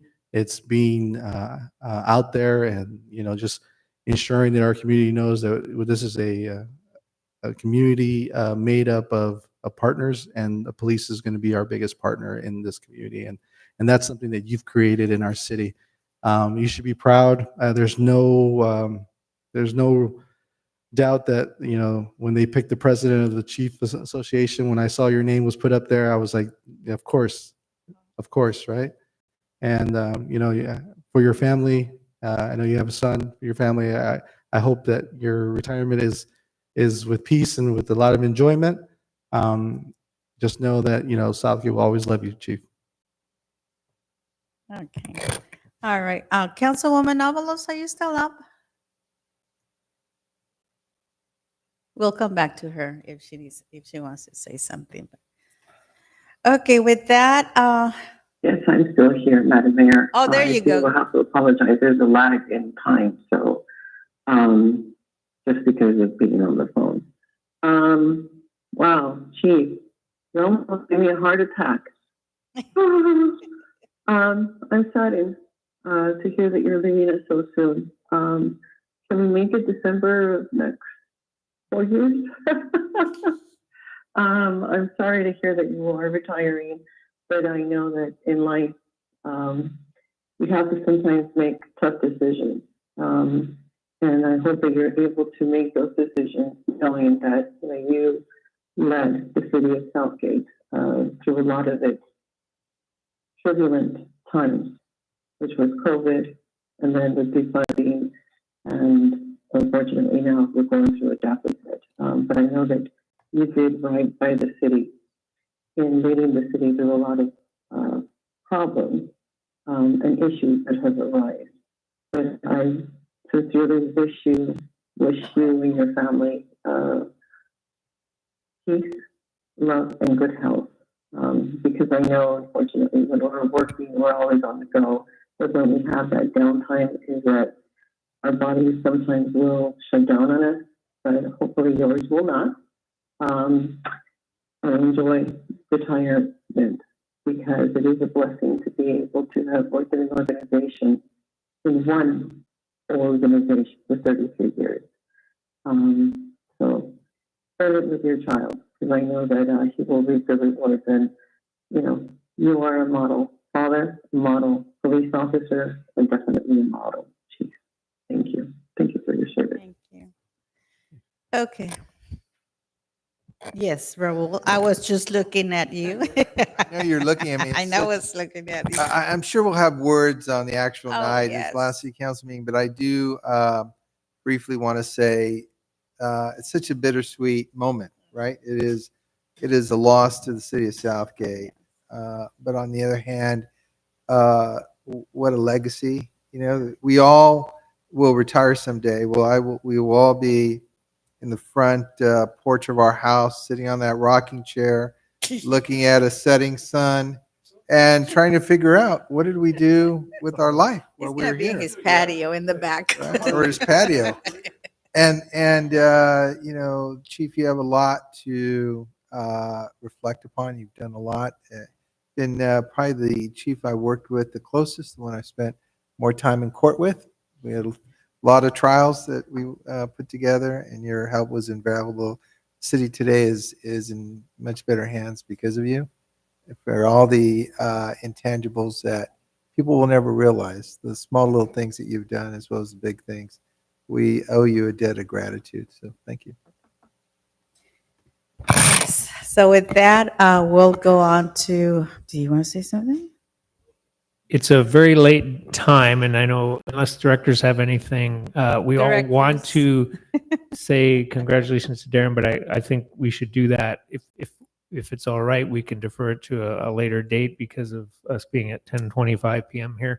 Unless you'd like us to, but obviously we appreciate working with you. It's amazing, but despite the fact your And as the Dodgers are city losing, manager, you're still a I was winner. gonna have each director say something. Do you want us about- to? If you do, okay. But we will get there. Thank you so much. He didn't have time on his last day, and You know, I want to see a presentation when you started and when you ended. Before you do some pictures. So, yeah. Okay. Does any director have any reports? Yeah, I can answer the questions that were asked regarding the trees, but I did want the opportunity to say something about Darren. I was going to Oh, sing go- a go right 20-minute. ahead. I was No. going to sing a 20-minute song, but I'm going to hold it please. as well for. We'll cut you off. So there was a question with regards to our maintenance of our city trees and where we were at with removing trees and being grateful that some trees were removed or what have you. Just a little bit of background. Maybe a couple of years ago, we did a survey. It was a kind of hazardous mitigation type survey where we evaluated all of the city trees all at the same time, all 18,000 of them, to look at their condition. We developed 3 phases of removals. We've now removed them all. And so we don't have any more on schedule now. Should there be a complaint because a tree looks unhealthy, they can always contact Public Works, and we will definitely take a look at that tree. But we're done with tree removals, and we're starting the planting phase. So thank you. A lot. I can share that number with you later, but as you heard, there's some trees that look good at when they're up. They don't look so good on their way down when they're on their side. So it was best for the city for sure to have those removed. But I can get you that number. Gabriel? Quickly, there was a comment about odors from a resident. Yes. And so we are going to follow up with that request. Code enforcement is on it. We're trying to detect where it's coming from positively. But we are in discussion with OneSource, which is a Greenwise location. And we are starting communication with them about it. So we'll report back on the results. Yeah. And I just want to thank the chief for your service and a wonderful career. Luis, anything else from you? I don't have any more updates, but Darren, congratulations on your retirement. I wish we could still spend more time together if you change your mind. But I'll leave that up to you. You have a couple of months. Thurman? Madam Mayor, thank you for the opportunity, permitting me to represent the HR department. I just wanted to mention they were talking about some cost-saving measures. Our insurance costs for general liability is considerably high. I have been tasked to do some investigation to find an independent broker to try to find a lower cost. I've checked with one JPA that has flatly rejected us, so I'm investigating some others, but I understand the assignment and I will report back at the appropriate time. And thank you, Chief. That's all. And I know you don't have no more reports. I will do a simple response to an item that came up just recently about pay levels for directors. I just want to clarify for anyone who's looking at salary levels at the city of Southgate, we have guidance that predates me, I don't know, 10, 15 years ago, that we have a set of 10 or 12 comparable cities that we do regular studying of our salary levels for each position compared to those cities. It does not include Pasadena, Manhattan Beach, Newport Beach, expensive cities. It includes cities like us, our neighboring cities, that type of comparison, similar sized full service type cities like us, but not the high end cities. And our salaries at all levels are within a 5% range of that mid ground, not the highest, not the lowest. That's the philosophy the council's had for years. And that includes our department directors. We restudied that just 2 months ago, including the city manager. We're all in that same range. So as much as there's a thought that it seems high, we're based in a market. And if we decide to take any particular position down to some really low level, that would be a philosophy change we'd have to look at. And there is a fairness that, if, say, the people below the director, if you use that example, you drop $20,000 a year, they're now, the person below them is making more than them, and so on and so forth. So there is a structure. It certainly, we could have more discussion, but I just wanted to explain that the cities had a philosophy of comparing salaries regularly to make sure within that mid-range of associated cities. Thank you. Raul, do you have any? Would you like to report on that lawsuit that we joined with the? Briefly, a week ago, the city council authorized the city manager, city attorney to take steps to have Southgate intervene in the lawsuit that had been filed by public counsel, the ACLU. In that lawsuit, they were able to get an injunction against the immigration enforcement officers based on the alleged inappropriate conduct that was going on, the manner in which people were being stopped, the practice and the treatment in which they were being held, failure to identify themselves, etc., and the impact that was having throughout the region, the racial profiling. All of those things were part of the basis for the injunction by the federal district court, which ruled against the federal administration and in favor of the community. Southgate, along with 14 other cities, agreed to intervene in that action. That intervention motion is pending before the court. But meanwhile, the injunction order that was issued by the district court is the subject of an emergency stay motion that the federal government filed. And on Monday of this week, an amicus brief was filed, a Friends of the Court brief, was filed on behalf of Southgate along with other cities.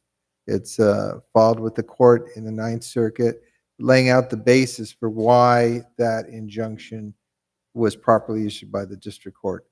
And we'll see how that pans out tomorrow. The federal government files their opposition papers, and I think on Friday the reply will be had, and then the court will be setting a date.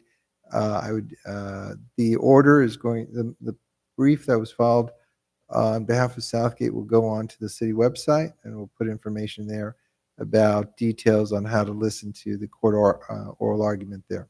So we're well into it. Would we be able to summarize and say the city of Southgate has joined the lawsuit? Want to have more detail, more color. And this firm is doing a pro bono. That's right. The lawyer is Martin Estrada. He was a former U.S. attorney in Los Angeles under the Biden administration. He is now a well-regarded partner at Munger, Tolles & Olson, and that law firm has agreed to represent Southgate and the other cities pro bono. Thank you. Okay, City Treasurer? Nothing new to report. Just wanted to say, Chief, thank you for all your years of service to this community, and wish you much rest and hopefully some exciting times of, maybe something on your bucket list. You need to share back during your retirement of, how exciting that all goes. City Clerk? I have nothing to report, Madam Mayor. I do have to say, I was wondering what that smile on your face was all night. Now I know. But anyways, congratulations, Darren. I appreciate your everything you've done in our community, and yeah, you made me cry, and thank you very much for that. But I'll speak more about this man at a later date. Thank you, Madam Mayor. All right, council, it's time for reports. Do you guys have anything to report? I don't, and no, okay, so I had just something really quick. go if I right could. ahead. I know that there was a comment made regarding fireworks, and Mr. Francisco's been at our meetings here consistently regarding the fireworks presentations and issues there. I had spoken to the city managers and some of the police chiefs of our local cities, Cerritos, Bell Gardens, and Whittier. All have banned fireworks completely. They don't allow it whatsoever.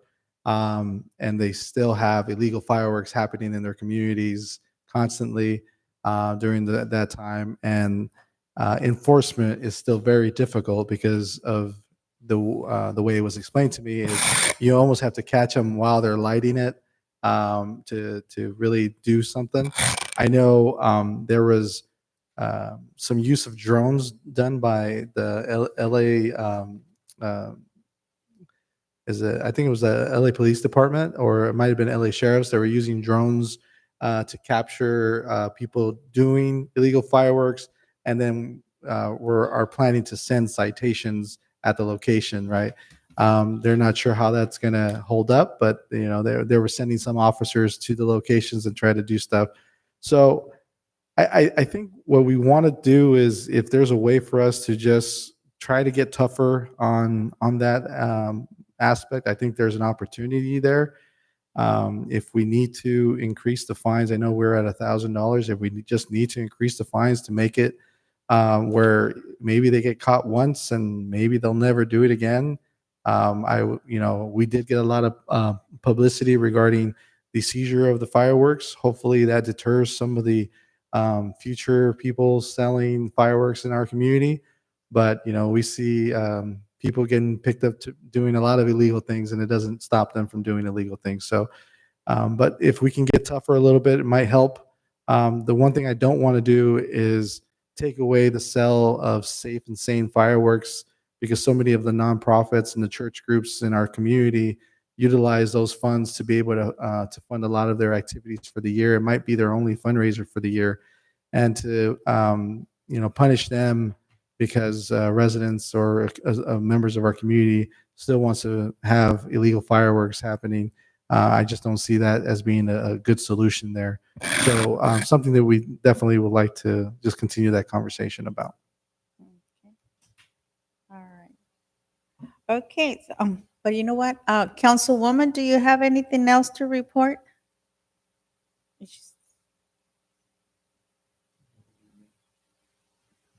Okay. So with that, Thank you. what was it?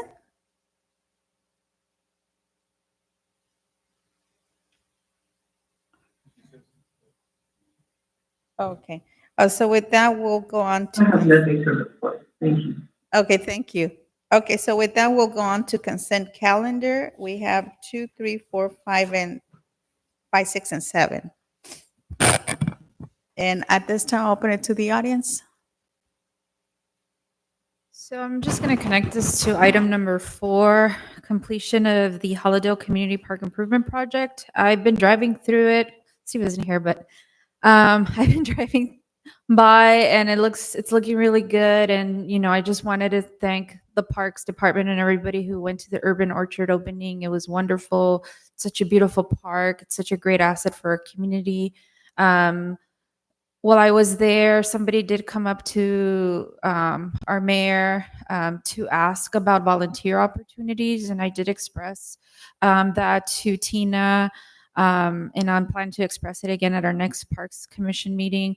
That I know that the park is going to be used to train Long Beach Conservation Corps folks to do tree maintenance work, but I think it's a great opportunity for community to also learn how to do that and how to, you know, take ownership of that park, and even just pruning or cutting down the fruit, maybe even having that for some of the seniors when we do food distributions, I think would be a great opportunity. And yeah, it's just such a beautiful space, and it was great to see all our reps come and speak and look at it, because it is a jewel in that part of the community, and I only wish it was easier to get to. But yeah, thanks for everybody for making that happen, and hopefully, yeah, it just gets better.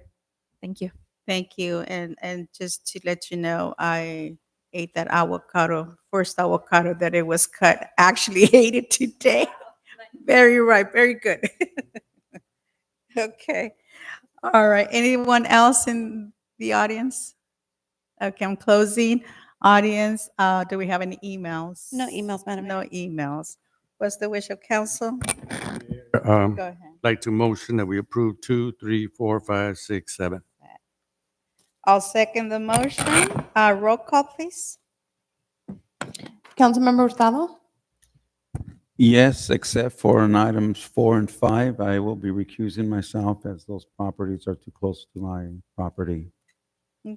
Councilmember Rios, Yes. Vice Mayor Barron, Yes. Mayor Davila, Yes. Councilmember Avalos,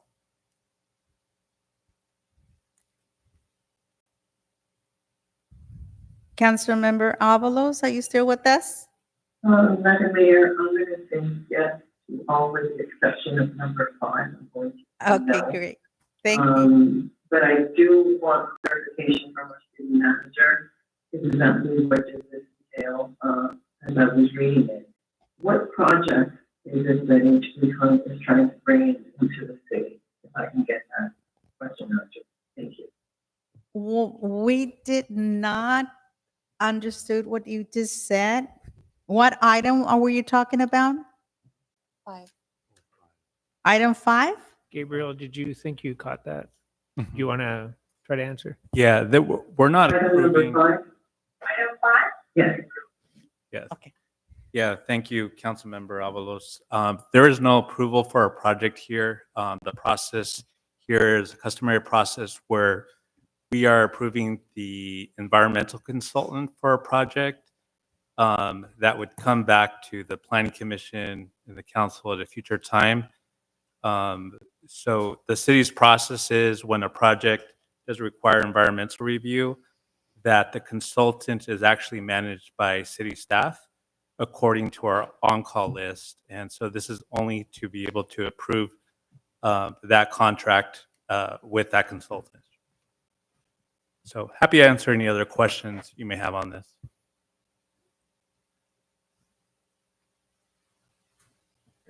Did you get that? Thank you. Okay. And your answer? Your vote? Yes, I did. Thank you. Okay. Was that a yes? No one has responded to anything else. I do have a question on the minutes.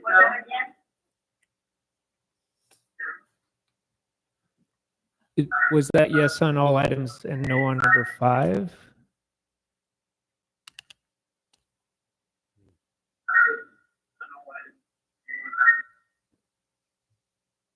City attorney, do Can we move do- forward on it and then get the answer texted or something? No. Maybe? I was I need to going. take roll. No, but you did on everybody else except her. Can she text it? Because we can't really understand it. Yeah, Madam Clerk, you don't have a vote tallied for her, is that correct? Okay. And is it possible, given that the vote is, there's a majority vote here, can we record her vote tomorrow when we can talk to her? Would that be appropriate? Yes, that would be fine. Okay. All right. So we can move on. Okay, so motion passes. Warrants, city auditor. Thank you, Madam Mayor. Item number 8, please.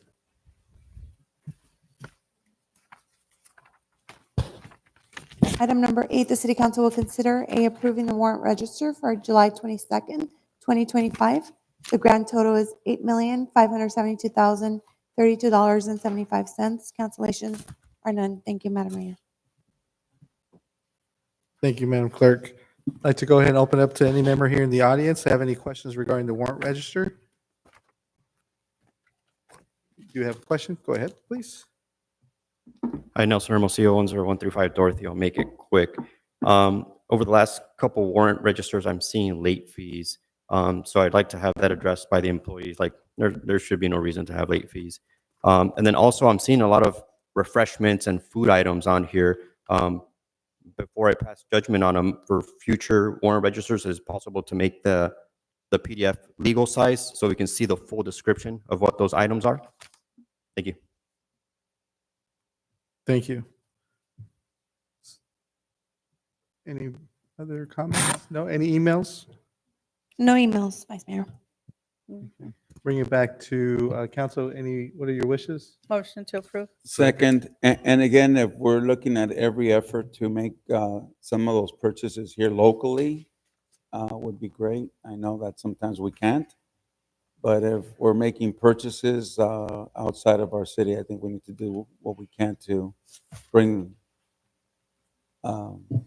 money to some of our businesses. Thank you. Thank Roll you. call? We have first, second. Yes, roll call, please. Councilmember Hurtado? Yes. Councilmember Rios? Yes. Vice Mayor Barron? Yes. Mayor Davila? Yes. We are waiting for. I got a text back from Councilmember Avalos, yes on 2, 3, 4, 6, no on 5 and 7. Thank you. So say yes. Okay. Councilmember Avalos on number 8. Warrants,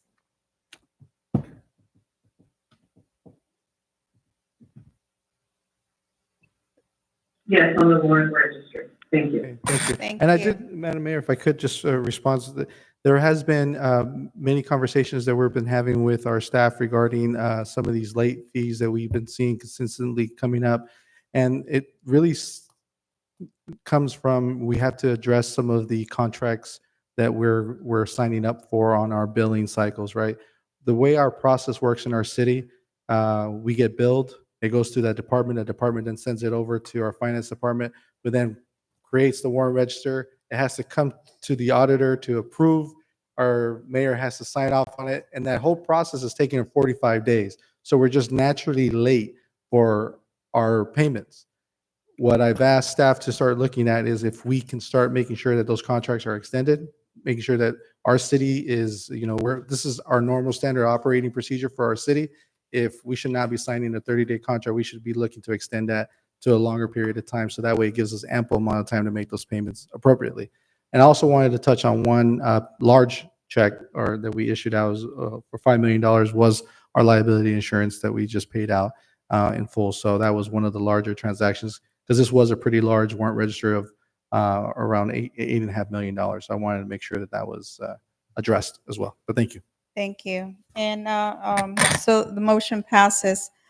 Before we adjourn, I would like to adjourn this meeting in memory of the 3 detectives who lost their lives from the Sheriff's Department. Kelly Eclut, Victor Lemus, William Osborne, and also from one our business owner. I don't think she lives in Southgate. Claudia Vidauri, she lost her husband on 6/19 and her brother on a car accident. It was a drunk driver that hit the car, and this was the accident on Tweedy and San Juan.